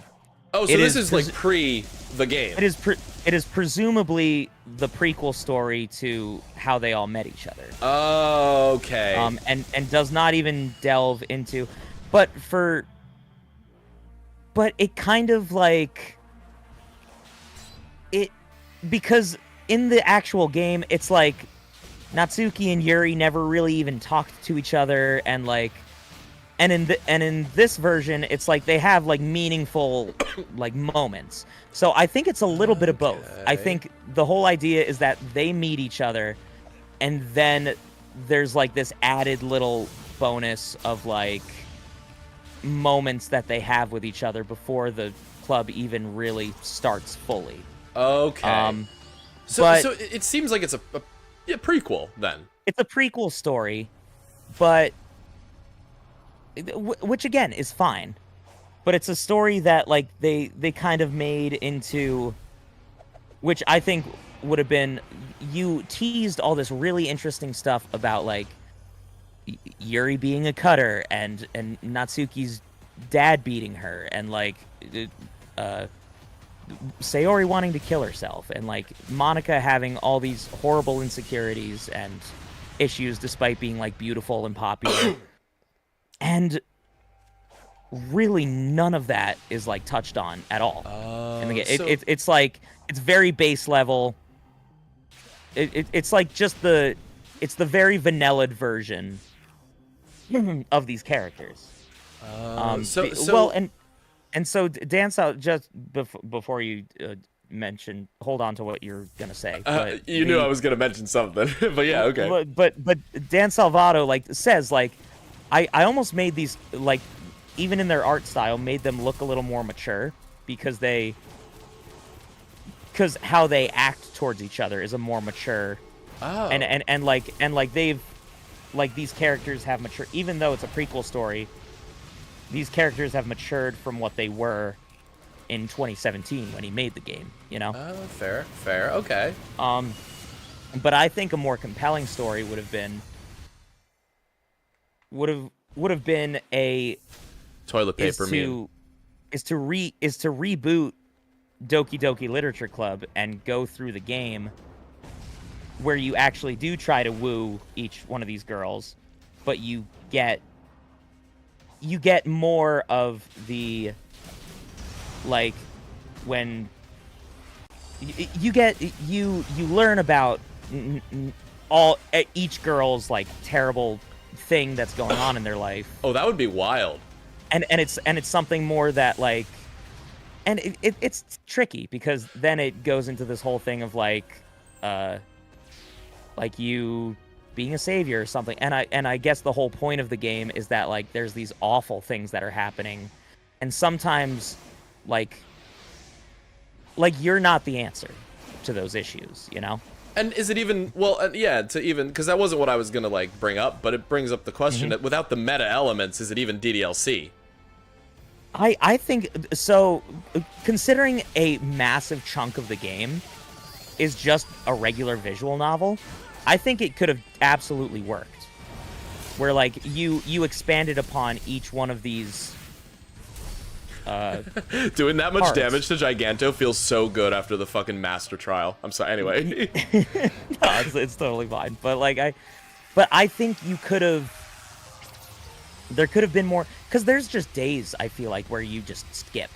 You just like skip like where I feel like you could have gotten a week before the festival where all hell breaks loose, like in the actual game, where I feel like you could have gotten a week to actually be like, okay, say you wanted to woo like Natsuki, you know, like, and on the first few days, like you're really, you know, giving her the poem that you think she would like, and then you start to hang out with her and have different situations with her, which is what a lot of like DDLC mods go into. So I get it. Yeah. And that's probably why they didn't touch on that. But there were a lot of like cool DDLC mods that I like looked up, where it's like there's one where it's like from Sayori's point of view until spoilers for Doki Doki Literature Club, which came out in 2017. Oh no, don't tell me. But it goes until, you know, she, you know, all the bad stuff happens with her. Rope. Until she shoots rope. Till she shoots rope. But yes, I think if they were going to revamp Doki Doki Literature Club, I didn't want a prequel story. I wanted a story where you delved more into the characters of not like them meeting each other and them like working out their issues. Not I wanted Suki, but I wanted perhaps. God damn it. I'm so sorry. I wanted a story where like you still got to play as the main character and still had like sort of your protagonist like airhead fucking, but like you grow as a character, and through your growth as like you go from this one-dimensional like insert yourself character to like you make decisions that then either help or hurt the issues that they struggle with, and because of that you get certain endings and certain and like those things are more, say with Sayori, like maybe that terrible outcome still happens if you go down the wrong path, but in the actual game of Doki Doki Literature Club, it's very much just like, this is a set course, this thing is going to happen regardless of what you do. You want more of like a visual novel to the visual novel. Yeah, well, and it's like the message with that is that like regardless of what you do, sometimes like that horrible thing could happen, but there's a flip side to that, is like sometimes your actions do matter in that kind of situation. Sometimes the things that you say and do and the ways that you act will make an impact on somebody else's life. And so like it would have been cool to see the flip side of that, where like what the actual story was about is just like these terrible things are happening, and no amount of like, oh, like I'm the savior boyfriend and like if I just love them they'll change and be. But, which is a poignant message, but also like, I mean, having loved ones to support you is the whole way you get out of shit. Makes a massive difference, and you know, there's, you know, maybe he gives up on the love of somebody else to get them actual help, and like does some, you know, just interesting things like that could have really. I would have wanted more of that. If I were to have something like that. You're thinking if they were gonna put their time and energy into that, into making more Doki Doki Literature Club stuff, they should have put it into you actually being able to like date the girls and try and navigate those things, you know. So I just thought that would have been a more interesting.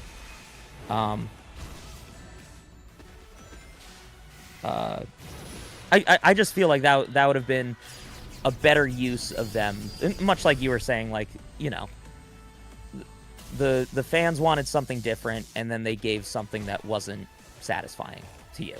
Well, and, you know, without repeating the whole headcanon copy pasta that we just went over, Yeah.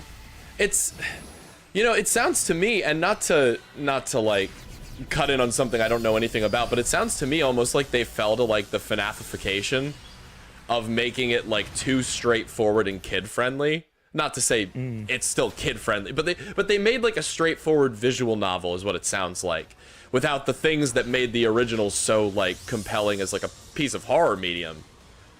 But they missed like the mature elements that it had.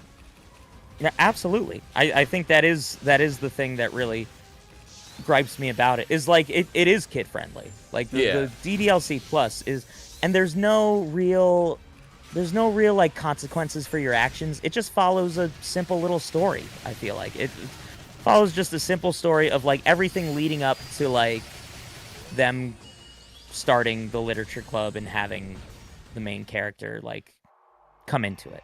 Yeah, and I guess you need that bit if you're gonna make it a prequel, but it seems like a very like a weirdly non-creative opportunity for such a creative team to take. It wasn't something that was necessary. I don't think anybody really needed that.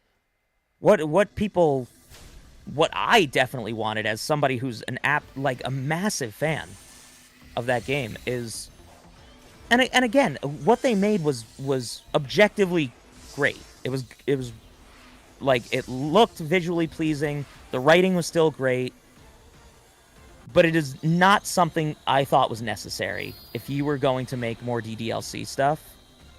Or just, like, the whole point of DDLC, I think, was to tease a different horror game that Dan Salvato wanted to make. Right, I think so.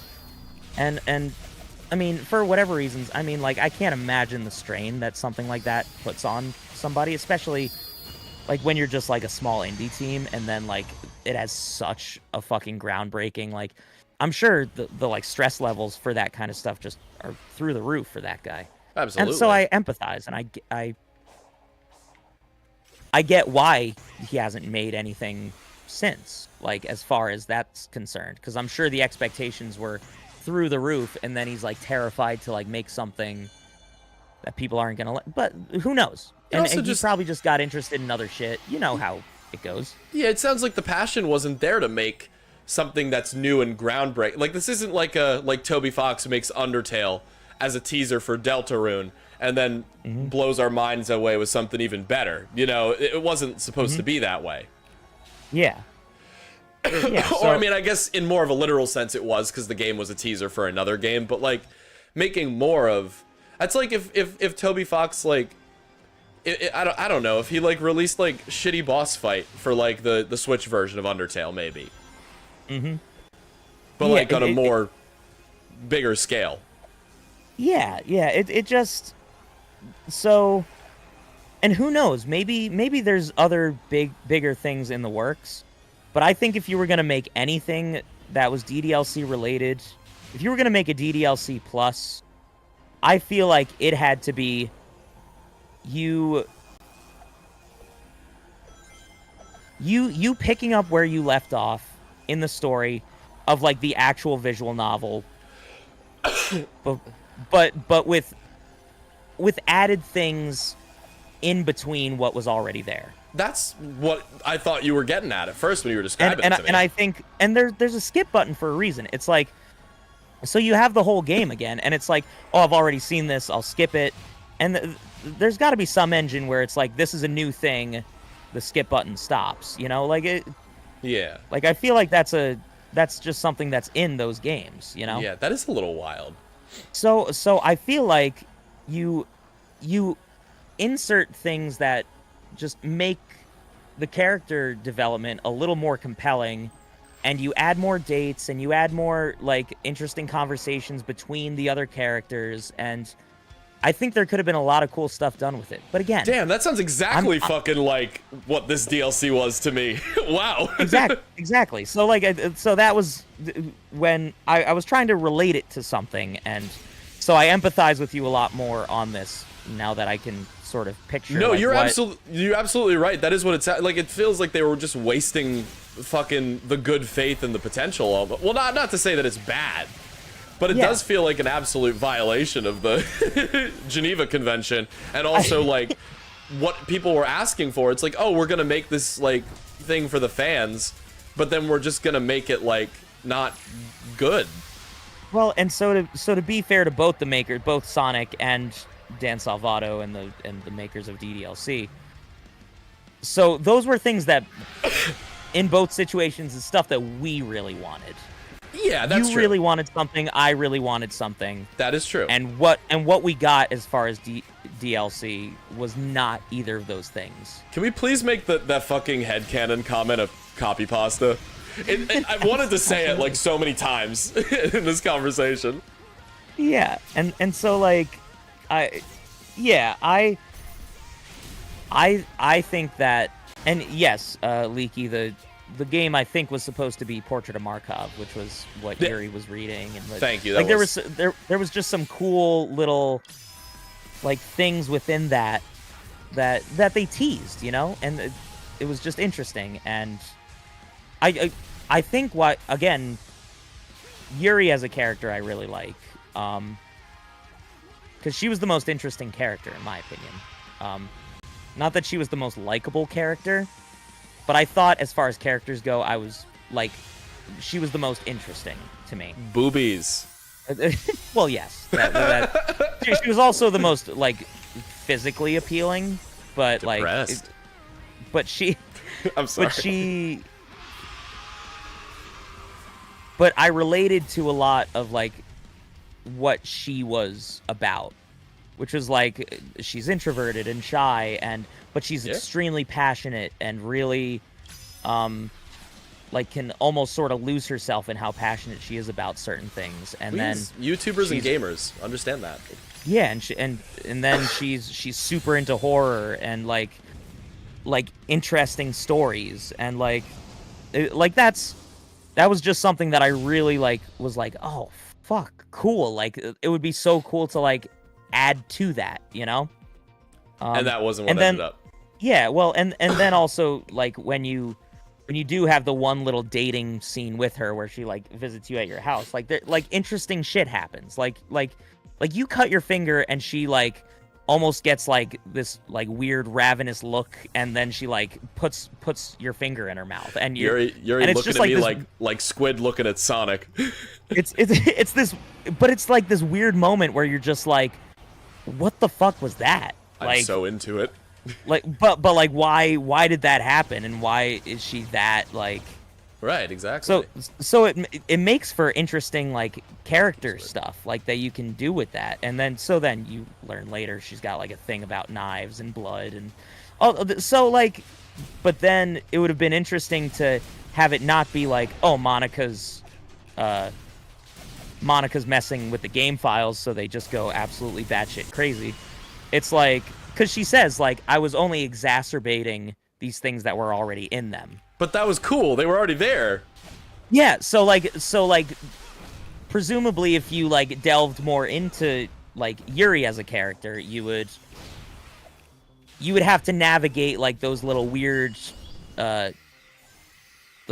things about her, you know? Which I thought was just a cool idea, and would have also fit what the people wanted, which was like the whole idea of like they all have some sort of mental illness, and like we can like touch on that and like see how that, but instead they made a game where it was just like, oh, I'm shy and depressed, and first of all, they didn't even get to that level. Like it's very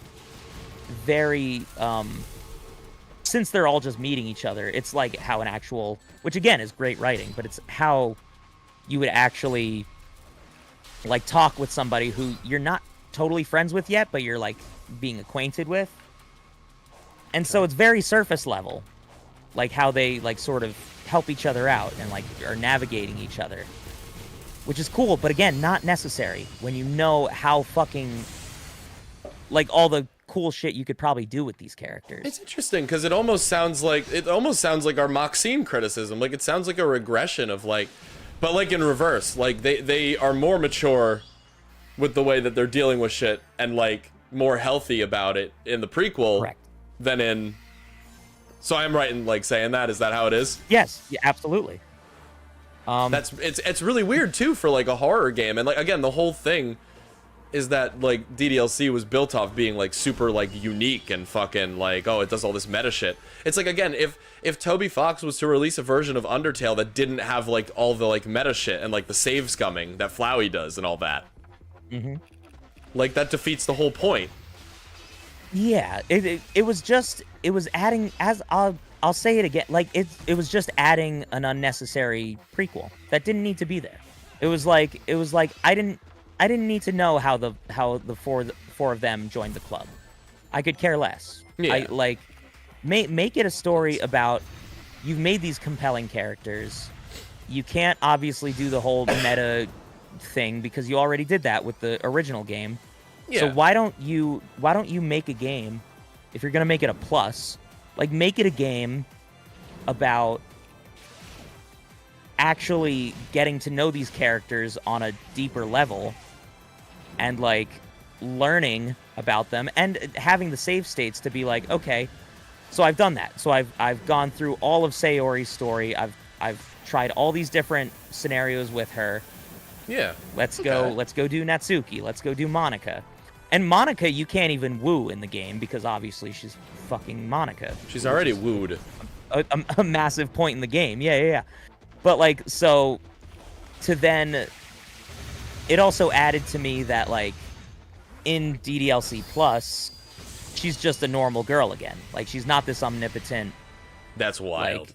Like so she's back to being one of the four regular girls, which only made me want to be like, then give us a game where you get a chance to like fucking navigate how she is and you know, and not have her be like the omnipotent fucking one in this world that like gains the power to know that she's in a game, like you know, just cool shit like that, like it because I like her as a character too.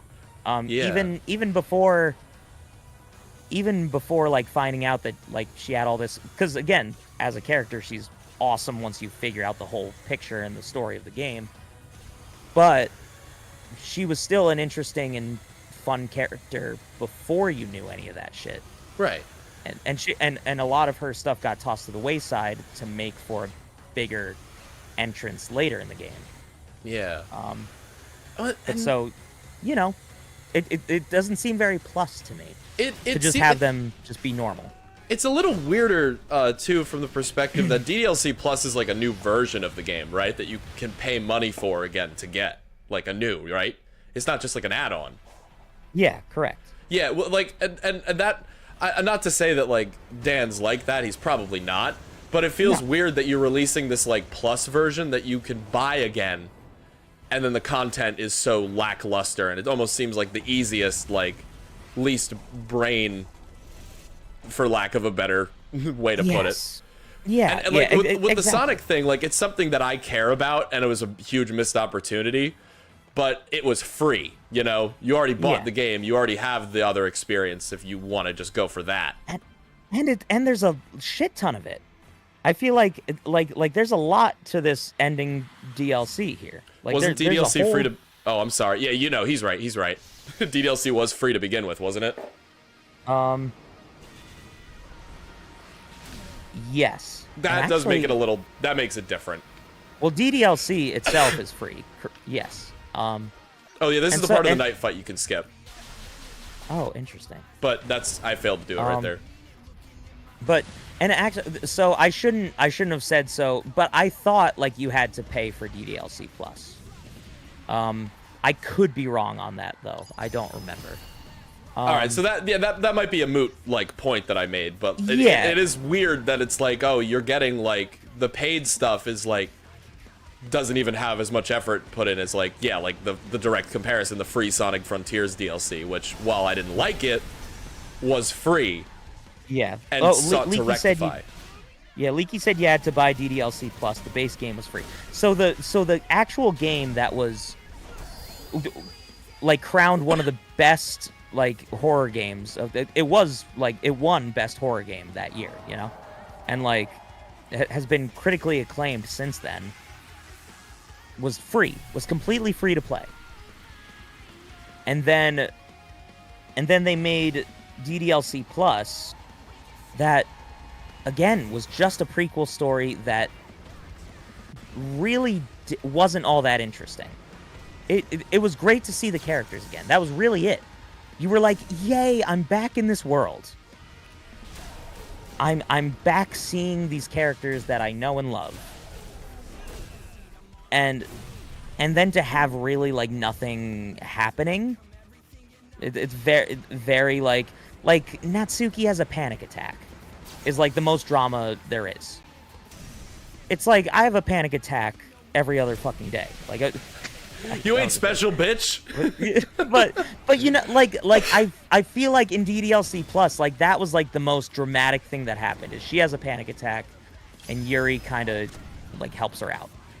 That again feels like something you should be doing as the main like I know like it's more realistic, it's not the main character. It feels like something you should be doing as the main character. It feels like something that could have been a cool scene in the actual game where you experience that and you're just like, what the hell is happening? Like I thought we were having a good time, and she has a panic attack and you deal with it, and that would have been cool.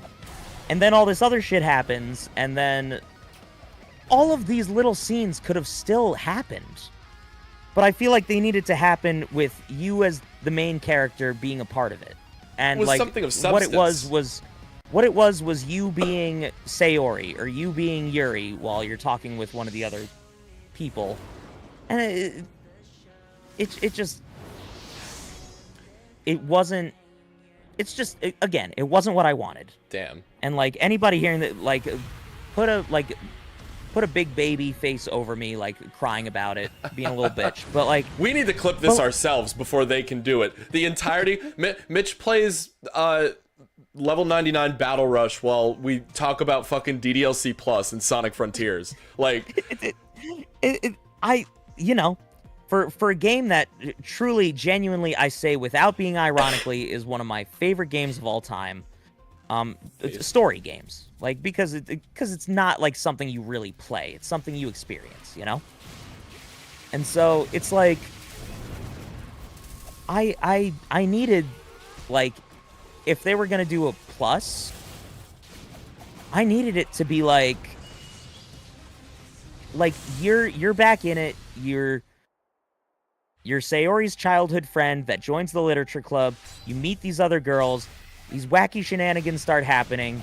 But then like there's trouble in paradise and because the drama elements are there. All the great story elements are still there regardless of the horror part of the game.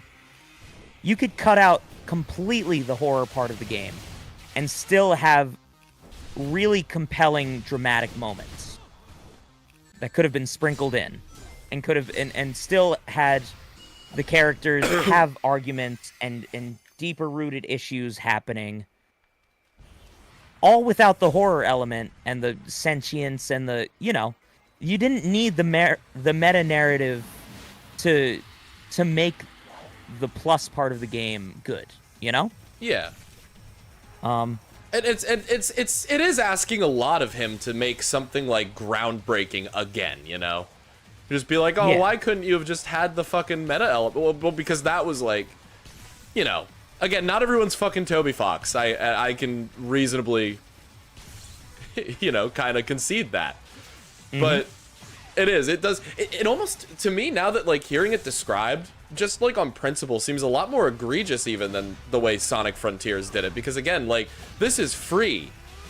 That was basically paid to be like a lazy, that would be mean to say it's like it, but like a less like creative, exciting version of the content. And you're paying for tough. it. Yeah, it's a tough spot because I don't want to shit talk Dan Salvato or his team in the slightest because they made an amazing thing, and what they made with DDLC Plus is probably something a lot of people asked for. It's probably what a lot of people wanted was probably just a game where it touches on the girl's mental illness and it's healthy ways of them dealing with it.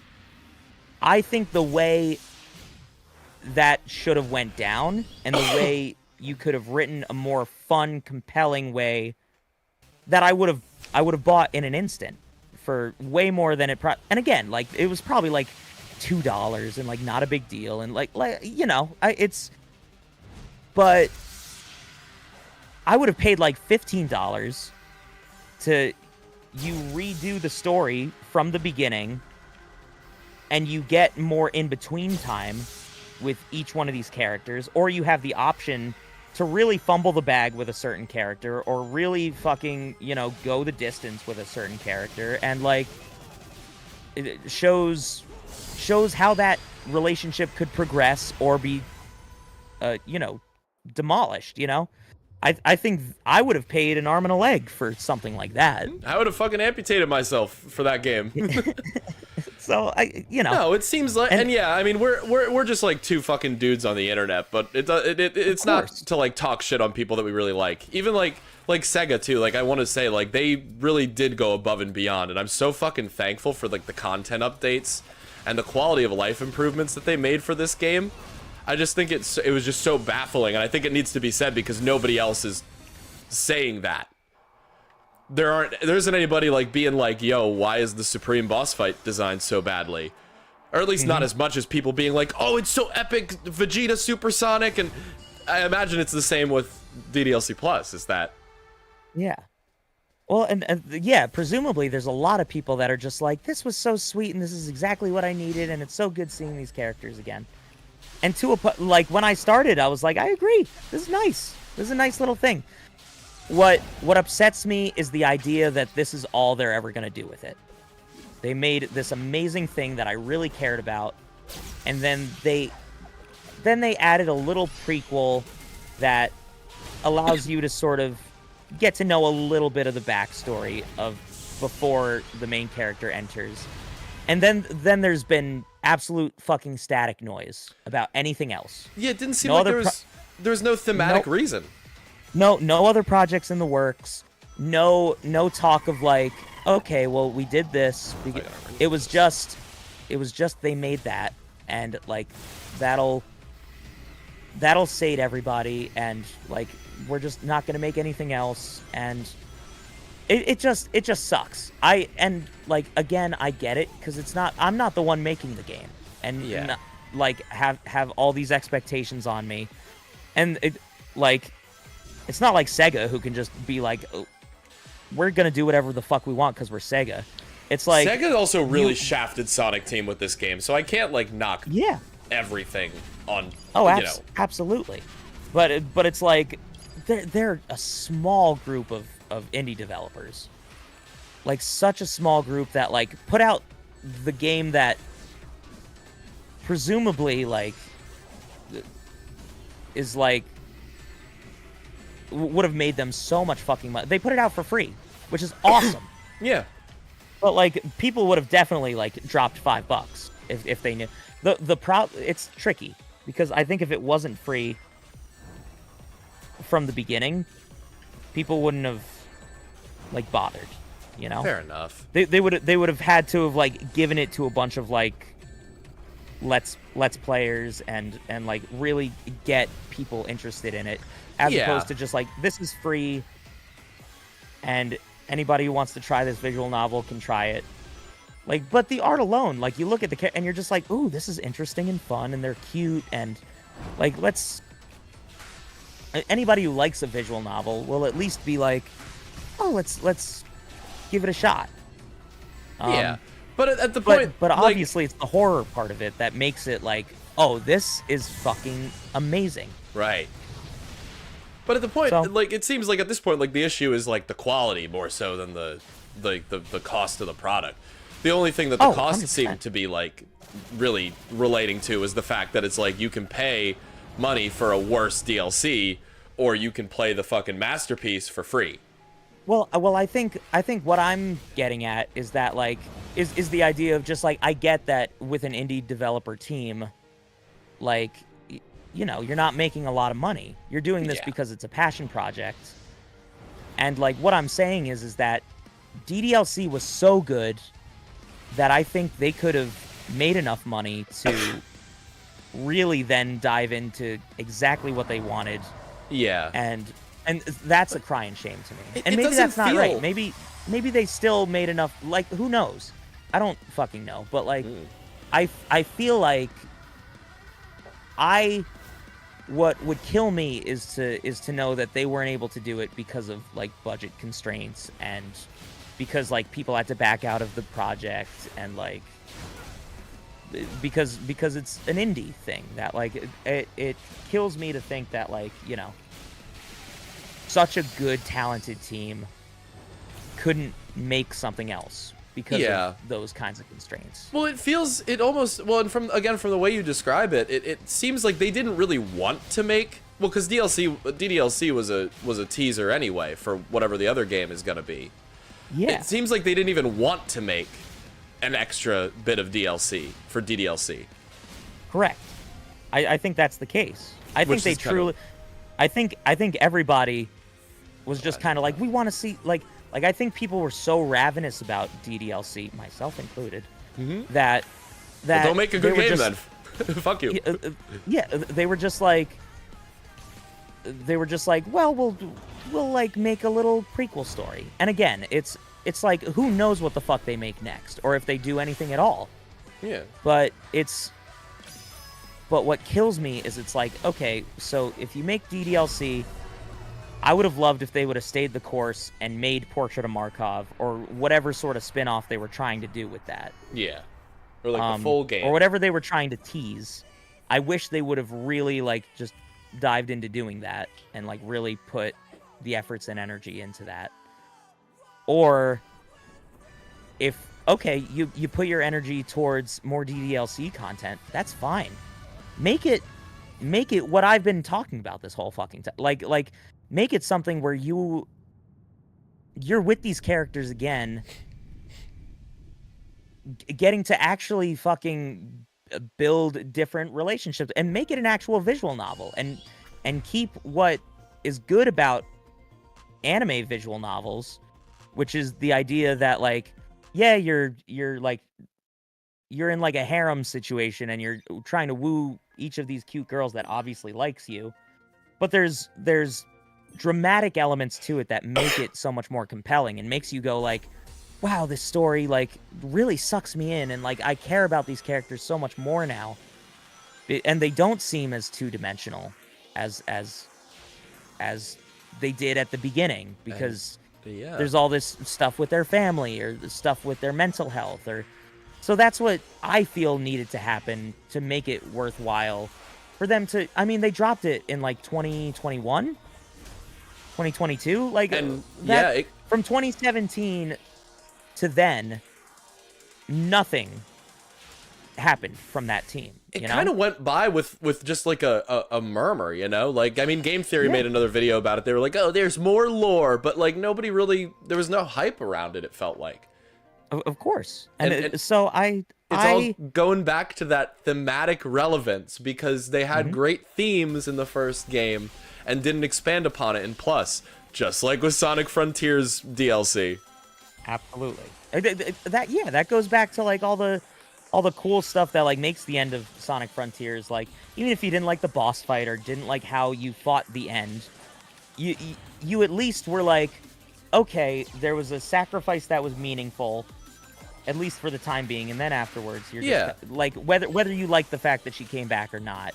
It was her whole story arc, though. It was like learning to love and like fight for something she believes in, and then she did it. Absolutely.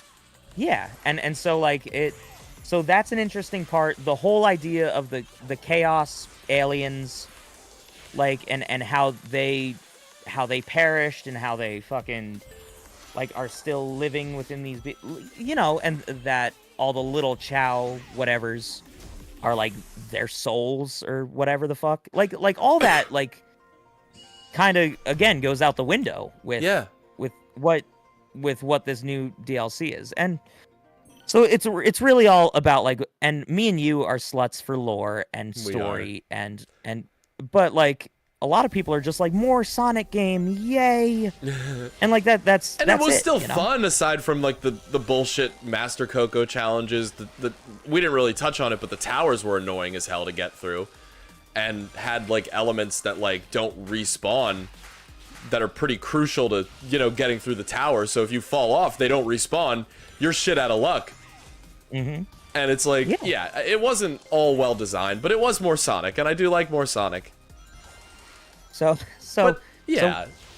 So with that, Mitch, I mean, we went on this tangent for a fucking hour. I think this I'm glad needs we to- did. I'm glad Yeah. we did because I actually really like enjoyed sort of airing this out and finding why I felt I love about that these things. I love that right after like the game ended, like during the credits, we started going on like a really meaningful tangent, and that we just had to pad out with other shit. It's so on fucking brand for us. Well, yeah, I mean, I don't know about you. I have a hard time focusing on two things at once. So like No, I'm with that. like if I'm gonna watch Sonic Frontiers and really care about the game, I can't like be splitting my focus. Like it's hard for me to do that. The best thing that I ever did for you was stopping the Discord stream. It actually totally helped me just sort of like just chat and like if it make wasn't jokes for and, like, my shit computer, we never would have had to do it. So actually, I thank you for that, Mitch. having a trash computer made the stream better somehow. Yeah, but so you know, I think we covered a lot of ground though, and we got to chat a lot about like certain things projects we want to do in the future. Yeah. And I think the people that stuck around for that appreciate that, and you know, found that to be interesting. I'm sorry that we didn't talk as much to the chat. I have been reading the stuff, and I agree with like all the points that you guys are making, and yeah, I hope for the future that like, and much like with Sonic games, like I hope that like these creators realize that like, much like Adventure Time, like if you can really get like a cool, interesting lore point, and like really like you can make it concise. Like I mean, like you could cut out half of Adventure Time and like half of its filler episodes that are like fun and interesting, and sure there's little you could do that lore in 5-6 seasons, I think. If you really wanted to like just make the show about that. But Cartoon Network shows, it's like, you know, they want a bunch of goofy episodes about this, and they want marketable this character to do this thing. And so I get it. I get it with all that, but like you look at Full Metal Alchemist Brotherhood, Which is the same show as Adventure Time. which is a grand spanking 64 episodes. So that's like what, like 3 seasons? And they fit in all the lore, fit in all the filler fun stuff that they wanted to do, and made an immaculate fucking show. And so it's all doable. And it's the same thing with these fucking games. It's all doable to like make it concise and not have it be this long drawn out thing, and still make something that's really fucking good and really interesting and lore heavy and fun. And just a good story, like a good dramatic story, just tickles my fucking pickle. Well, and they were on the right track with this game, and it just, I guess, certain things got in the way. I know budget and time always is it with Sega, but the good news is that they did confirm, the director of this series, he did confirm that Sega's giving them a bigger budget going forward because of how well this game did. So hopefully there's a silver lining for our good friend Sonic the Hedgehog. Thank fucking Christ, you know? And yeah, I the don't know next how game that... will probably be an absolute fucking banger. Yeah, I would hope so, man. That would be fucking great. And I don't know how that rings, like, as a DDLC fan, but I am hopeful for this series, even if I didn't really love, like, everything in the DLC. I feel like Sonic could be on the right track again with his main series 3D games. Sonic Absolutely. Superstars, I heard, was mid, so I don't really give a fuck about the classic spin-off titles at this point. Like, Mania was good, but that was it. Yeah. Well, with that, Mitch, I think we can sort of put a bow on this stream. Shit, man. Yeah, we really can.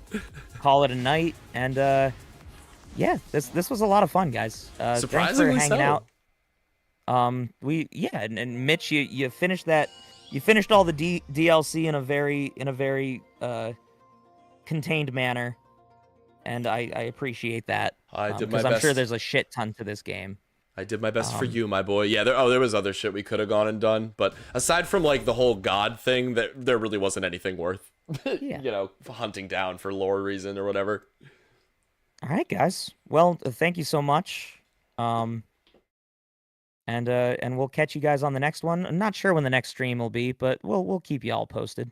Yeah, with Thanksgiving coming up, it's gonna be tricky, but we'll figure something Yeah, out. And the holidays we usually take a good long break, so we'll figure it out. We'll keep y'all in the loop. you know it. All right. There's nobody Well, else to thank keep you, in guys. the loop. It'll be y'all. Yes, sir. All right. All Bye, right. guys. Much love, my children. I will Bye. see you. And as always, keep on clap. All right, I think it cut Did it end? perfectly. Yeah. Good.